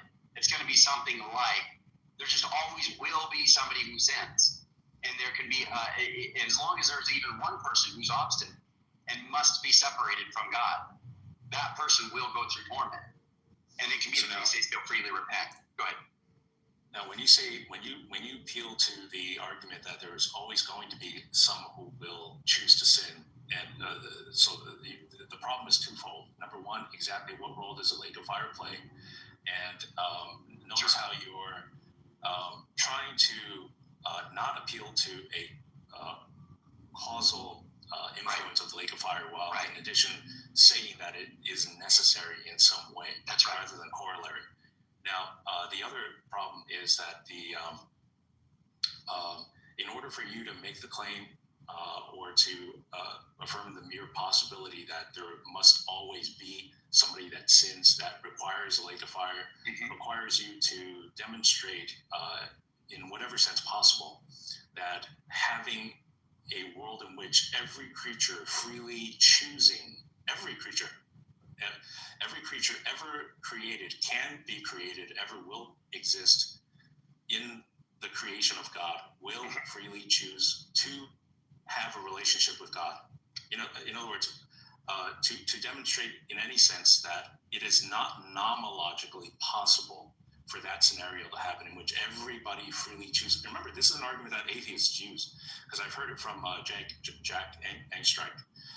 That you could have, and I think this was written in some book actually from another atheist that they are citing. But anyway, the argument against libertarian free will is that, well, you could have, which would be true, but except we don't appeal to Molinism. It's certainly not Molinistic universalism. But if you do adopt Molinistic universalism, then the burden would be to demonstrate in some minimal sense that it is not nomologically possible to have every single creature freely choose to have a relationship with God. And I think we both know it's not possible, not only to demonstrate that, but intuitively, that if you are taking in the infinite range of possibility that there is a counterfactual world that God could have theoretically actualized, in which you would have every single creature freely choosing to be with God under the Molinist model.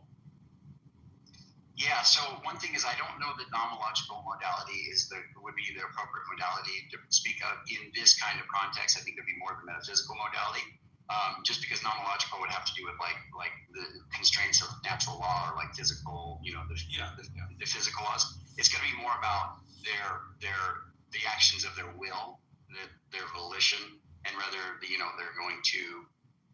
When you talk about the constraints on what libertarian free creatures will freely choose, and that's going to be a metaphysical constraint. And so I guess, so that's one thing. But I just want to say about what you said originally there is like, you're saying that God bringing about this kind of world, well, there's several things you said, but you said bringing about this kind of world. I want to say that the lake of fire, the role that it plays is necessary to some degree. Well, when I'm saying that, I'm not saying like it's necessary as in it must exist in all possible worlds or something like that. It's a necessary existence or something like that. That's not what I'm saying. I'm saying that it is necessary insofar as it brings about what creatures will freely choose to do within it. So God can know, because the idea of middle knowledge is God's going to know the counterfactuals. He will know what any free creature would do given any circumstance that they might be placed in. So what they would do if they were to be placed in any given circumstance. So God, before he actualizes, understands that these creatures that just will sin, they will sin, right? The ones that will sin and will be obstinate until death, those ones are going to need to be cleansed. And the necessity of the lake of fire is just insofar as it is ensuring that eventually, not ensuring in a causal sense, but it's ensuring in the sense that in that environment, those creatures will freely respond to what it is they're experiencing and eventually accept Christ freely. So that it is entirely free. It's not going to be causal. I'll never be saying these things in causal ways because it's always going to be. So if you hear language that sounds causal, you can ask me for clarification. I'll just make it clear. It is going to be the case that when I talk like that, it's just going to be insofar as it brings about a particular result. This is going to be what is an element of the actual world that will spark a chain of things that free creatures will freely act upon. It is not the case that those things are going to be causal to their decision. So that's just going to be a crucial thing there. So I do want to say that even if it's the case, so there's two ways I'm going here. Even if it's the case that hell is optional, insofar as God could actualize the world where hell didn't exist, I would just want to posit that I think it's very, very plausible that God could have other goods that come out of having a world that people are in fact going to be suffering for a period of time. Let's just say maybe in other worlds they suffer. Maybe in other worlds where hell is not actual, it would be the case that people have just an enormous amount of evil occurring, right? Just Hitler's times a billion, right? Just insane amounts of evil going on. There could be several things like that. And so conceptually, I think you can see how it just can be the case, even if I'm not super committed on this, which, by the way, I don't know about this idea of having to demonstrate. I'm just showing that my big thing to meet all these requirements, obviously it needs to be logically possible. There needs to be, some considerations about metaphysical constraints. But I think primarily the major thing, and I certainly take on board what you said, even though I understand how it can be insulting to some, but the whole thing about the motivation to accept universalism, I think that's something, definitely I can appreciate you saying that, and I appreciate that. But that being said, the Bible does need to be the final constraint on anything that I'm saying.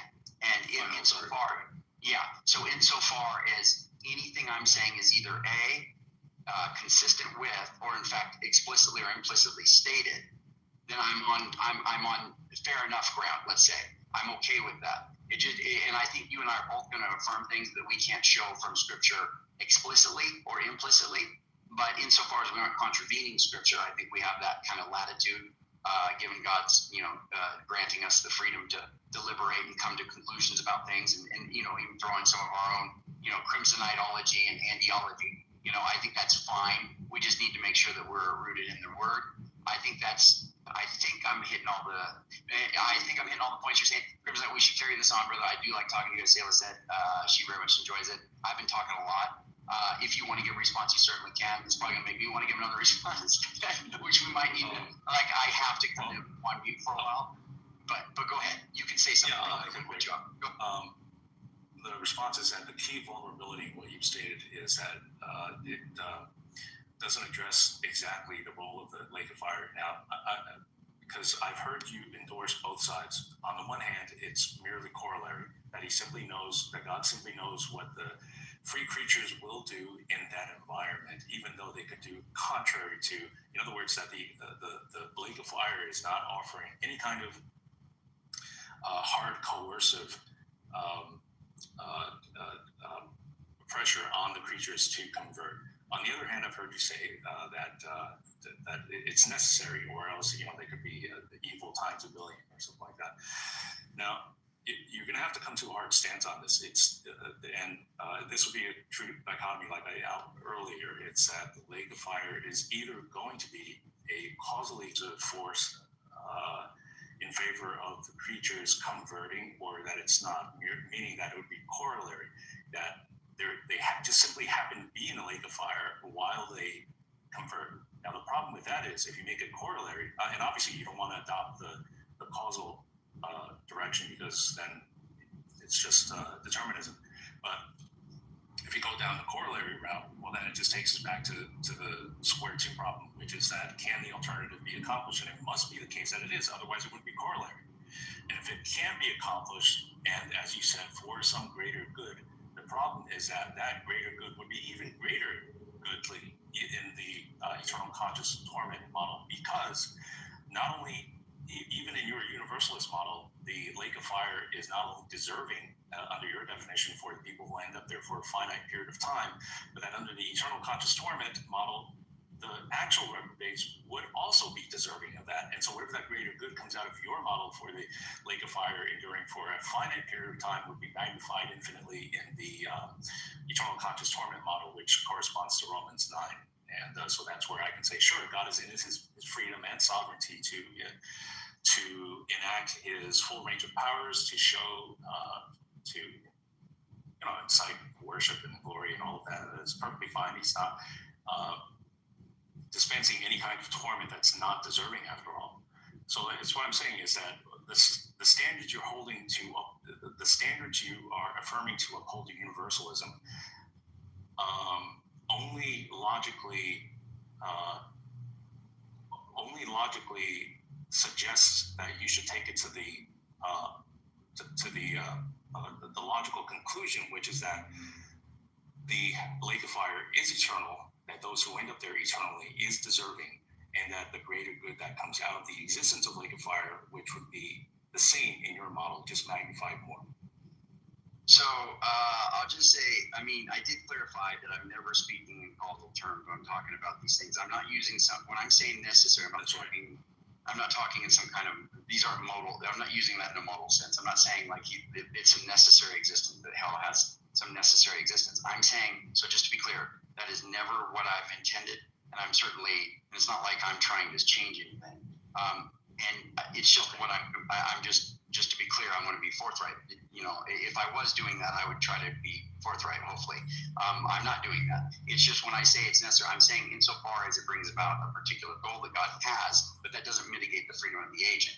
Just keep in mind, since God understands how agents would act given any circumstances they're placed in, God can know that when people are in hell and not anywhere else, okay, in hell, that is what will make them want to do these things freely. It will just be a reason for them to act, right? So they can act upon that reason freely, uncoerced. So the purpose of hell is to help them come to their senses, so to speak. It's therapy, however you want to look at it. Rehab, okay? Rehab for the intergalactic cosmic criminals, okay? God is rehabilitating them, but it is such that they are freely choosing to accept Christ ultimately. So that bowing that they do, that acknowledgement is going to be free. So hell serves that purpose. Hell, in this sense, that's why I said it's necessary. I'm only saying insofar that's one of the keys to unlocking the environment such that people will freely choose to accept Christ. That's what I'm saying. So I'm locked on that point right there. Now, also, the last thing I want to say is I'm not trying to undermine your case at all. In fact, I don't have any desire to do that, because your case for hell, I might largely agree with. And any tools or metaphysical resources or, any of these things I might appeal to, I'm quite fine with you trying to use those as well to justify eternal conscious torment, because I'm fine with that model. I don't really have, to me, it's got biblical foundation. It's at least tenable, but I actually, I think it can work philosophically, morally, and biblically. So I think all of those things, it's tenability across the board. So I'm not trying to undermine that position, just so you know. So this isn't like I'm not like saying, hey, let me defend my view and let me show you why your view's bad. It's more like I just want to show you the consistency of my view, maybe get it clear so you understand what it is exactly that I'm saying. And because I know you made some comments in the chat many times, I've always just wanted to have a conversation with you about this so you understand that I'm not a compatibilist. I'm staunchly opposed to it. I want maximal freedom. I want basically, as Soli tells me, I want impossible freedom for the agents. I want high freedom for agents, as high as I can possibly get. Okay, so I'm definitely opposed to any kind of deterministic or compatibilistic model. I'm not on board with any of that. So my thing is just, again, it may be the case that hell isn't, quote unquote, necessary. I'm not saying that in I'll just say it may be the case that God could have brought about a world in which hell didn't even need to occur, because there wouldn't be people that even need that. So to come to a free acceptance of Christ, they could do it without. Instead of necessary, would the word preferential be better? In other words, since it's that's fine. Yes. Yeah, I'm fine with that. Yeah, let's do that. That's fine. I'm fine with that. Yeah, he'd prefer to do that given the alternatives, maybe, because there could be a range. Some things are less preferable, but he just preferred to do this. There could even be some things that are more suitable, and so he actualized this one. I'm just saying, yeah, it may be the case that there are some possible worlds, feasible, bring aboutable worlds in which hell doesn't exist, but it doesn't follow just because hell doesn't exist, therefore the world's better. So that's just the key thing. It could be the case that there are many goods in various aspects, various ways to cash this out, that could be actualized while, some pretty heavy goods that you would look at and say, taking an analysis of this world on board and looking at all the aspects of it, these goods that come from this world that happens to have hell, and hell did not actually need to be here, but God put it there, or God brought it about in such that it would be here, just really is a really good world compared to a whole bunch of other worlds, and some of the, maybe even some other worlds that are also possible. It's just that I'm just saying it can be on a range, a spectrum, and it can be something that is just, there's compensating goods, but when you when you analyze the overall nature of it, like in saying how is this consistent with God's essential, holy attributes, as justice, as mercy, love, all these things, it can be consistent. There can be something worse. There can be something better. I'm probably fine with that, saying there's a range. It could be without hell. It could be with hell. It's just overall, it's going to have a whole heck of a lot of good. It's going to be better that God created it than didn't. That's going to be true. It's going to be better that he created than he didn't, insofar as, just to be clear, when I say better there, God is fine. He's self-contained. He doesn't need anything. There's no deficit in God. But it is adding good by adding agents that are free, that can love him. That's an adding good. Now, I don't think that, let me be clear. I'm not committed to, I don't want to put myself in this position. So let me just maybe clarify this a little bit. I do think God is free not to create. If he hadn't have created, I think it's fine. That's among the best possible worlds. It's fine. It can be in the range as well. That's fine. However that's going to be cashed out, that's fine. But the fact that God chose to create is certainly, it's certainly going to be it's certainly going to be a world which has goods that are not present with him alone. So I'd want to be careful in the comparison there, but I definitely want to say there's goods that are populated or generated in the world in which he creates rather than not, that are something that they're just goods. And so it's something to consider as far as the evaluation goes. But I just want to be clear. Let me just say that he didn't have to create. I don't want to take that position. God's libertarian and free also. That's got to be the last one I say. I'm so sorry, Grim. I gotta mute up my brother. Okay. Yeah, no, I appreciate that conversation. Let's reconvene on it because I want to listen to you and I feel I'm going to get sucked in and I got to talk to this guy here and it's almost 5 o'clock. So I don't want to miss what you're saying.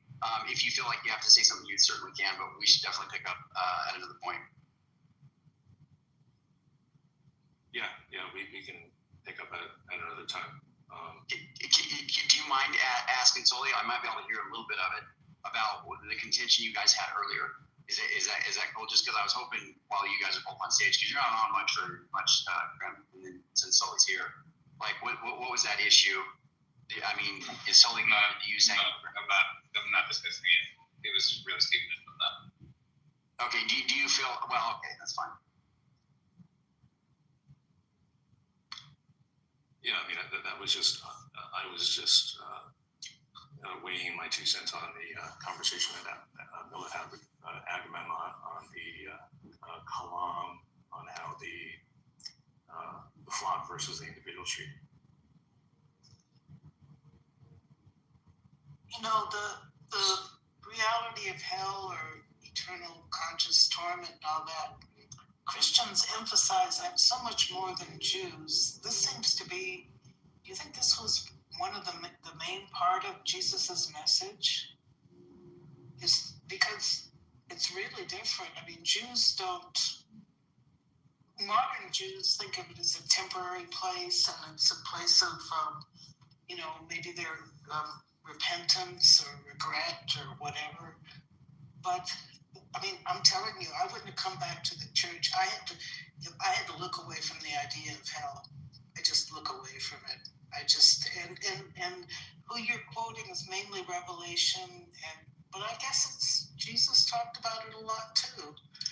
And it seems to be, why was he emphasizing it so much in relation to his Jewish teachings that he came up with, that he was brought up with? It seems to be a real separation from Jews. Well, the one thing is like the people that he's talking about bodies being thrown into Gehenna and all this stuff that people have taken to mean something post-mortem. But actually, the people that he's talking to, that's going to happen to them within their generation. Like there's going to be a Roman siege like never before, and bodies are literally going to be thrown into what they call Gehenna. And so that's one thing, right?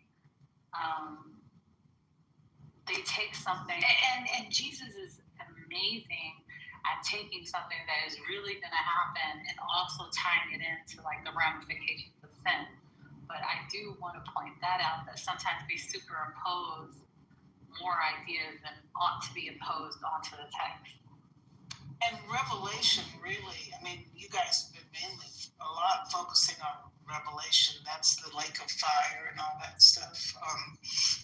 I don't know. I just have never, Revelation, it's so mysterious, and I just don't think it's, I mean, Martin Luther didn't even want it to be part of the canon, right? I just don't know why Christians emphasize it so much. I mean, is that really essential to Jesus' message and who Jesus is and what he does for us? Is that what salvation is? Being saved from hell? No, I mean, I think hell is the ramifications of sin. You're being tormented. You're suffering. And the ramifications of that is exactly why you need a savior. Okay. And so that's his main message of salvation, which Jews don't have. They don't look at the world that way. That's what Revelation touches heavily on the prophecy of Daniel. Okay. It seems so horrible, the idea of eternal content. I mean, I think today Jews maybe think they pray for you for a year, you know. I mean, why are we focusing on this so much? Is this a motivation to come to Christ? I mean, is this a motivation to repent? I mean, I would think that we when our conscience becomes illuminated, I mean, that's part of purgatory. I mean, I'm Catholic. We believe in purgatory. And that has to do with an illumination of conscience, maybe, or regret, or in the presence. You're in the presence of God, but your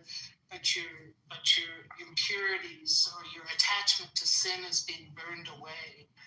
It correlates with a more merciful God, or his purposes. I mean, what is his purpose in eternal conscious torment? What's the purpose of that? The purpose is to justice, right? Justice. Sure. There's nothing Well, just that's about ridiculous. giving an infinite punishment for a finite crime. I don't think that's very just.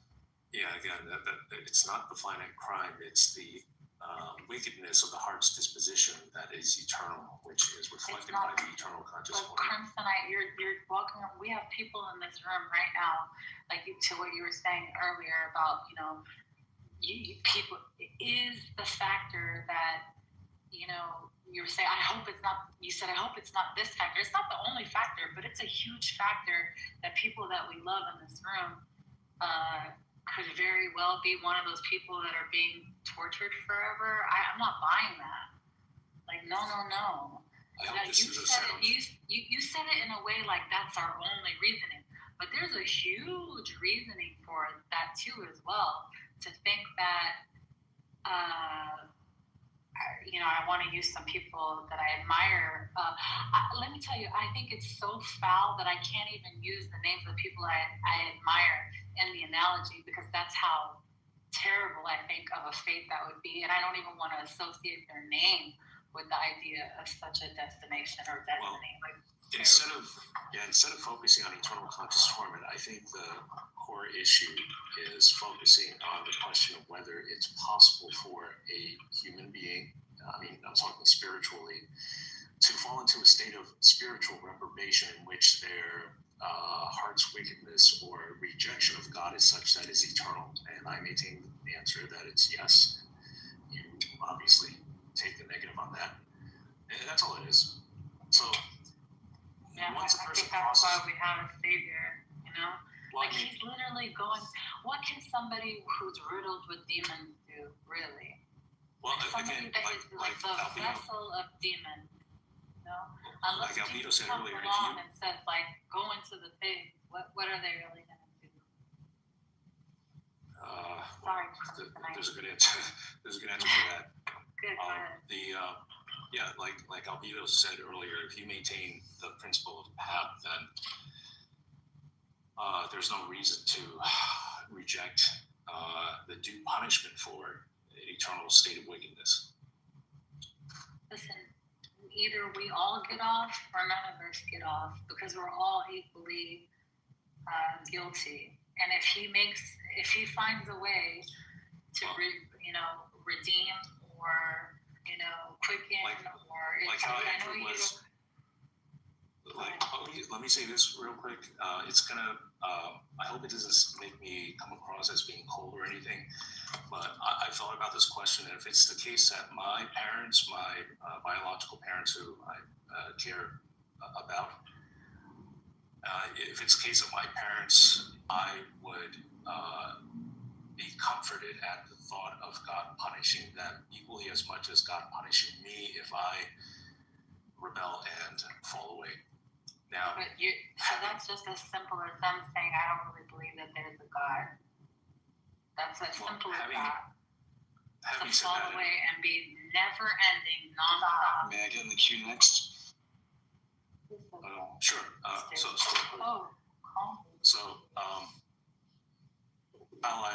Having said what I just said, I also want to say that I will firmly acknowledge the weight of the temptation to want to be with that loved one. And that the gospel message can also stand in that way if it says that they would be separated from you eternally because of some personal issue they have with God, and that you elevate them higher. And that's the case for me. So I suspect what might be the case for you is you have family members who are Muslim. The desire that you have to be with that family member, God has that desire even more, and God always gets what he wants. I disagree. That assumes that's God's desire, but that's. But I can tell you that, yeah, you can. Let's hear Stereo. I just want to say that I really enjoy talking to you. I really, really do like you. I don't like when you sometimes clash with people like, Sully, but I do like you personally myself. I just want to let you know that. Yeah, then you must equally dislike how Sully was being dishonest with. Okay, let's hear Stereo. Come on. I'll let Stereo go. And then you're talking about also the eternal fire of fire bone. I was raised Southern Baptist, and the way I was raised is that purgatory, also known as paradise. Like when Jesus was being crucified, he told the thief that was next to him that believed in him, he said, "I'll see you in paradise." He didn't say, "I'll meet you in heaven." And then, what paradise is a purgatory where, like Moses and all the prophets of old, before Jesus was even born, were being, held in, purgatory, that he, when he died, went to paradise to let them know. And then the ones that would believe in Jesus, they went to heaven when he ascended and went to go see the Father in the glow. But the ones that kept hating they stayed in paradise, but paradise was on a cliff. They got shoved into the fiery pit of hell. And then when you go to hell, that you ultimately end up fire cleanses. You boil water to make it clean. Hey, you can finish up, Stereo. That's totally cool. Hey, Walker down there, come on up, brother. You read about the stage, man. I sent you an invite. It says you're in relationship with God, and you got some Christians up here. You should come up here, buddy. But anyway, go ahead, Stereo. But to the point that once the paradise or purgatory gets shoved off the cliff, all the ones that stayed and didn't believe in God, it goes into hell. So it goes into the lake. But fire cleanses and it burns off the hate. It doesn't burn the soul. It burns the hate that the soul has acquired, that it may be cleansed, that it may ascend to God later on. And yeah, you may not believe the way I believe, but that's kind of how I was raised, and I'll land there. Very interesting. Crimsonite, what was your objection to me talking to, who was it that I was talking to? I forget. Aga.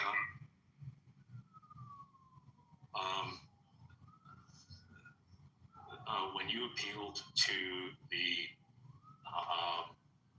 universe external to this one prior to the Big Bang, and when you use the analogy of the nature of a sheep's birth being different from the creation of flock, and in suggesting that this universe could have been brought about by means other than a godly type of divine intelligence, that it was just kind of somewhat of a brute, inexplicable mechanism, I guess. What I added in later on was that there is a big, I don't want to say it's the cosmological consensus because I don't have that information, but quite a few cosmologists, many of them notable ones, now suggest that the cosmological constants that exist today came into being after the Big Bang, just within a few short moments after, rather than prior. So in this scenario, in my opinion, that explanation would not have much explanatory power because you have to explain how it was actively shaping the cosmological constants to the way they are today, which given the many magnitudes of order from the the subatomic, the quantum particles to the subatomic to the macro and all of that, the atomic force of attraction, gravitational force, thermodynamics, all of that, you would still need an intelligent like agent being responsible for something, especially if you're looking at it from within the scope of this universe, looking at how things are, what's attributed to intelligence and what's not attributed to intelligence. Yeah, I'm not sure I caught all that. Like, the only thing I would say is that, like, why can't it be stochastic? Like, why can't there just be an ever-evolving universe-generating machine in which, like, each individual local universe has different fundamental physics, like, laws of physics? Like, why is that possible? Evolving? You mean the cosmological constants evolving? No, I'm saying, like, things like... It's talking about random development of things like the cosmic constant, right? The weight of the, like, proton or whatever, like, all of the physical constants in our universe, right, could just be, like, the consequence of, right, like, a large multiverse in which, like, each local universe has different, like, figures for those constants. Well, first off, we know it's not the case that the cosmological constants have been evolving over time because I'm not saying that. I'm not saying that. I'm not saying it are. It's not evolving. It's random. But is it changing or is it constant? It's changing because it's always random. No, it's constant in our local universe. Like, what I'm saying is that our universe might not be the entire... I don't think you're using the word correctly then. Okay, whatever. Yeah, no, it's constant means randomness. No, the cosmological constant could be different in different, like, multiverse universes.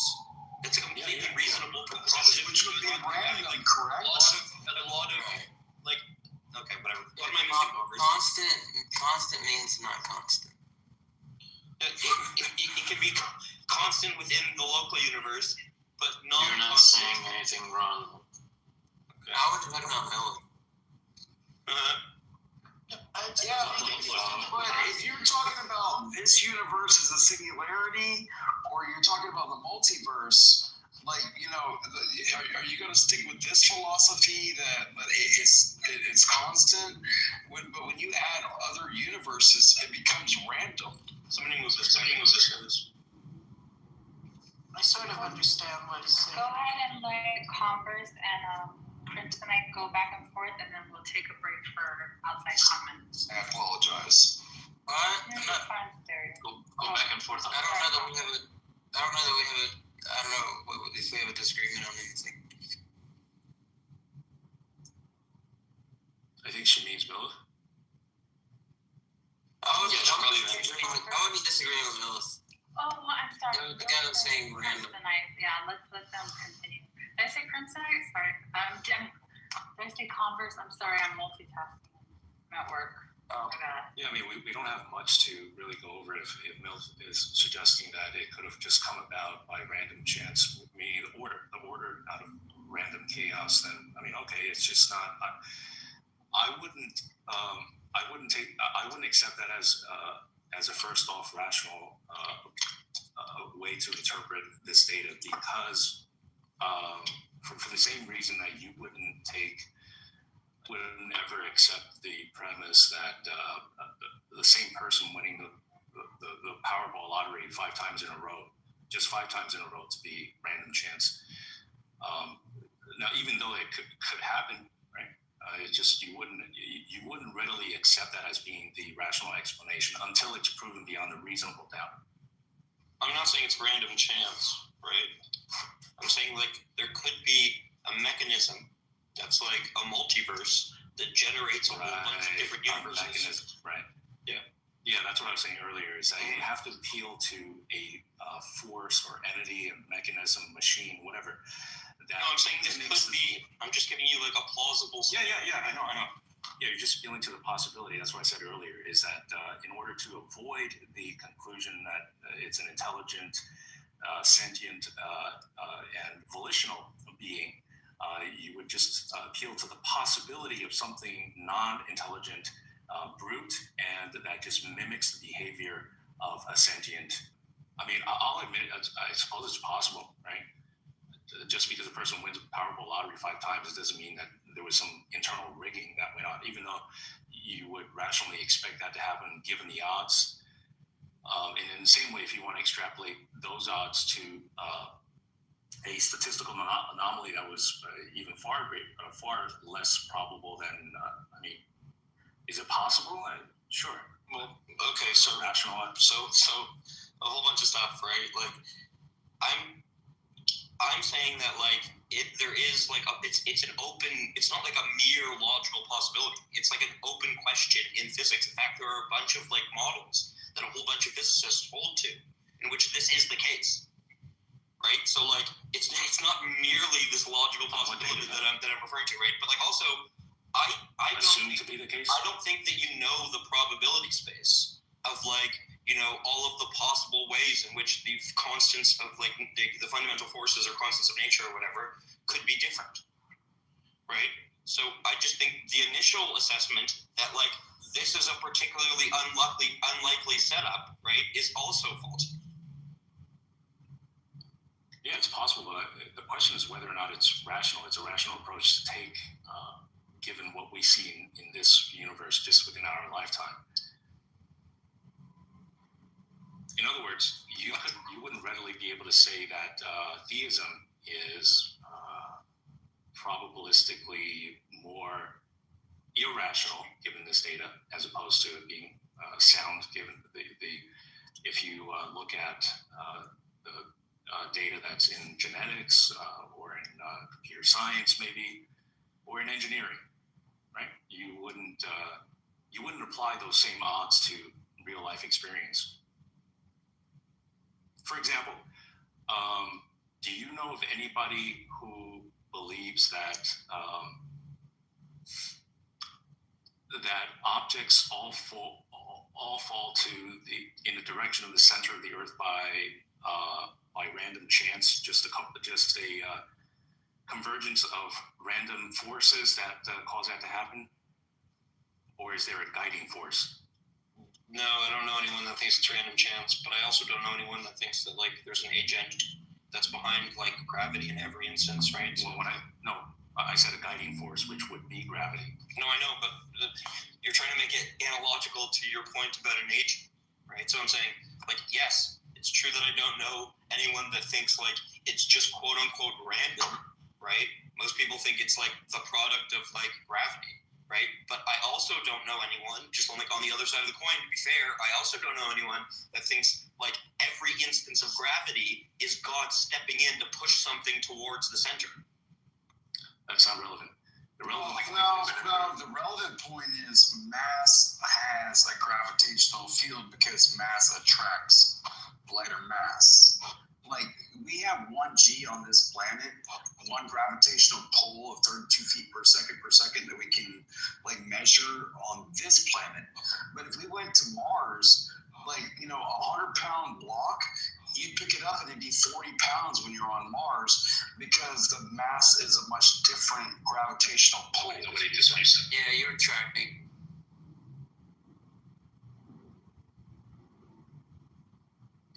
So the relevant point is whether it's more rational to believe there is a guiding force taking place, and in the analogy of the intelligent design, it would be that the guiding force would necessarily be, depending on how you define things, would necessarily be an intelligent agent. Given the question of the multiverse or any of that, if there is a multiverse and you're able to and you can demonstrate that there are alternative universes out there with different physics, then yeah, I suppose this one just happened to come to chance. Why do you think like an agential explanation, like let's just take the multiverse as an explanation, just take that out, right? Why do you think an agential explanation for the origin of the universe is a better explanation? Currently, in my opinion, it's a better explanation because our life experience have demonstrated to us the patterns of intelligent design. And if see more examples of intelligence being the cause for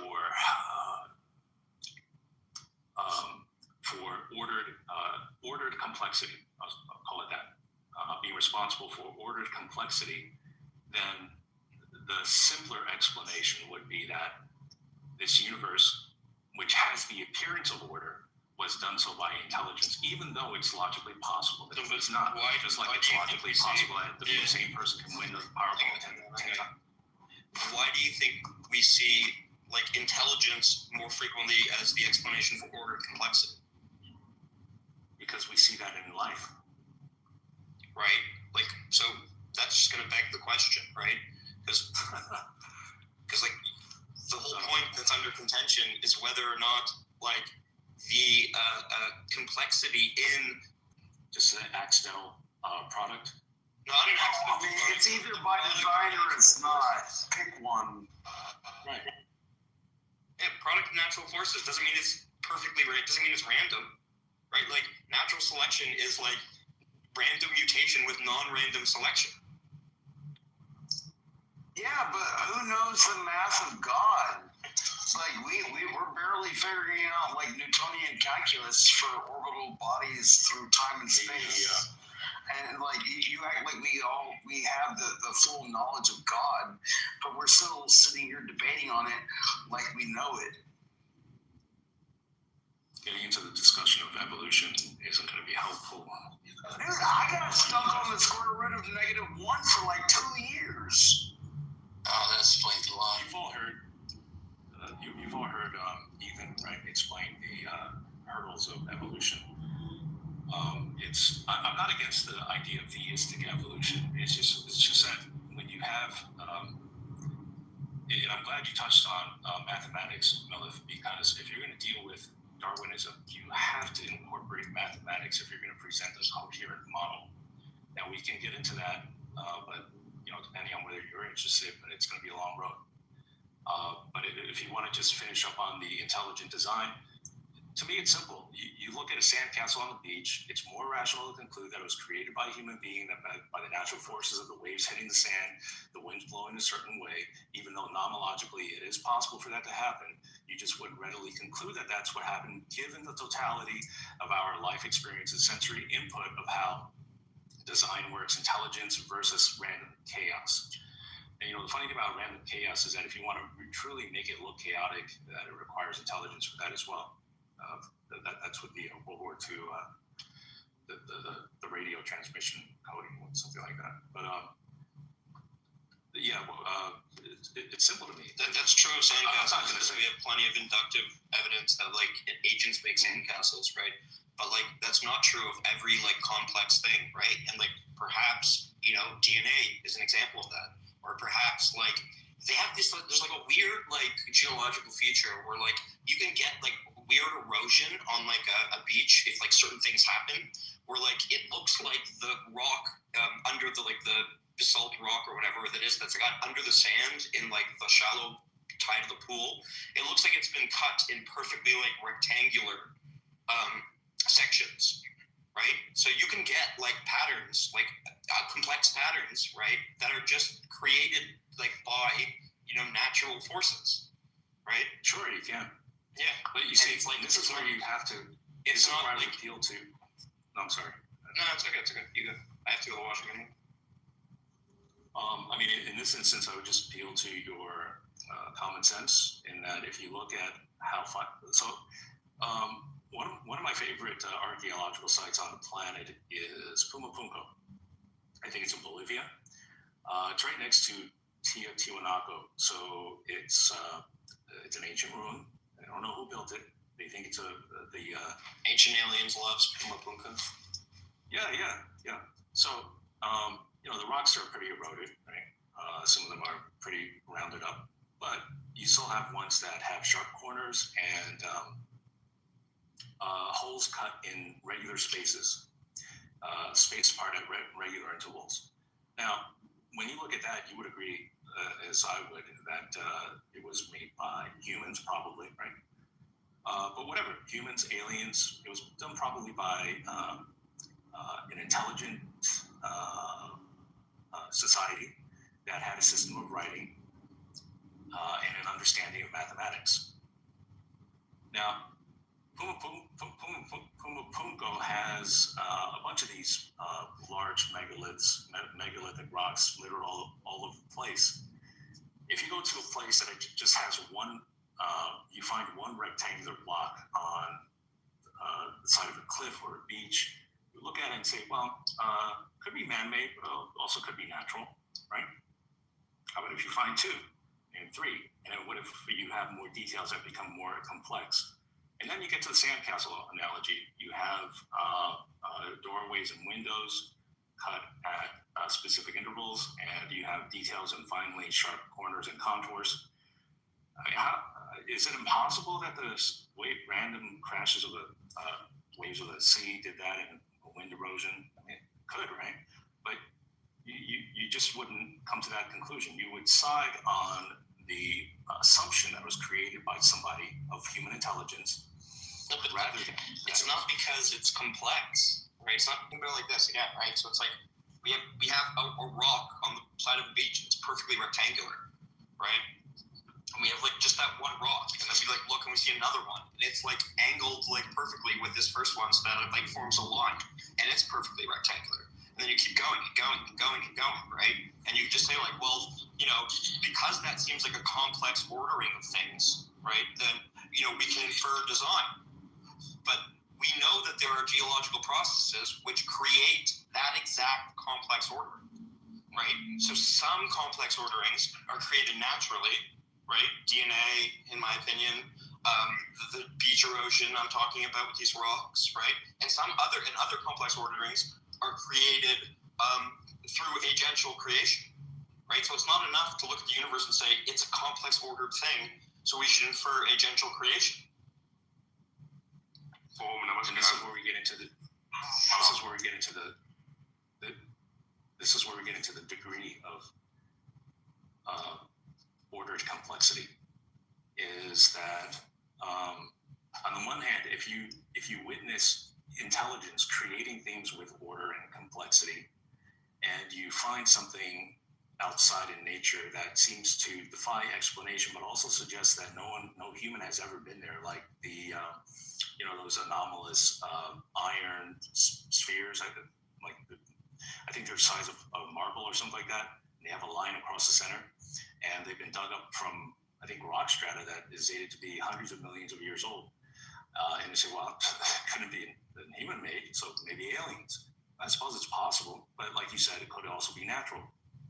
Now it calls into question whether we have previously observed a natural phenomenon that does that. And if it does, then we have justification for saying, well, it's natural because we've witnessed the natural process creating this product.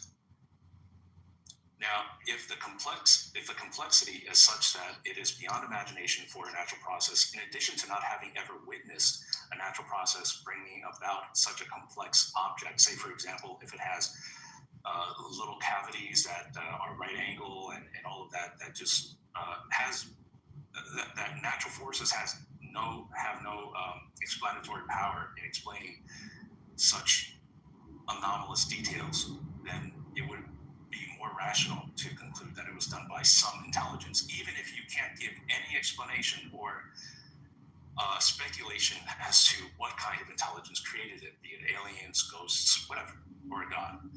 And now in the case of the universe, if the universe possesses an ordered complexity to which we have only seen that level, that degree of ordered complexity arise out of intelligence, then I would argue that it is not irrational to conclude that it was an intelligent agent of some kind that created this universe, even though logically it may have been the case that it was just a brute manifestation out of an endless spectrum of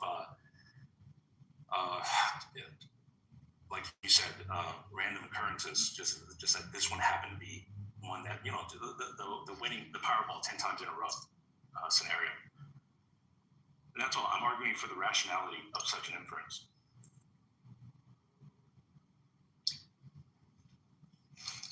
Yeah, and multiverses are the answer to that, and they're not based on any evidence, zero evidence. It's philosophical speculation. Yeah, there was what was his name? Ivan Panin.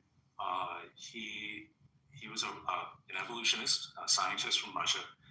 I think he worked out the math statistics and wrote in one of his works that evolution is statistically impossible without a multiverse. So that kind of reinforces what Millith was trying to suggest. But then, that just pushes the envelope further down. How do you demonstrate the multiverse? If everything hinges on the multiverse, then can we, how far are we in uncovering the likelihood of a multiverse? What's the consensus on that? There's no evidence pointing towards it, or even logic pointing towards it. It's and that's another aspect to it. Now, I'm sorry, I didn't mean to cut you off, Michaela, because I just remembered I tend to forget things. Another aspect to the intelligent design is a growing consensus that the fabric of space-time that we observe is not actually a fundamental element of this universe itself. It's that it's an emergent property from something more big, and that it's an emergent. And what it's emerging from, we don't know. So the implication of that is that it may be the case that the cosmological constants, not only did it not only if it was set into place in the moments after the Big Bang, that it's being upheld on a momentary basis. If it's the case that the fabric of space-time is emergent, and in the Bible, that's what it says. It says from the book of Colossians that by him, referring to Jesus, having created all things, consist in all things. And it's by him that all things consist, which is to suggest that the universe is somehow dependent on this necessary precondition for anything external to him. Now, not all scientists agree, but I'll tell you one notable one who does affirm it is Sean Carroll. He's a hardened atheist, and I've heard it being quoted as him saying that the fabric of space-time is obviously not fundamental. That's his opinion. He may be wrong. I'm sure you have motivations for objecting that opinion of his, but he just happens to be one of the atheists who he's more laid back, and he doesn't care about it lending support to the theist side if it should happen to do so. He's just pointing out the facts. He's saying all this looks like it's not fundamental. However, the term intelligent design is typically refers to the theory of evolution rather than what you're talking about. Although I understand. No, yeah. The complexity of genetic complexity. That's another. But that's a whole. That takes a long time to unpack. See, when it comes to these arguments for theism, they can be quite persuasive, personally speaking anyway. However, when you filter these, filter this through the lens of the various religions that are on offer, if things get, that's where I think that it becomes a lot easier to cast doubt on such ideas. And talking about intelligent design, this term is usually in reference to evolution, opposition to evolution, that we were intelligent design, we didn't evolve. And this is not unique to Christianity. I mean, Islam, which is my background, that is what is the mainstream belief, which is that even though there are those that are becoming more inclined, they still make a special distinction for human beings because they can't get around the contradiction between the scripture and what we learn in science. And I find it odd that, to be a believer you need to be in contention with just the consensus view of science on this matter. I mean, it's not really disputed. And it seems like those that do dispute it do it out of for religious reasons rather than On what matter? Evolution. Go on. So evolution, the theory of evolution is not really in dispute. I mean, it seems like that's the consensus view of academia. Yeah, but abiotic origin of life is in dispute.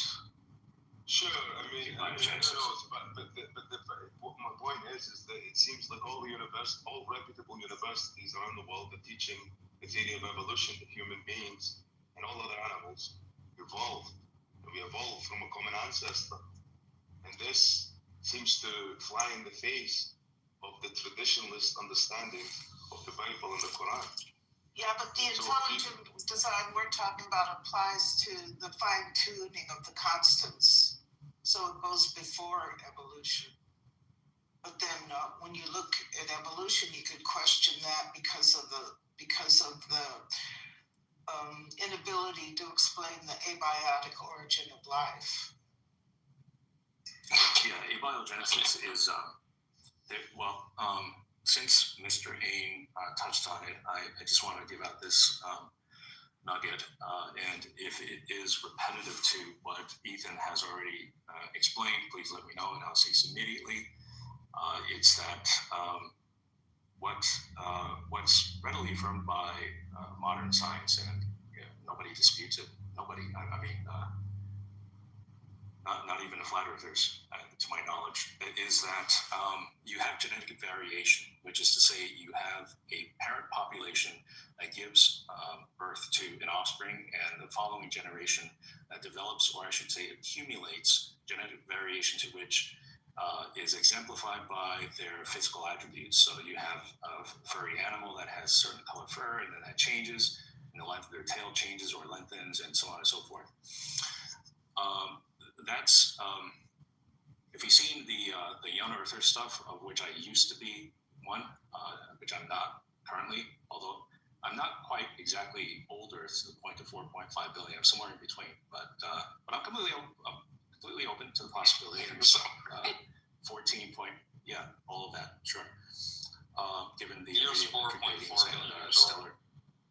The Earth is the universe is like 14 something billion years old. And the dating methods and So wait a minute, light travel distance. But Clemson, look, I as a layperson, okay, I don't expect a person on Clubhouse to be the authority on this matter. Okay, I expect that it's perfectly reasonable for me to go by the consensus view, and the consensus view is that we evolved, and also the consensus view is that this Earth is very old, billions of years old. That's not in dispute. And the only reason people seem to have any sort of disagreement there with the consensus is when there's a contradiction with the scripture. I mean, you even mentioned that you used to be a young earther. What would make you think that? Surely that wasn't based on empirical evidence. That was based on your understanding of the scripture. And I find that problematic. Yes, that can't be for many. Okay. No, I'm sorry. Yeah, I got your point. For many, that is the case. That they read the Bible, assumed to be speaking about a young Earth creation, and so they presuppose that to be the case. That's not far from how I got to where I am. But you have to understand also that the young Earth position is not a fringe. Well, I shouldn't say, is not a radical group that just makes claims without any kind of substantiation. There is empirical data suggesting a young Earth creation. For example, the most compelling one, as of most recently, is from the Webb telescope, in which it took a picture of the furthest galaxy in good detail. Now, from the spectral analysis, they determined that that universe had way more, nitrogen or helium? I forget, one of the gases. way more of that gas than it should be for a 14.5, from what they projected. And guess what explains that better? A young creation. Now, I'm not saying that just because they can't explain that the young Earth creation is true because of that. I'm just saying that there is empirical data that does support the young Earth creation claim, and there are plenty of others that go into this. I mean, if I read up on this, I'm willing to bet like $10,000 that that's not actually the conclusion of that particular. Okay. I'm willing to bet some amount of money. You were certain. Sure. 10,000 is a lot.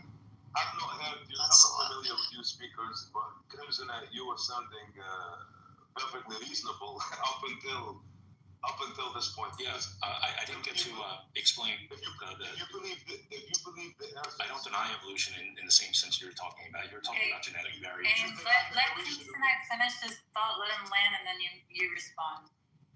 Thank you. I'll be quick. So what AIM is, which is the scientific consensus that yes, there is genetic variation in which you get evolution, but in terms of a broad leap in the kind, and there's a debate over what it means for a kind, and I have a definition for that. It's the degree to which a species can sustain a random scrambling of its genetic data without succumbing to extinction within 4 generations.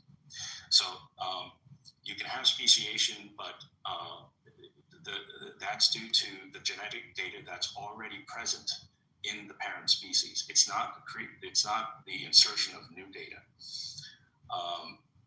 Very rarely can it happen, and what's being debated over is whether microevolution, or in other words, genetic variation, can account for macroevolution.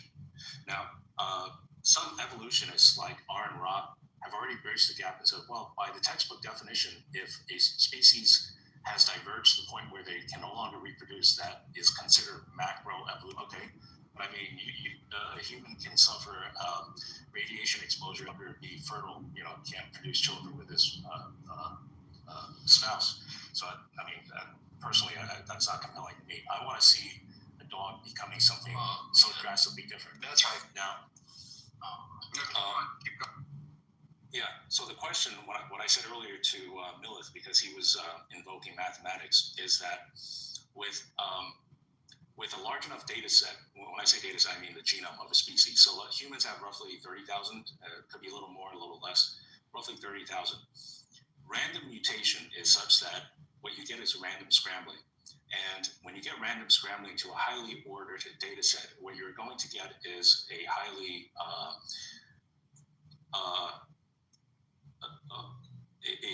what you're going to get is a scrambling to which the functionality, the genetic functionality of that data set reduces dramatically to an exponential level. So what is invoked to explain that is natural selection. And what this says is you have one good, helpful, positive mutation for every 10,000, 20,000 negative mutations, and the natural selection selects the pool of those that had gotten the good, helpful mutation. I accept your answer. Thank you very much. But yeah, I find that much more interesting. I don't care about your position in evolution anymore. I'm more interested in this young Earth idea because what about, so if the Earth is young, then were we walking around with dinosaurs or what? Yeah, well, just to be clear, in Crimson Knight, you can give a response, but Aim, lest you get on your high horse, and I see various people putting thumbs down and kind of doing a laugh emoji and $10,000 bets and all the rest of it. You are committed, Aim, to your great grandfather being a limit, and then doing a booty call with a koala bear and giving birth to an ostrich. So I don't really think you should be coming up here and acting like what Crimson Knight is saying is that far-fetched. You understand what I'm saying? I don't know what you're talking about. Do you also think that the Earth is young? Like, it's not over 400 years old? I don't think anyone here is a young Earth creationist. But I used to defend it, so I can entertain it if you want. That's right. We can entertain it, but I'm just making sure, and you understand, lemons don't have sex with ostriches, right? You get that. You do get that. I don't need to know the first thing about evolution in order to accept it, because it's the consensus view. And none of you guys are claiming your Nobel Prize to go and disprove any of this. So until you do that, I mean, I don't see, why I should listen to any of you. I should rather go by what the consensus view is on this, because the experts seem to all be in agreement. Right. So a T-Rex had sex with a cinder block, and you're just gonna be like, that's the consensus view. Why are we doing the same meme like 6 times in a row? Oh wait. Hey, Bob. Bob, what's up? I'm working here, Bob. It was just twice, Bob. Thank you. Yeah. Why there's no one affirming the young Earth here? Hey, you said you can defend it, and no, but who's interested in like? Hey, did you not listen to Bob? Are you present? Are you there, sir? The young Earth is the truth. No, Aiden might be, but who cares what he wants? Well, we do. We love our guests. Aiden, I don't. Oh, we do. I'm just saying it strikes me as kind of weird to do a conversation around with someone who doesn't affirm a position. Well, I mean, yeah. Well, I think Crimson Knight might be kind of like, he might. Since he got basically everything about evolution wrong, what makes you think he's competent to discuss young Earth? But God said the Earth was young, so why would? Well, if I'm wrong in the atheistic evolution model, then I should be all the more competent in something even more erroneous as young Earth, right? But Bob, I've invited you to a formal debate on evolution. If you're interested, but if not, then I won't. I mean, I told you I have like literally zero interest in doing formal debates. Okay, sure. Yeah, because I can say the same thing about you, and unless I can demonstrate it, I wouldn't be as careless as to say, "Oh, well, I'm right and you're totally." No, but we can have a conversation about it. I'm just saying. Except we never had a conversation. See. No, I understand we've never had one, Crimsonite. I'm saying we can have one. It's just not in the format of a formal debate. Like, I can talk to you about it. Yeah, except you've already given a conclusion to my grasp on the subject. So why would you want to have a conversation on someone who has an infantile grasp on evolution, right? To show you how you're wrong. What do you mean? Oh, but you don't want to do that in a formal debate in which your reputation is... No, formal debates are boring. Because I can't access replays on this. Who cares about the replay? What's wrong with you, man? I'm just saying, I'm willing to have a conversation. I'm willing to have a conversation. I'm willing to have a conversation about evolution. That's all I'm saying. I'll entertain you, Bob. And you're like, oh my God, we don't want a formal debate, bro. Who the fuck cares about formal debates? Of course. Yeah, sometime. He's running, Crimson. He's running. So, AIM, Unit of Creation, all right? So I'm just going to channel what they say. Now look, for all I know, they could be right. It'd be something if they are, though, right? Okay, so you have, you asked about the dinosaurs and man. Oh, Justin's here. Justin, yeah, because I've been challenged to defend the Unit position, and you're more ripped at. Justin is, he's much more efficient at it. Okay, but yeah, in terms of dinosaur and man, yes, the Earth position posits that man and dinosaur lived at the same time. Dinosaurs were also baby ones, probably were taken onto the ark and lived alongside humans for thousands of years after that, and there may still be some stragglers still alive, which is why you find duck-billed dinosaurs with fresh blood still in their system in, I think, the Antarctic. And given the genetic entropy for the human genome, the Y chromosome is such that the accumulation of genetic variation is such that it's 30 new mutations per person per generation.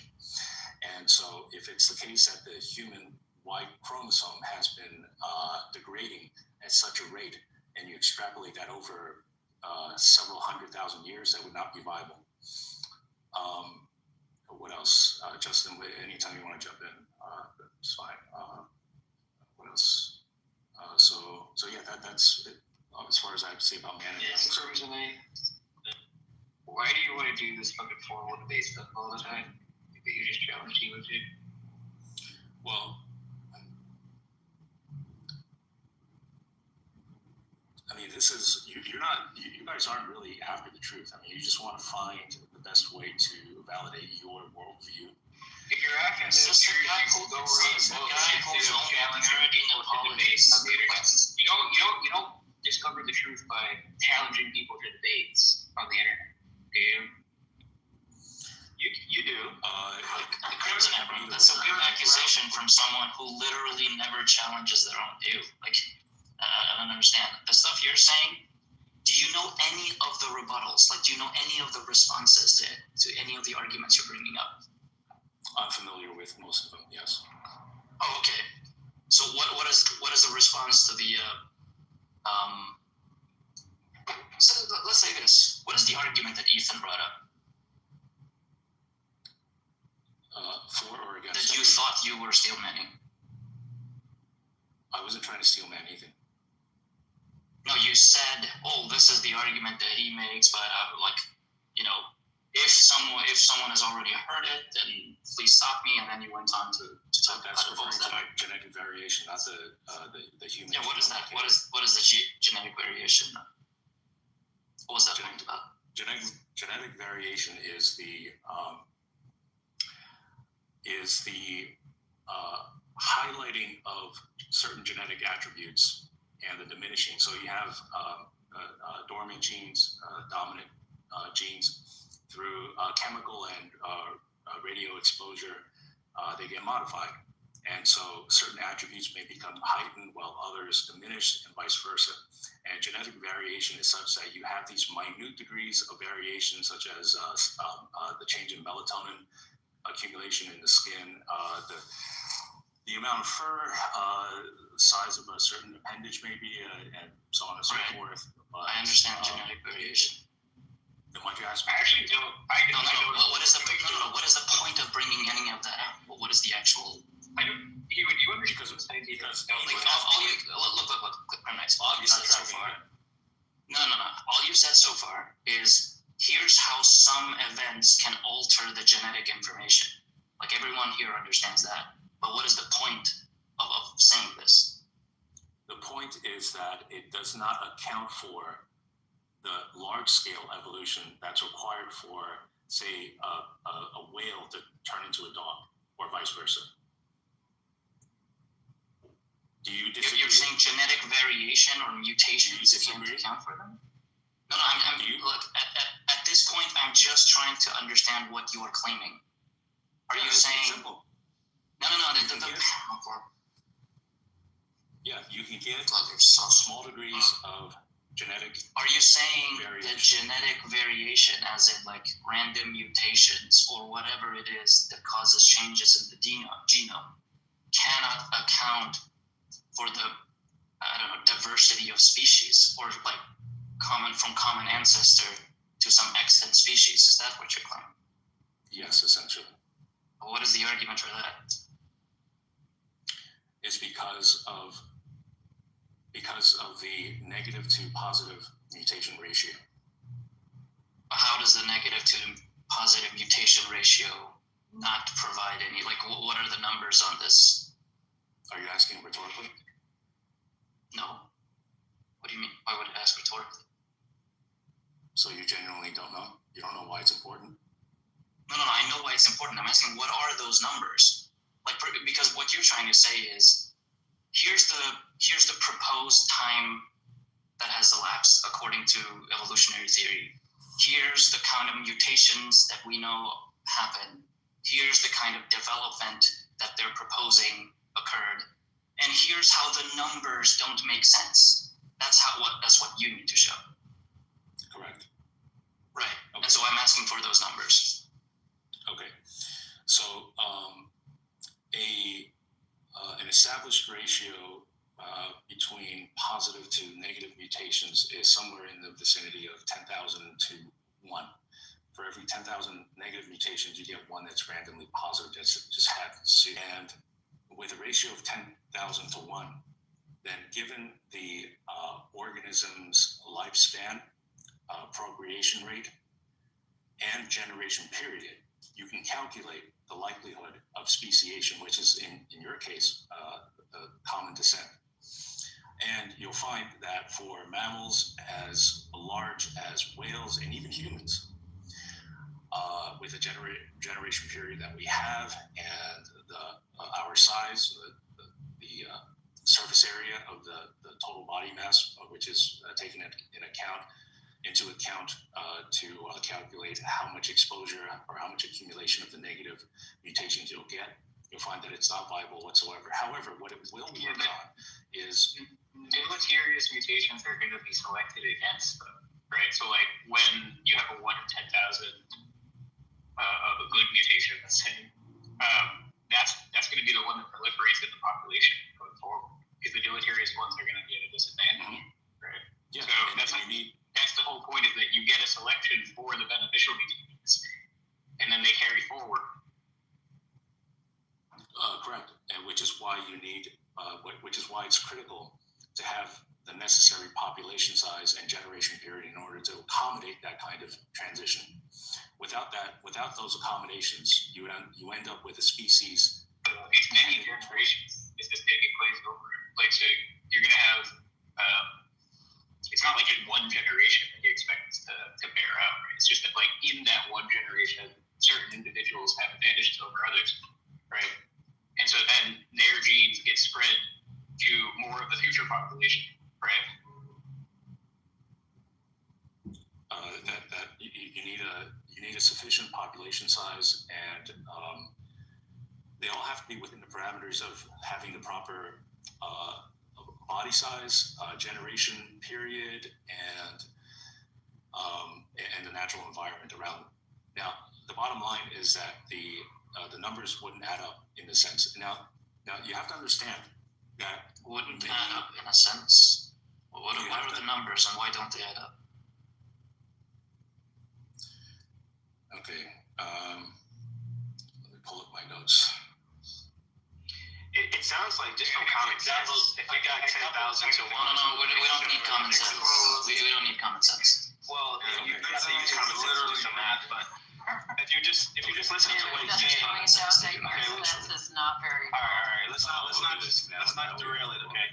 That's right. But if you just listen to what he's saying. No, but you're derailing it, Justin, by suggesting let's use some common sense to do some math on this kind of Okay, let's use some sense, okay? Any sense you think of. But if you just think about the sense that you have in your mind, you clearly understand if you're starting from at least less species to more greater, you're actually going to have far less species, because the deleterious effects of all the genetics or the mutations are actually going to subtract more than create additions. There's more subtraction going on. There's more subtraction, more bad mutations going on than positive mutations. Yeah, you but won't those have more species. No, so you're assuming that you start off with millions. The benefit or disadvantage of the mutations is just arbitrary. Like, I don't know why you're getting this idea that there's like going to be some differentiation towards non-beneficial mutations. It's random. Like, well, it's not about random. It's positive versus negative. So you can have cancers that would kill. Whether it's positive or negative depends on a number of factors, right? And you can't make a definitive statement like, it's just obvious that they're mostly going to be this. That's silly. Well, that's what he was talking about with 10,000 to 1. So when he's talking about 10,000 equals 10,000 negative to the 1. Where is he getting this number? Well, you would have to. Even evolutionists affirm a ratio even smaller than this. So, but again, Corey, you're someone who affirms the inexplicable rise of complexity out of just nothing. So whether it's that's a great point. Does somebody have the numbers? Yeah, I do not. So with a ratio of 10,000 to 1, this was affirmed by.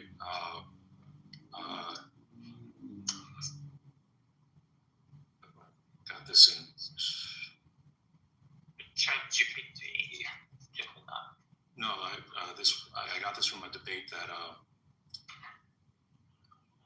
an evolutionist had with a creationist. All right, so with a ratio of 10,000 to 1, mutations will tend to drive a species to extinction. Mutations define them, right? Are those just the ones that proliferate? Like, what does it mean for mutation to be positive? Positive in that I think they just mean fitness confirmed. Yeah, but then we're just saying that the fitness conferring mutations are like the ones that proliferate. Yeah, I know. And like, I don't know, what is the mystery that the mutations which lead to survival led to survival? Well, so the argument is that I don't even see like what like research we need to do on this question to figure it out.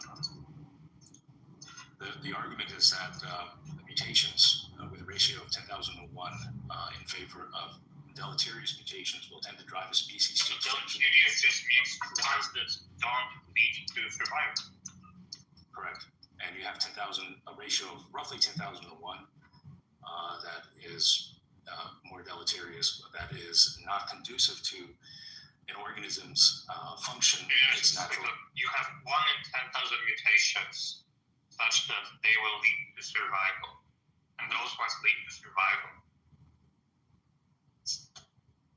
1 in 10,000.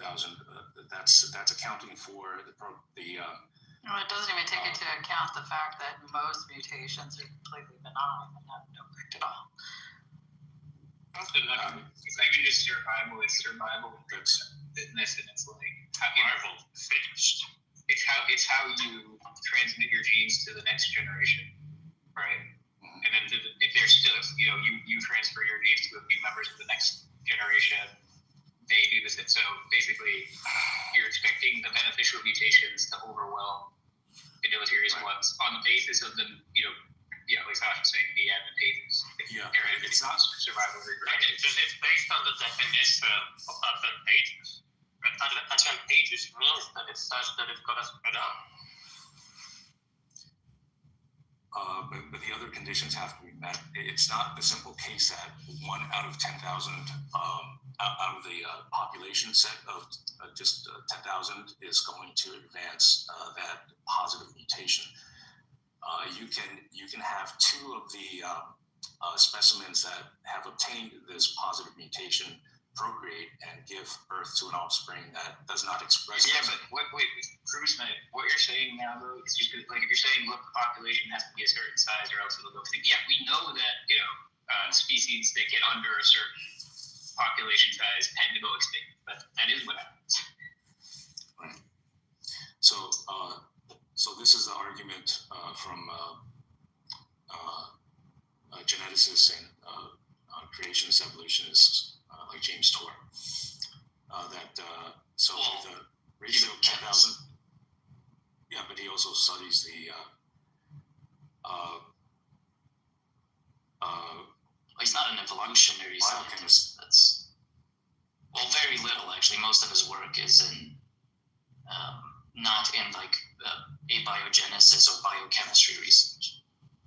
It's also just not. He has like no expertise in evolution. I don't know, the way he speaks on it, he seems to be knowledgeable enough to be an authority.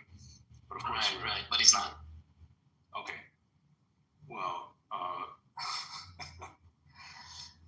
okay. I mean, there's I lots haven't had of a people chance out there give that out my. speak authoritatively and that have no effing idea what they're talking about. It's called fake it till you make it. Yeah, he's on Wikipedia. It says his work is primarily focused on carbon materials chemistry and nanotechnology. It's just like, I know he's a big shot for the intelligent design community because he's one of the few people who used to be respected in his particular field and who has academic credentials. And they want to and he wants, because he has now an intelligent design shtick, like he's the creationist PhD chemist guy. So naturally he branches out, like similar to Jordan Peterson started talking about everything that wasn't psychology. If you can readily refute his claims, you'd be famous if you would, unless you're. You would not. His claims have been refuted by academics. The only point I'm making is that people on YouTube. You know how many people there are on YouTube just doing these response videos to him and explaining why. Or academics. They're not famous, and they're not. Yeah, a lot of them are, but they're not famous for doing that because nobody gives a fuck. But the point I wanted to make is he's not an authority on the topic of evolutionary biochemistry. That's all I wanted to say. Continue. All right. So the argument is that with a deleterious to positive mutation ratio of 10,000 to 1, mutations will tend to drive a species to extinction before it has a chance to advance unless it has a population exceeding 1 quadrillion. body size less than 1 square centimeter and a generation period of less than Where are you getting that numbers come from? That's from the research. This quote was from a debate between Dr. Hugh Ross versus some other creationist. I don't remember. It's a random claim that some creationist made in some debate. Not a random creationist. I have a strong suspicion that there's a mathematical error somewhere. That they're just saying it has to be a quadrillion. Well, you didn't demonstrate shit for tonight. And I don't think these guys demonstrated anything either. So actually, you just need a population of 10 and a body size of whatever. Okay. Their body size of whatever? Doesn't matter? Yeah, doesn't matter.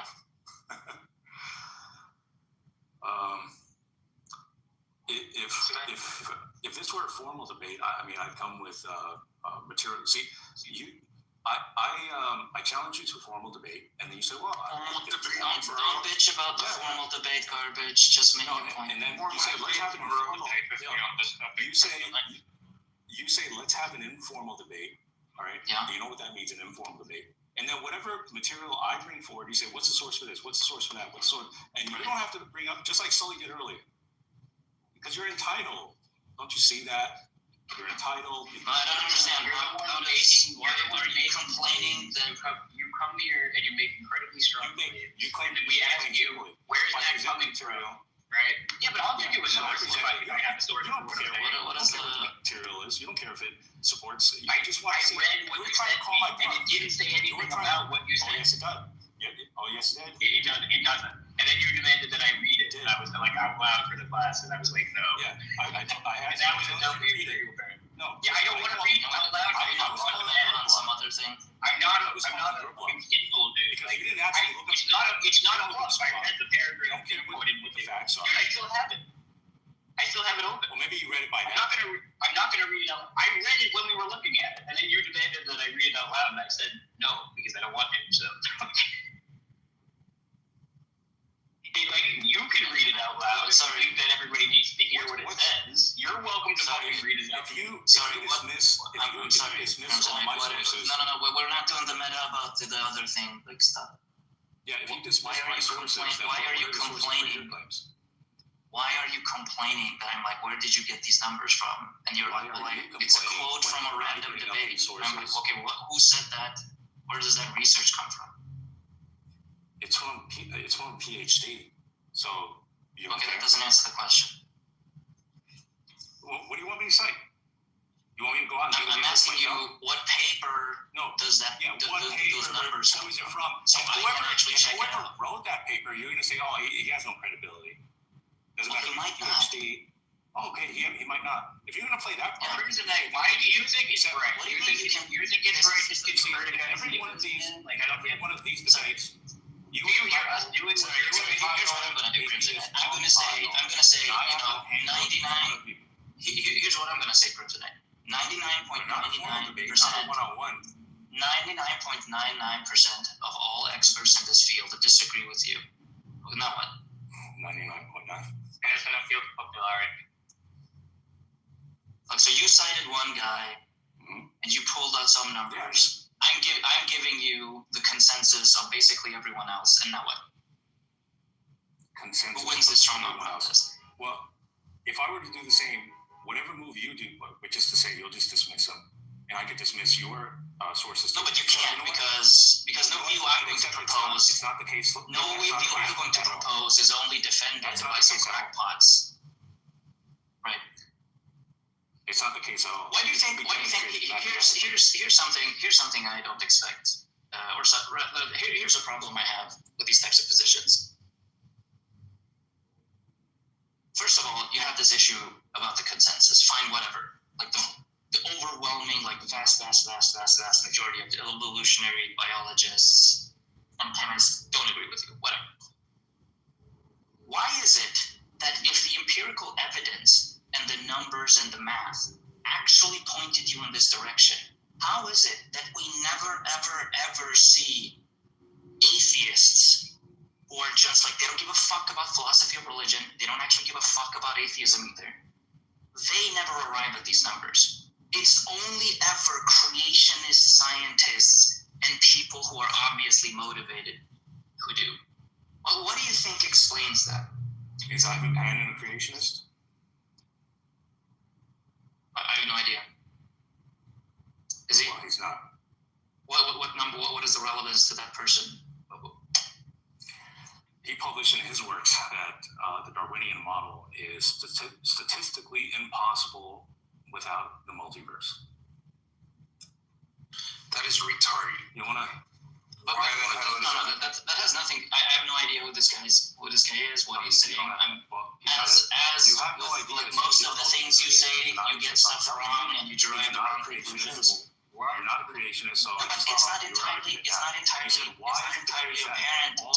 Jesus Christ, it's not entirely apparent what claim about evolution he's trying to refute. In favor of creationism, why are they solely creationists? And I answered you, that's not the case. Dude, what is the claim that he is refuting? Like what empirics that are relevant to the conversation you and I had is he refuting? What is this? You can't just say, well, Yeah, he's refuting your position that the mathematics support Darwinianism. Okay, who is this guy? What is his name? Ivan Panin. Ivan Panin, and he's a what? He's a biologist? He's from Russia. Ivan Panin, evolution.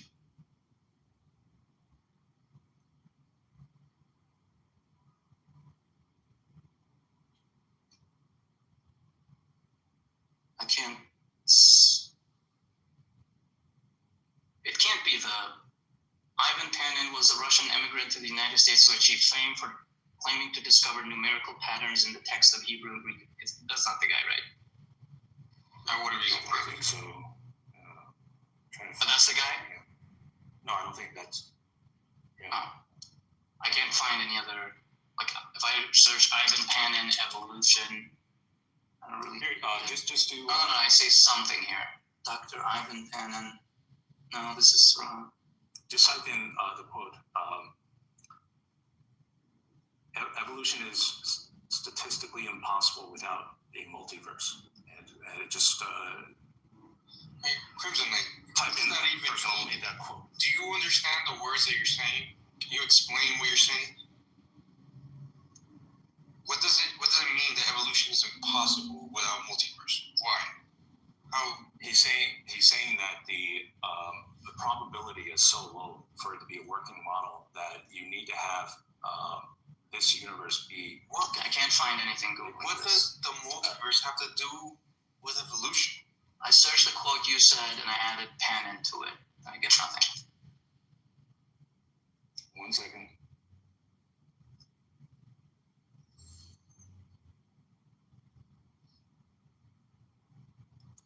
Evolution is a process that happens inside a universe. Why would you need other universes for this? I mean, you can have, I guess, other universes that don't have evolution. This one does. I don't understand the claim at all.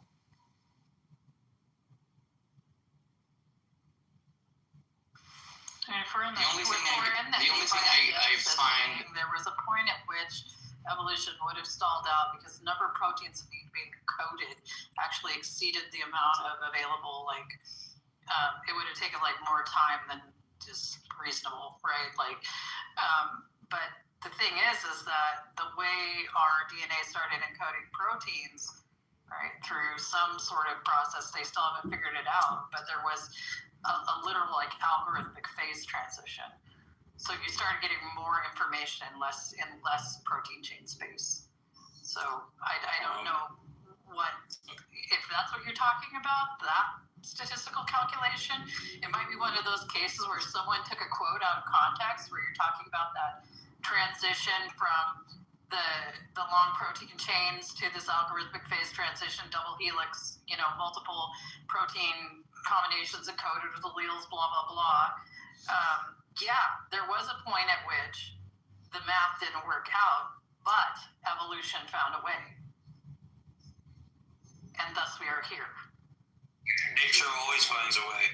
That's the tagline from correction. The guy's name is Eugene Koonin. EUGENEKOONIN. I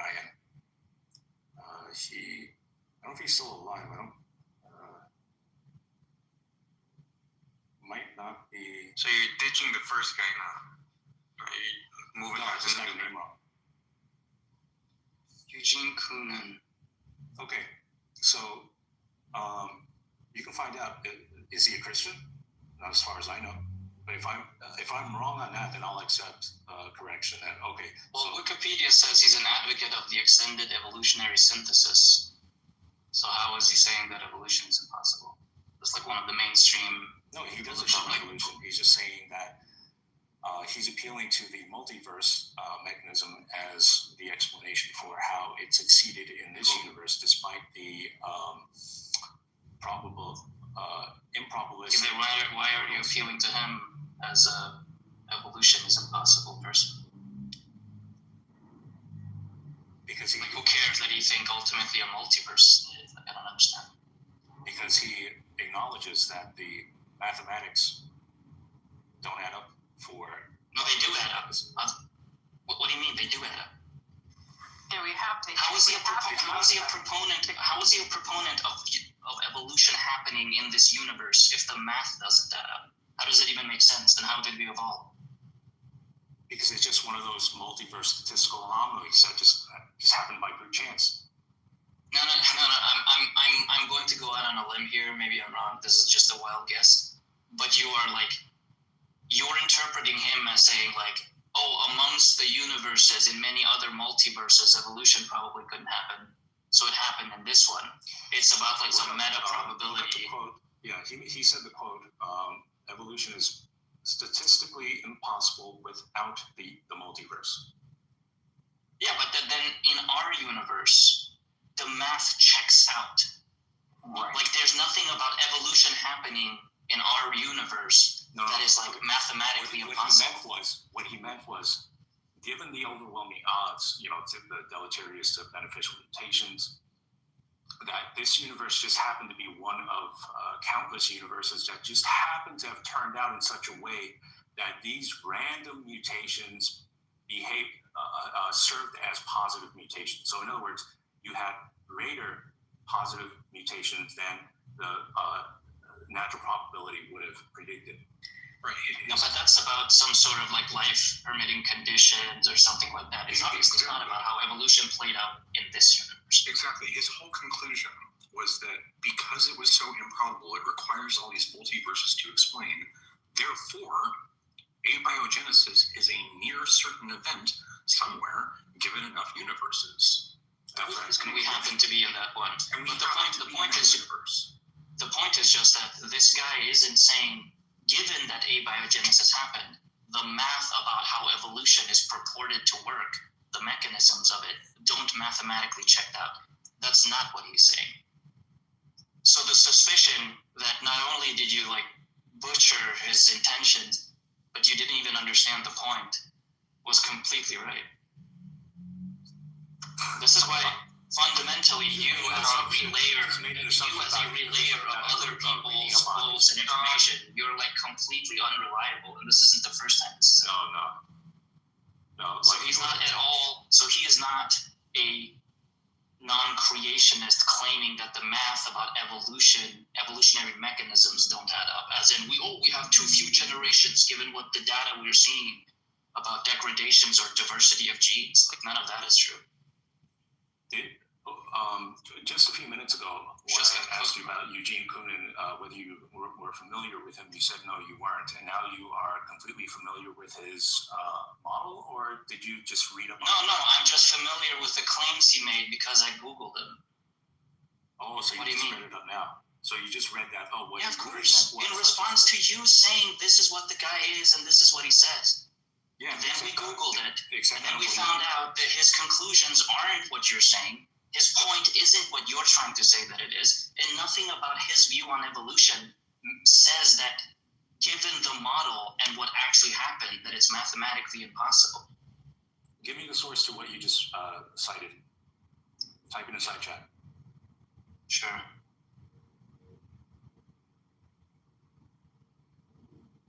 I mean, it's a bunch of AI compilations and a quote of his.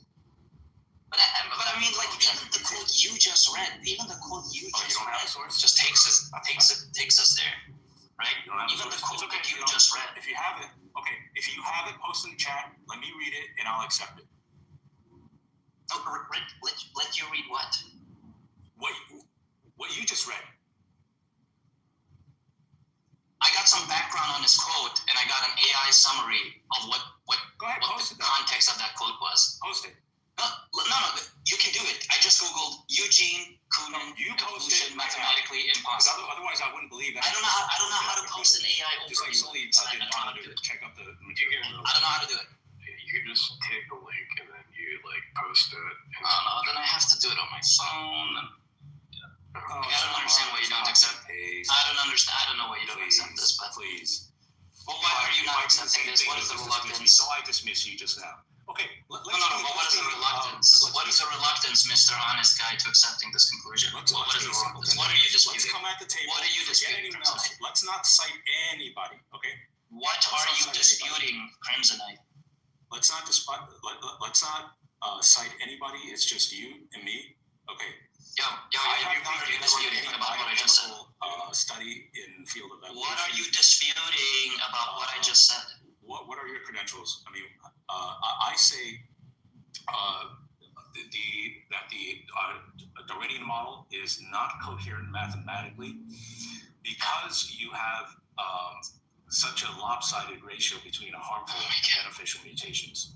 And also because when you try to assign most of those harmful mutations as being absorbed by the areas of the genome that are said to be of a non-functional nature, what we have consistently found is that these non-functional areas of the genome do contain a function.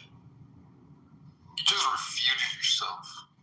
I don't understand why that's relevant. Yeah, if they're functional, then a random mutation would be scrambling functional data. Just like if you have most mutations are silent. So most mutations are silent. So let me ask you, Bob. Do you know what a silent mutation? Let me ask you. What is a mutation? What is the actual? Yeah, because you have the areas of the genome that. What is a mutation? Are able to accumulate these mutations without affecting what is a mutation? The organism. What is a mutation? A change in the genetic allele frequency of any organism. Yeah, the mutation is the modification of what? Of a gene. What is a gene? God damn. What is being modified? What is the substrate of a gene? The physical substrate. The physical substrate. The gene is a chain of amino acids. You have functional. No. You immediately got it wrong. A gene is not a chain of amino acid. A protein is a chain of amino acid. Want to try again? A gene. Like you have no idea what you're talking about, Crimsonite, and that just became extremely apparent to everyone. Is okay. So you have the. So you clearly don't know. I understand you just Googled it. You clearly don't know. Protein. So what is a mutation? What is a protein? How many what? What do you think? What I'm talking about? I have no idea. Amino acids. Depends. The spectrum of functional proteins are anywhere between hundreds to thousands of amino acids long. What is the point of asking me that question? The point is you clearly have no idea what you're talking about. These questions you're asking, these questions you're asking right now is your completely transparent attempt to reverse the situation back on me by asking these completely inane questions that I obviously know the answers to. But it's clear that you don't know what a mutation is. You don't know what a gene is. You don't know what a gene is made up of. Yet you have all of these strong opinions on how the math doesn't check out. How embarrassing is that? Knowing, first of all, knowing exactly what a gene is not exactly relevant to the interaction that a random mutation has on it. To the degree it changes. So you don't even know what is being mutated. You don't know what effect those mutations have. I asked you that. I told you most mutations. A recurring. I told you most mutations are silent, and you're like, what? And you don't even know what a mutation is. Yeah, I don't buy that. Nobody cares what you buy because you don't even know what a mutation is. So your opinion on whether or not most mutations are silent doesn't matter because you don't even know what a mutation is. Like, do you understand how insanely, to what insane degree? I don't think you understand what a mutation is. I think you're the one who don't understand because you're. Why do you think I don't understand? You need evolution and you need atheism, so you're just going. Oh, this is now he's like retreating to this pathetic meta. You've just been completely cooked, bro. Why isn't you need mutations. You need mutations. Completely fucking cooked. So Bob, I just posted the ChatGPT link where I asked what Kunin, whether he denied that it's possible for evolution to have happened mathematically, and they said the simple answer is no, but he has said it is like very improbable, which is very different from saying it didn't happen. That's not possible. Well, it's very different from saying, given how it occurred in our universe, that the math about that doesn't check out. Those are two very different claims. Exactly. What is the base protein? How many amino acids? What do you mean a base protein? How many amino acids constitute a base protein? What's the least number of amino acids? Hundreds. You can type it into the ChatGPT real quick. Hundreds. I understand my question and then answer it. What is the hundreds? I think amino acids that can constitute protein? So you don't know this either. No, but I answered. You're not an evolutionist. No. This is like a pathetically bad faith. This is like a pathetically transparent bad faith attempt. I already answered this question. Pathetic What do you mean? as your attempt in trying to point out where I felt Agamemnon made a mistake in his debate, not having to do with him losing out time at the end. Now you're just going to some other meta to cover up for your Facebook. That was an embarrassment. Cringe. This is like really cringe. Couldn't track on that. So I told this is really cringe, bro. Gene is any interval. Like everyone in here is laughing at you. A gene is any interval along the chromosomal DNA that is transcribed, right? I didn't ask you what a gene was. Okay, that's all it is. You asked me what a gene was. I asked you what a mutation is. 2 amino acids. A mutation is a change, a modification. In what? Genes. What is it a change of? A change of the gene. What? The genetic sequence. What is it? What is it in the gene? What is it in the gene that changes? Codon. Oh, have you Googled it now? No, that's what I've always said. You're right. What is a codon, Crimson Knight? What is a codon? A codon. You don't know anything. Like even in your Googling, you don't know these words you are saying. What's the source that you just read before about? Even you Googling these things. Even these terms. Another guy has already posted it. Nice try though. Even the things you are Googling. Even the things you are Googling. This is pathetic as well. Okay. Even the things you are Googling. You have decided. My guy, you have no idea what you're talking about. This has been completely apparent to everyone, and now you're retreating to some dumb meta about like, you need mutation for your worldview to work. Moral accountability. This is so cringe. That's all it is. This is cringe. This is cringe. But this is you've been completely humiliated in front of all of these fine people. If you and now he's going back to formal debate. If you think you why would I have a formal debate with someone who has no clue about understand this what topic? it means to be a man. I have just completely skull-fucked you dialectically. Why would I have a formal debate with you? You stand behind this ideology of entitlement. Why would I have a formal debate with you? You just got completely fucking embarrassed. This entire room is a universalist atheist. Anyway, there you go. Complain about bitch about the matter. You never go into any. Hey Bob, unlike you, I go into atheist rooms. I go into Black Hebrew Israelite rooms. I go into Muslim. Nobody gives a shit. I don't care. I challenge them. I challenge even Flat Earth, CM. Yeah, you take your dad's dick in your ass too. Like you never go into any Christian room. Why don't you go into the That's not true. question room? I've been in that room plenty of times. but the moderation is so heavy. Never once saw you. Nobody fucking cares what you've seen. Nowhere near as much as I do. Nobody gives a fuck about your incredulity and your ignorance. Okay? Okay, now we're back to the formal If business. you think I don't know the facts, I'm just gonna move you down and you're just gonna read. Now that we've established that you have no fucking idea what you're talking about. Now that we've established that you know nothing about these topics. You asked me for Now that we've established, just get out of here. Now that we've established that Crimsonite is a fucking fraud, he knows nothing about any of these topics. Like, say that. How, if I were Crimsonite, and if I had strong opinions, if someone asked me, like, something about mutations, and I didn't know what a mutation was, I didn't know what a gene was, I didn't know what about a gene changes, I didn't know anything about codogs, even though as I'm Googling them, I can't even tell you what these things are. I would fucking kill myself. Like, if I were in that situation, I would end my life. So,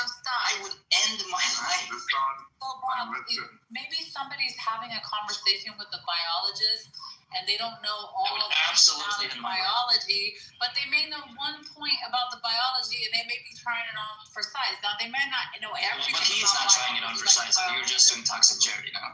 I don't know. Well, we were way past. Okay. Well, he had been pontificating in an authoritative tone for hours. If I make a Well, I have a question for Deepak. That was like the most embarrassing showing possible, and you know it because all he had to retreat with Selah was, but you refused to engage me in formal debate. Well, I don't know. Completely embarrassing. Doing stuff. But Deepak, I have a question for you. I would not show myself. What is the sperm count of a beluga whale, Deepak? The what? What is the sperm count of a beluga whale? Yeah, like imagine. You don't know shit. Imagine if you had strong opinions. You're embarrassing. Imagine if you had strong opinions about like nuclear fusion or something, and someone asks you, like, hey, do you know what fusion even is?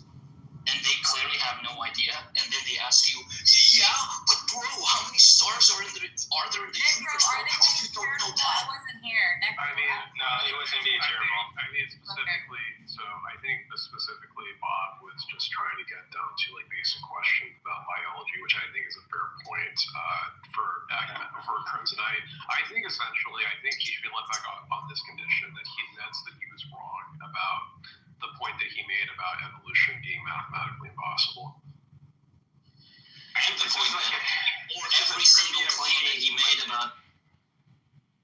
No, but Justin, no, Justin, now you're being bad faith. Because if someone has strong opinions on whether or not mutations can be silent, if most of them are, how mutations can be beneficial or detrimental, and you don't even know what the fuck a mutation is, then how are you in any position to talk about any of this? Like, I don't understand. Well, okay, so then you could just say, okay, you don't know, but I know, and then say what you do know, and then present. Okay, so then I don't have to do this trivia thing because everyone fails the trivia. Justin, no, everyone doesn't fail the trivia.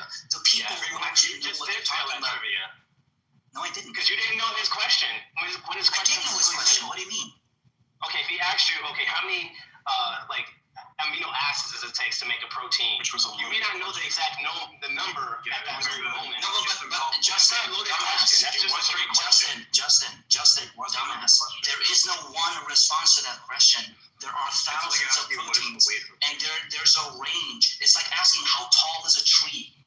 Yeah, it's a loaded question. Like, you're going to say anywhere. If it's like a birch tree, it might be like 30 feet tall, 40 feet tall. If it's a redwood, it's going to be like thousands of feet. These have different answers, and I gave a range. Well, I answered this question. Minimum requirement for a quote-unquote base protein, right? 2 amino acids form a dipeptide. That's all you need to form a peptide, right? And then you get longer ones, and they get more functional than that. So this is definitely a loaded question entirely. Yeah. Okay, so you can answer that. This is like you displaying your ignorance because you thought there was an actual number. Like, there's a range of numbers, of course, but if you can right, but you can still have a conversation without even knowing that. Of course. to a different point. No, that's what you were trying to do. Shush. Your rebuttal just now was that I didn't know the response to this question, which I did. Okay, so let's say you did or you didn't, right? But you can still have a conversation even without having that question. Of course, and we were having that conversation for like an hour. No, but the problem is that you were trying to have him answer other questions. You could keep on going forever. No. I was having him answer questions about the topic he had strong opinions about. And about the topic, he was putting forth as this is wrong, and this is wrong, and this is where the science gets wrong, and here's the math on that, and here's how you can't have this and that mutation. And I'm like, bro, do you even know what a mutation is? Do you know what causes these changes? Like, he doesn't know anything about the basics. All he can do is rabble material that he doesn't have the very basic knowledge to even understand what he's reading. And it became even more embarrassing than that. He obviously Googled a lot of his responses, and as he Googled them, he couldn't even tell me what the terms he Googled were. Like, what is a codon, for example? He had no fucking idea. He's like, a mutation is a change in a codon, which isn't correct, by the way. It's like a change, a mutation can occur and cause a change in the codon, but that's not all mutations. That's certainly not relegated to just codons. So even that is wrong. But he couldn't even tell me what a codon is because he doesn't fucking know anything about this topic. Okay, but then you even knowing that, right? How does that make you more right or him more wrong? Well, that's part of a bigger conversation. Well, see, that depends on which claims you're making. But Justin, you don't come at this with like a dispassionate lens. You're a young Earth creationist. Well, no, you're actually not. You're an old-ish, but young in some other sense creationist. You don't affirm evolution.